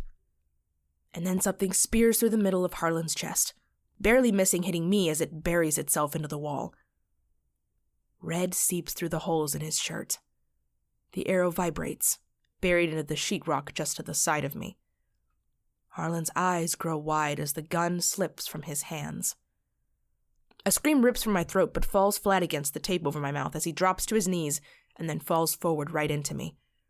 Blood smears all down my front as I twist, shaking him off of me, and he slumps down to the floor. Cassidy! Dallin yells, rushing into the room as he lowers his gun, tucking it back into his pants. He kneels in front of me, taking the tape from my mouth. You hurt? You okay? I struggle to find words as I look at Harlan Anderson laying in a twisted position on the floor, his eyes wide, staring blankly at the wall. Is he dead? Chad asks, his voice loud as he walks into the room, over to Harlan's side. He shoves Harlan with his toe, but Harlan doesn't move. 5 gunshots to the chest, and 1 arrow right through his heart. He's dead, I breathe out as Dallin removes the tape from around my wrists. He's dead. Finally, Isabel says. She crouches down next to him, pressing her fingers into his neck.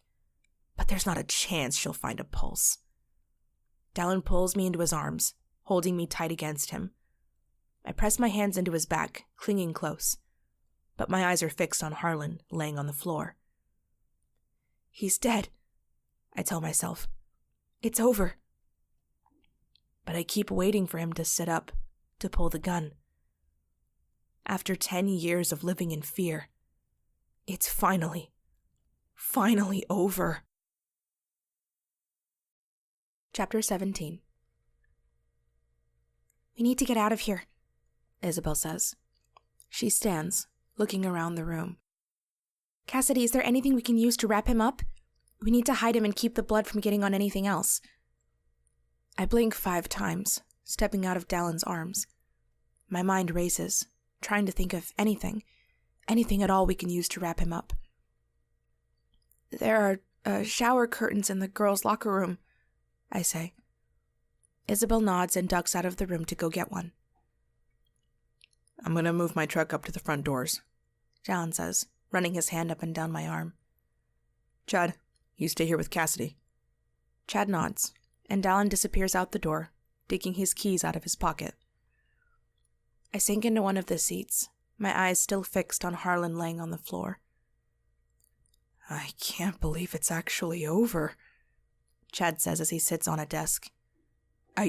We actually killed him. I nod, though I'm hardly hearing his words. I'm looking at all the blood leaking out of him and into the carpet. We need to find the carpet cleaner, I say, my throat thick. We need to get the blood out before it can set.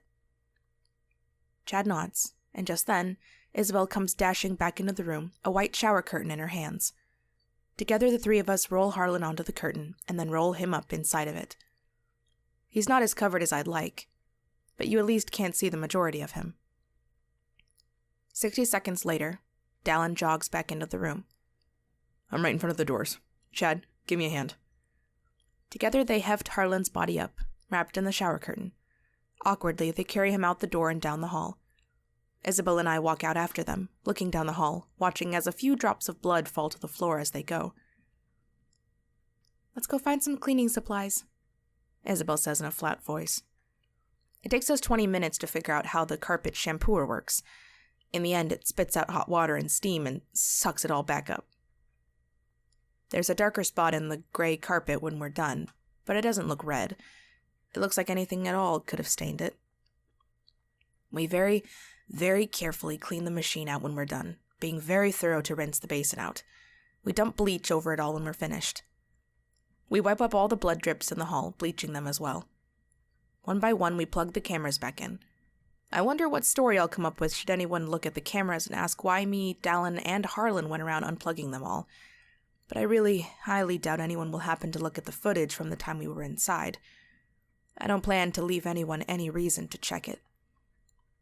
An hour after Harlan was shot, we step out of South Whidbey High School. I lock the doors behind me as the sun begins to set. Isabel and Chad get in her car, and I get in the truck with Dallin. Landon sits in the back seat, and I wonder if he's disappointed that he wasn't there to finally end it, or if he's relieved because his hands are so much cleaner than ours. At least he had to babysit the body while we cleaned up all the blood inside. We head toward the marina. A 15-minute drive, and then I see ocean out ahead of us. We pull into the small parking lot. It's getting toward the end of September, and it's nearly dark, so there's no one else around when we park. This is a small community, so there aren't even any security cameras pointing this direction. Isabel quickly takes care of the one and only camera that points at the marina. Chad and Dallin carry Harlan down the dock, all the way to the end where Landon's boat is tied. Landon wraps his arm around my shoulders, and we slowly follow the others to it. Guess you finally got over your seasickness? Dallin asks as he drops Harlan into the bottom of the boat and stands straight. He steps forward, offering a hand as he helps Landon. I bought it a year after that day, Landon says. Maybe it was guilt or something. I threw up every time I went out on it for the first 8 months. But yeah, I got over it. Dallin nods, and the expression on his face tells me he's not really angry anymore. There are 2 crab traps sitting at the back of Landon's boat, but for good measure, Dallin swipes the one sitting at the end of the dock, next to another boat. I follow Isabel down into the boat and try not to throw up when I step over Harlan. I haven't been on a boat, other than a ferry, since the night I almost died. Landon goes to the controls and starts the motor. I help Chad with the ropes and pull up the buoys. And then we carefully idle out of the marina area. For 30 minutes we speed through the water. Whidbey has no logical shape. To the east is the mainland, to the west is Vancouver Island. We have to hook around the southern half of the island to head out into the bigger, deeper parts of the ocean. It's freezing, and none of us have more than a light jacket. But silently, we all face the wind and head out into the ocean. I don't know what serves as his marker, but somehow he must know where the Canadian border is, and where not to cross it, because Landon finally stops the boat and turns off the motor. We can't just toss him over like this, Isabel says, looking down at the body wrapped in a shower curtain. He might float to shore. Landon lifts one of the seats and pulls out 2 fishing knives. They aren't super big, maybe 15 inches in overall length. The blades can't be more than 9 inches or so, but their teeth are sharp and aggressive. Who wants to go first? Landon asks with a hoarse voice. We all stare at the body for a full minute. This man raped Emma. This man tried to ruin our lives. This man tried to drown me. Dallin and I both reach for a knife at the same time. I throw up over the edge of the boat twice. There's blood all over. It's harder than I expect, cutting him into pieces. We have to pull and tear. The sounds his body makes will forever be stuck in my brain. Tears actually roll down Chad's face, though he never makes a sound. But after an hour of hacking and pulling and cutting, We're left with 6 pieces. I cry as we stuff them in the bloody shower curtain into the 3 crab traps Landon has aboard. I'll never be the same. I'll never sleep again. But I huff a sigh of relief as we fit the last bit of him into the last crab trap. Landon unties the ropes that connect them to the buoys. There will be no retrieving these traps. I meet Dallin's eyes in the dark, and both of us give a nod. This is it. We're guilty murderers. But at least after this we can stop looking over our shoulders for Harlan Anderson. Dallin grabs one side of the first crab trap, and I grab the other. On the other side of the boat, Isabel and Chad grab one. We heft it, swing it twice, and then fling it out into the dark waves of the ocean. Immediately it sinks down below the surface and disappears. We grab the third one, and as we throw it out into the ocean, Dallin grunts, "Good riddance, Mr. Anderson." And then we all just stand there in the dark for a solid minute, looking at the waves where Harlan disappeared. Silently we watch, cursing him to hell, going over every nightmare we've had, all the times we failed to bring him to justice, all the times we nearly died. I wonder how long it will take the crabs to eat him. I wonder if crabs eat bone. Not that anyone will ever find those bones. They'll stay imprisoned in that trap forever, and the ocean is so deep here, no one will ever go looking for them. Without a word, Landon starts the motor again. He navigates back around the southern point of the island and aims us for the dock. It's nearly pitch black when we get back. There's a water line there, and we take our time cleaning out the boat. We do what we can here in the dark and agree to meet back here before dawn to wipe the entire thing down with bleach. At 2 minutes to 11, we step off the boat. We all go back to Dallin's truck or Isabel's car. We all go back to the hotel. Everyone strips down the moment we walk in through the doors. I go straight to the shower, covered in the most blood. When I get out, Dallin is gone, and Landon tells me he went to go burn our clothes. So I pull out the only other clothes I have. I climb into the bed and pull the covers up to my chin. I listen to the sounds of Landon showering, and I keep my eyes closed when he comes back and gets dressed with difficulty. But I peek at his leg. It looks good. It doesn't look infected. He'll be fine. Just before midnight, the door to the hotel room opens, and I see Dallin's shadowy figure walk inside. He goes straight for the shower, and he doesn't come out for 30 minutes. While he's in there, I hear Isabel start snoring. I hear Chad getting ready for bed. Landon rolls onto his side, facing the wall. None of us says a word. What is there left to say? When Dallin steps out of the shower, he's only wearing a pair of boxers. But I find relief in it when he comes to bed. There's something safe feeling about skin to skin. I actually feel my insides relax as I lay my cheek on his bare chest, and his bare arm wraps around my shoulders. I didn't think I would or could, but after 3 minutes of lying there, I fall asleep. Chapter 18. I wake up because when I roll over, I'm expecting someone and something warm beside me. But when my arm stretches across the bed, it's cold. I sit up, looking around the room. Landon and Dallin are gone. Something beneath my hand crinkles, and I look down to find a note on the blanket right next to me. "We thought you could use the sleep. We went to clean the boat. I already called the school and told them you were going to miss first period. We'll be back around 9. Dallin." A smile pulls on my lips, which kind of feels impossible considering all the circumstances. I grab my phone from the nightstand and check the time.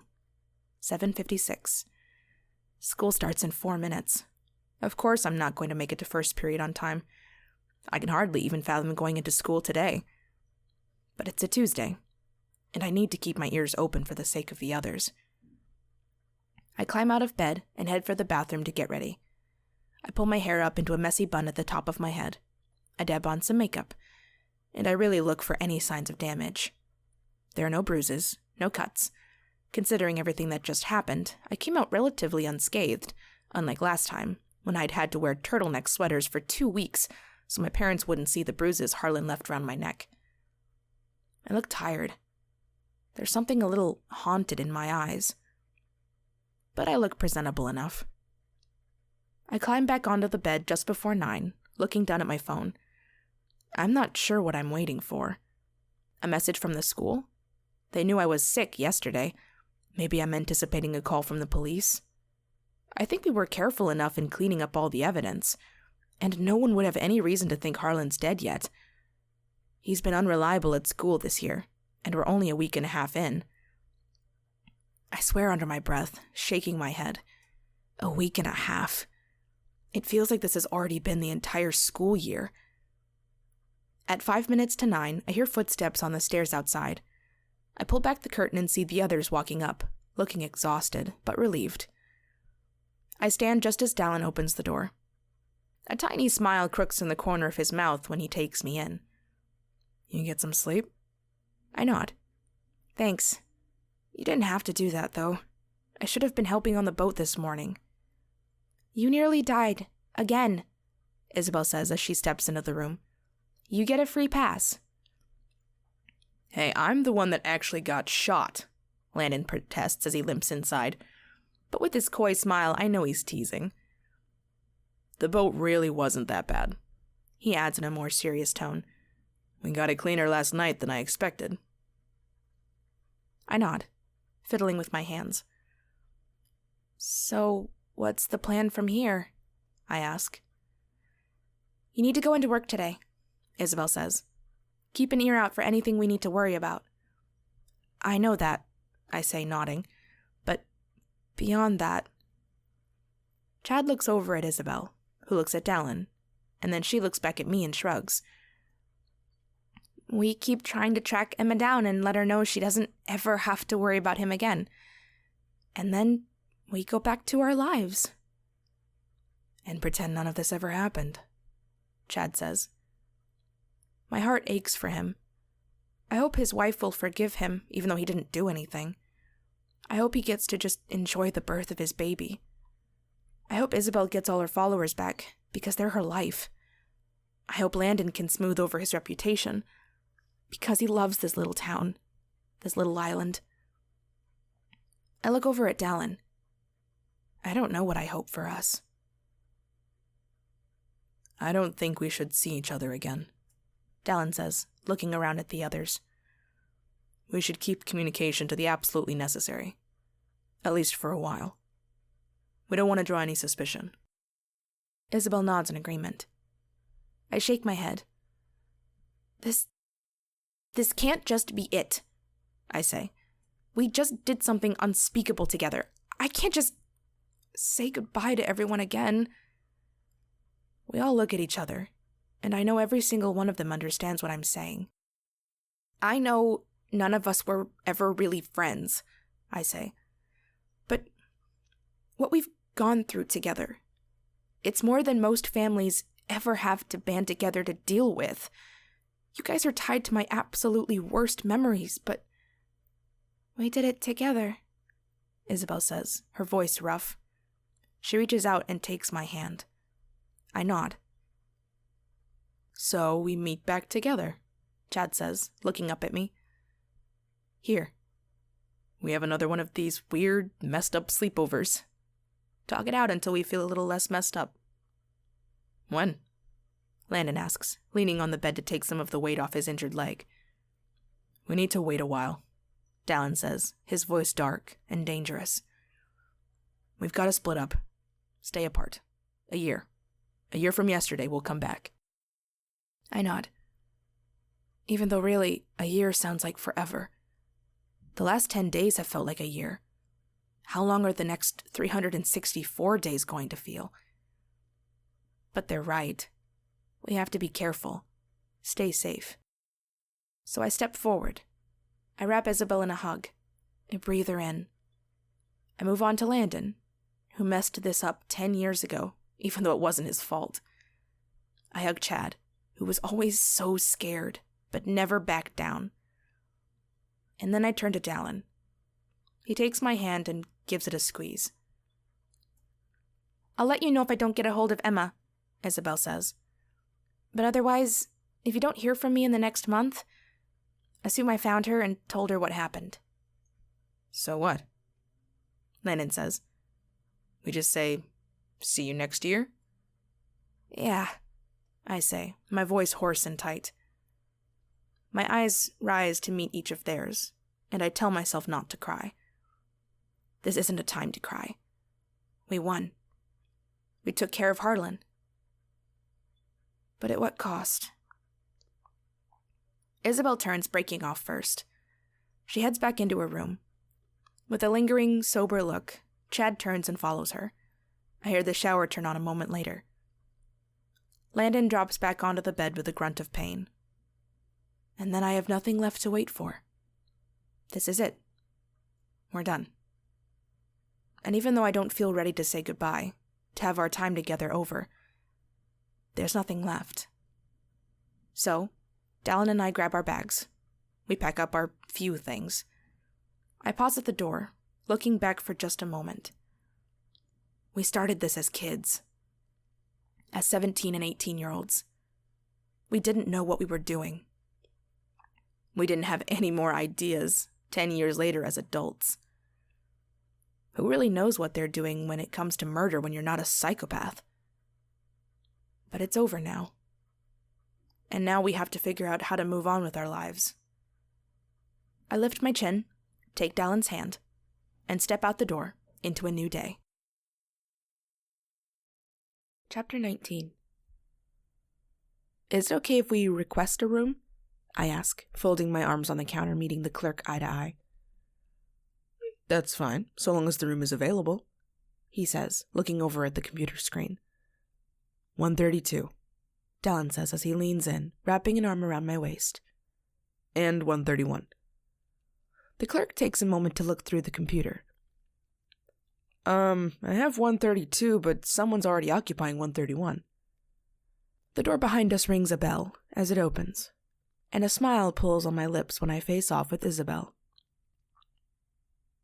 I've already got the one room. You guys get the other. 132, please, I say, turning back to the man. He takes my card and asks for my ID. I hand them over, and after 4 minutes, we walk out of the room with 2 keys. Isabel waits for us outside, and I swear I see a faint smile on her face. You guys really disappeared off the face of the planet. You have no idea how good it feels here after last week, I say as we walk toward the stairs. It was 98 degrees every single day. I kind of forgot what humidity felt like, Dallin says, running his hands down his jacket. It feels so wet here. Isabel huffs a laugh, and we climb the stairs. I slide our keys into the slot, and for just a second, my stomach gives a twist. It was all about death last time I was here. I've tried to put that behind me, and for the most part, I think I've been successful. This time it's about friends, I tell myself. I turn the handle and push the door open. It's insane how everything looks exactly the same. The same bedding, the curtains are the same lighting, and the same chipped counter. Dallin sets our bags down in the corner and goes to open the door between our room and Isabel's. Holy shit, he breathes. My heart jumps into my throat and I back up against the wall. Only it's not Harlan standing there in Isabel's room. It's Emma. Hey, Dallin, she says in that soft voice that instantly takes me back to high school. Cassidy? I take a step forward, taking her in. It doesn't feel real. There she is. The same dark blonde hair, the same delicate lips, the same timid set to her shoulders. I push my way past Dallin and wrap my arms around her. I can't believe you're really here, I breathe, hugging her tight.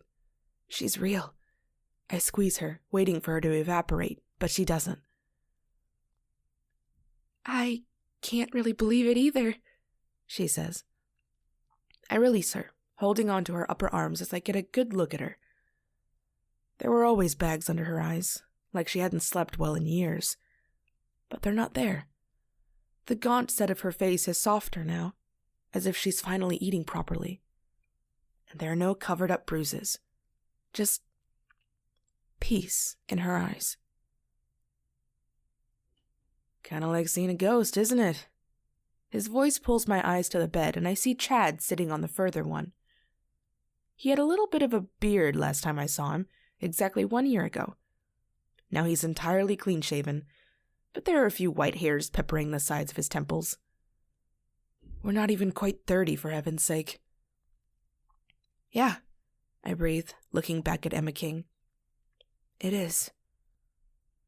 There's a knock on mine and Dallin's door, and he turns to answer it, but not before peeking out the curtain. He opens it, and in walks Landon. Holy shit, Landon says when his eyes immediately search the room, first seeing me and then Emma. He doesn't hesitate 2 seconds before he crosses the room and engulfs her in a huge hug. He loved Emma in high school. He never got to do anything about it, but it was his feelings toward her that pulled him into all of this. He always wanted to save her, even if he couldn't. Hi, Landon, Emma says, her voice a soft whisper. Tears spring in my eyes, but a happy smile pulls on my lips. She's here. She's real. And she's finally safe. Landon finally lets Emma go, still staring at her like she's going to evaporate. I vote we order some pizza, Chad says. Going out for food seems like a bad idea, like waving a red flag around or something. Good call, Dallin says, pulling his phone out. What's everyone want? We rattle off requests, and I have a smile as we argue. It really is like high school. Not that we ever got to do anything this easy or lighthearted back then. But it's a sleepover, even if it is a co-ed one. And we're eating junk food, and I just know we're going to be up the entire night talking. This is the kind of experience this circle should have had 11 years ago. Dallin calls in the food, and everyone finishes putting their luggage out of the way. And then I sit on the end of the bed, Isabel and Emma curled up with the pillows. Chad pulls a pillow into his chest and props his head in his hand, laying on the other bed. Dallin walks over to stand behind me, rubbing my shoulders. Landon leans against the desk, poised and ready to listen. So, I think we're all wildly curious, Isabella says, looking at me. What happened the next day, when you went back to school?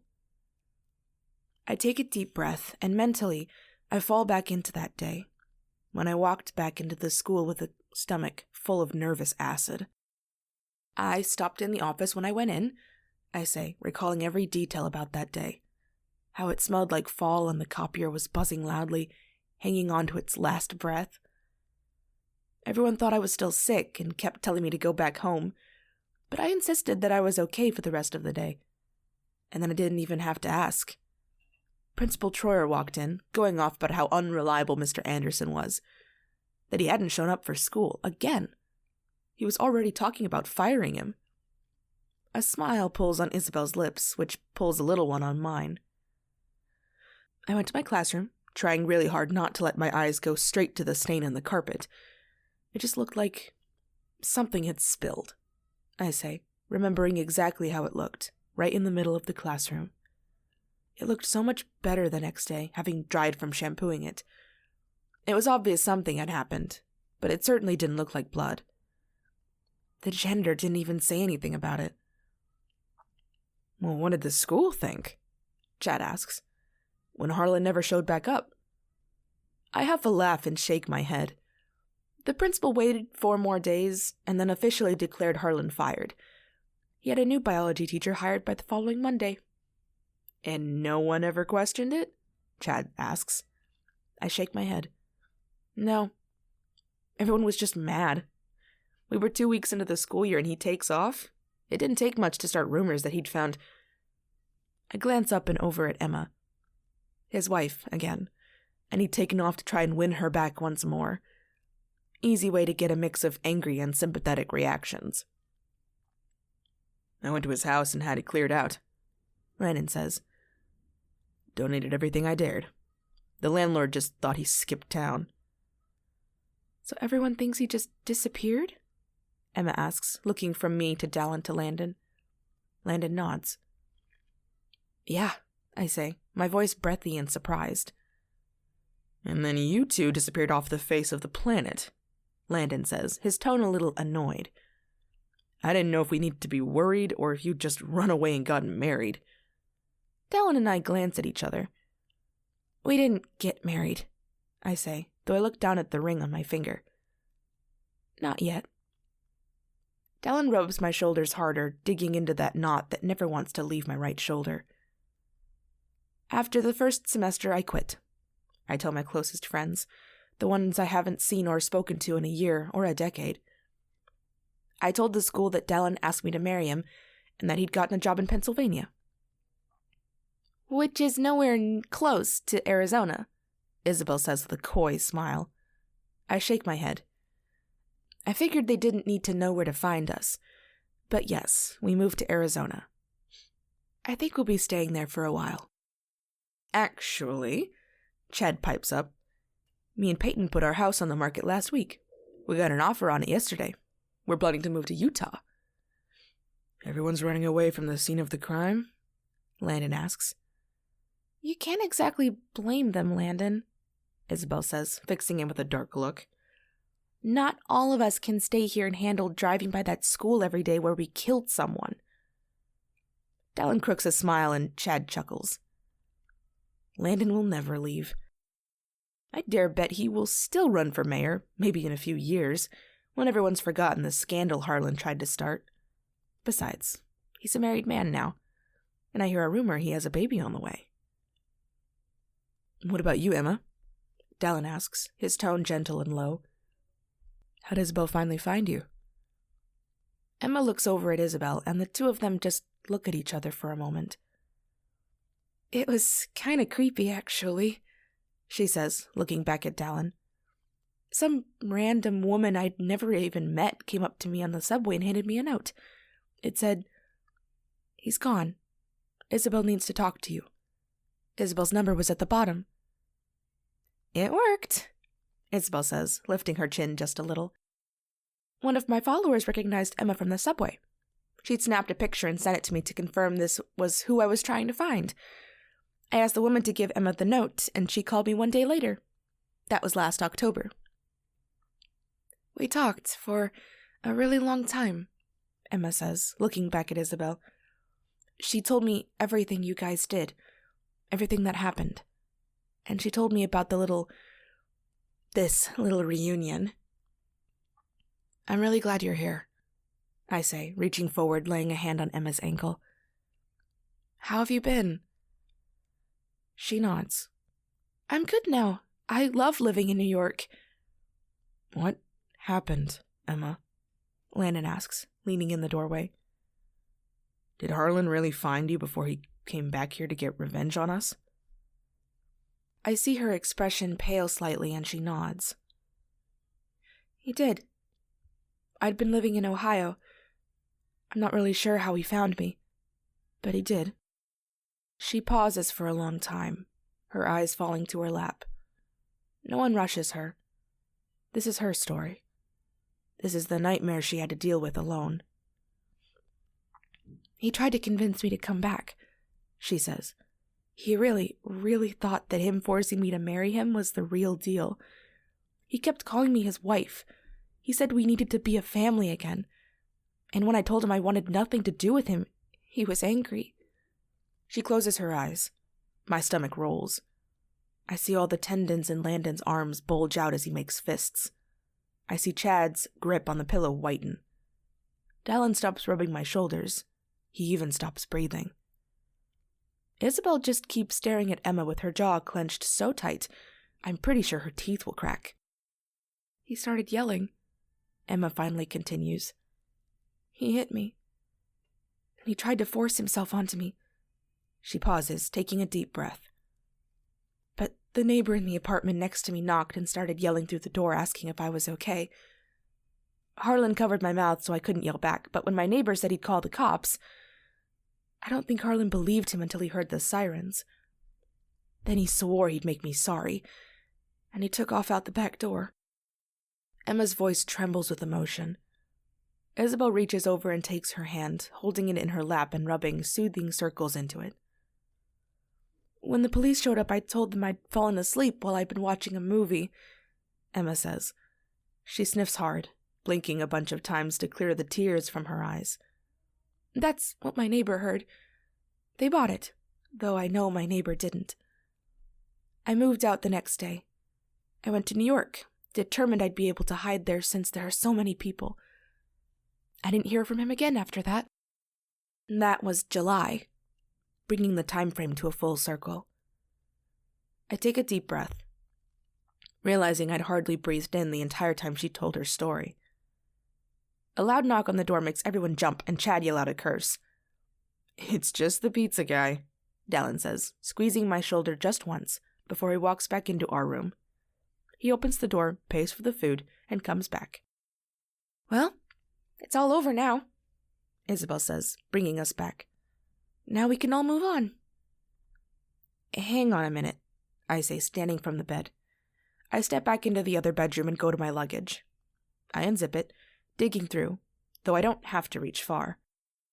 I grab it and go back into the room. Every single set of eyes goes to the object in my hands when I walk in. A silver spiral binding, a yellow cover with a bloody thumbprint on the front, and 4 bloody fingers on the back. I flip it open to the very last entry, written in my own handwriting. July 16th, 2010. It's been months and no one has heard a word from Harlan. Maybe he's dead. I hope he's dead. I think things like this bind people together. We're all eternally strapped to one another, bound to go to hell. But maybe we can all move on now that he's gone. Maybe we can all finally live, guilty ever after. I close the notebook again and extend it out to Emma. It was yours, I say, my throat a little tight. You started this, your way to get it all out of you, to confess it. We adopted it, let all our sins out onto its pages, but it's yours. You should be the one who decides what happens to it. Emma takes the notebook with shaking, unsure fingers. Her wide, surprised, haunted eyes slide from my face back down to the notebook. She runs her fingers over the cover, and I can just imagine the memories that are flashing through her head. She opens the cover to the very first page. The Book of Confessions. Her handwriting is neat and clean.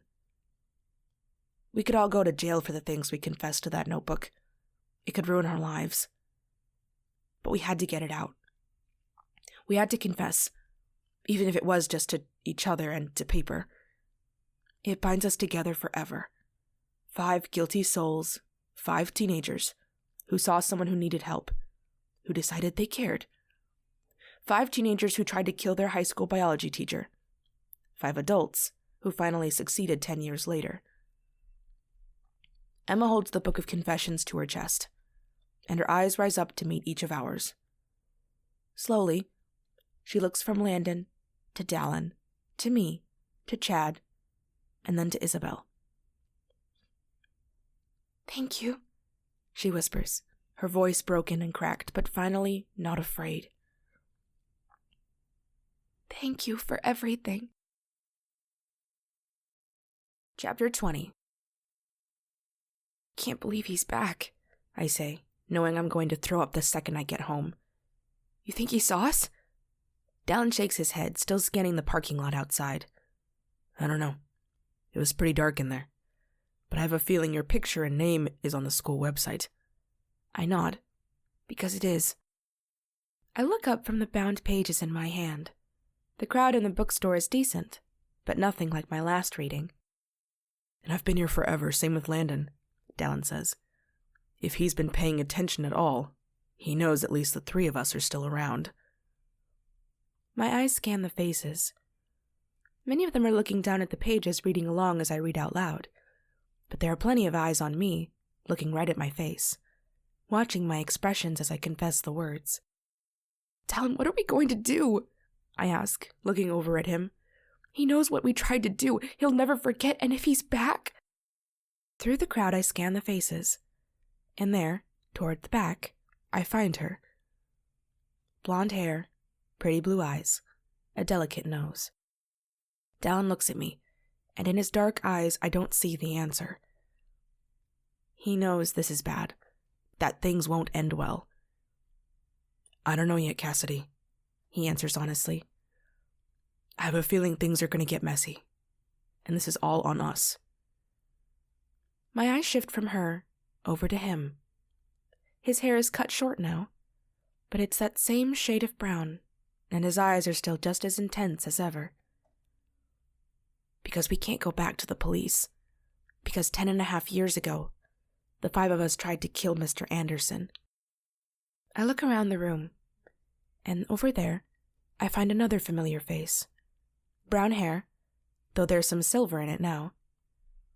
My eyes scan through the room again, and there she is. Her expression is ever stoic, composed, her lips set thin. And there's the last one. His arms are folded across his chest, thick and muscled. He knew it was us. We failed. And now he's back. I finish reading the words, the end of the first chapter, and look up at the audience, raising my chin. They clap and smile at me. Some look at me with serious looks, wondering why. Why would I shift away from the stories I've become known for to write something so dark and disturbing? But my publicist steps forward, announcing that I'll take a few questions, and then we can move on to the signing. The questions at these things are usually all the same, similar enough that I can almost predict what they will be. What was my inspiration for this story? Who was my favorite character to write? Will there be a sequel? If it were to be turned into a movie, who would be my dream cast? I lie in answer to the first question. I squirm answering the second. I simply answer no to the third. And I give a few vague answers to the last. I don't meet any of their eyes as I answer the questions. I'm relieved when the publicist says that it's time to move on to the signing. I take my place at a table with a black and red tablecloth spread over it. Half a dozen people make their way to the table immediately, having already purchased their copies. Another crowd goes to the counter where there's a pile of copies ready for purchase. Our last confession. My fingers slide over the cover as I open it. It's a great cover, but it hits so close to the truth. There's a shadowy figure on the left side, his profile barely visible. The white background of the cover bleeds through the frame of his glasses. I'm really grateful he looks nothing like Harlan. There's a line cutting through the middle at an angle, and on the right side, there's another shadowy figure, representing Cassidy. My name sits at the bottom, though it's actually another pen name. The world won't even know that my real name is Emma King. In the end, I saw logic. I couldn't publish this under my real name. It was too real, too strange, too convicting. Not that my editor argued it that way. I could figure that part out all on my own. I open to the title page and sign my pen name. With a smile, I hand it back to the reader, and the next person in line steps up. I'm really grateful all of my old readers aren't here. This signing would take much longer if they were. But person after person comes through, and in 30 minutes it's over. The last reader walks out the door with their copy. Congrats, the publicist says, a woman I find to be fake and obnoxiously outgoing. Another stellar release. Guess this just proves that you can write anything. I offer her a small smile and a thank you. I grab my bag and double-check that they don't need me to do anything else.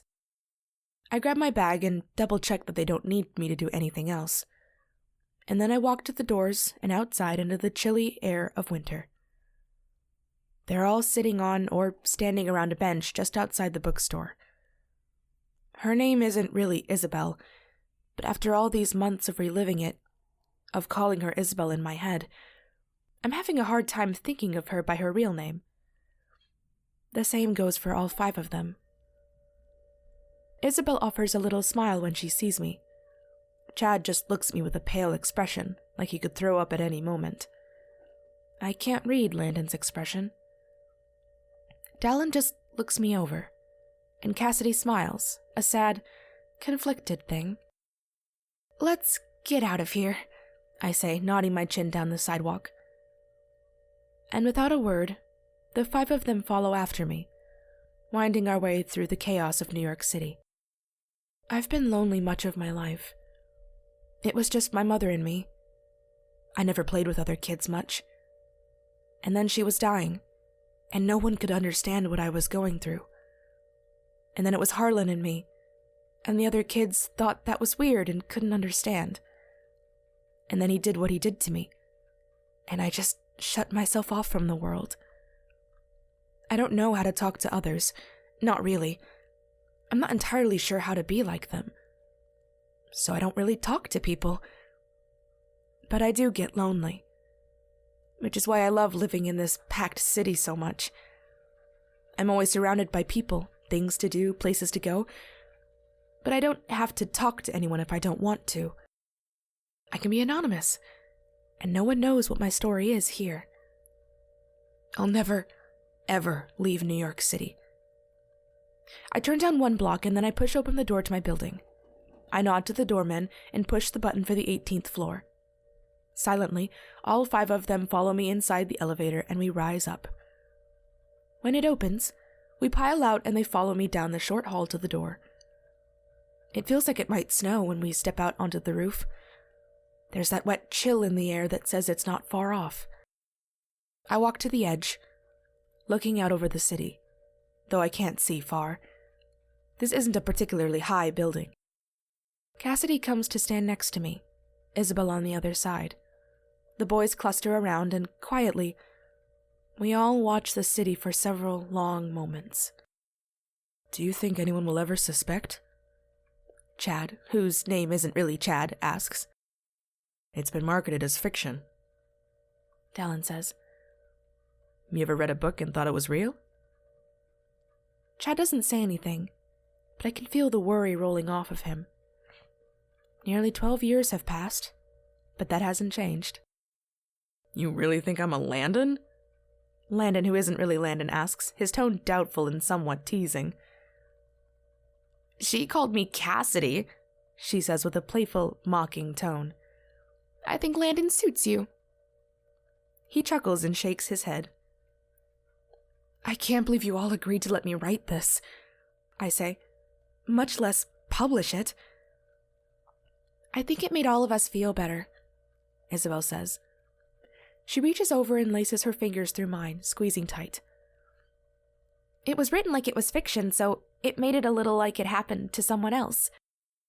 Still feels freaking crazy, Chad says, shaking his head. 5 high schoolers tried to kill their high school biology teacher and we just sent that story out into the world. I look down into my bag, and my fingers grab the 2 notebooks lying inside of it, right next to the finished and published copy. I pull out 2 spiral-bound notebooks. One has a yellow cover. Its pages are bent and wrinkled. The back cover is barely hanging on. There's a set of bloody fingerprints on it, and a thumb on the front. I flip open the cover and find my own handwriting. The Book of Confessions. I pull the other notebook to the top. This one had a red cover. The pages are neat, undamaged. I flip it open. Our last confession. The words are written in Cassidy's neat handwriting, the declaration of what would become the published title the world would know the book by. I flip through the pages, skimming through the entries that stretch over the span of 2 months. The first 6 entries are written in Cassidy and Dallin's handwriting, and then they dropped it to Landon, who sent it to Isabel, who then sent it to Chad. Every one of them confessed to everything they did. My handwriting isn't anywhere to be seen in this notebook.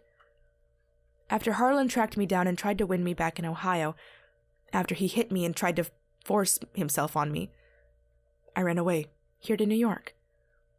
Harlan went back to Whidbey Island.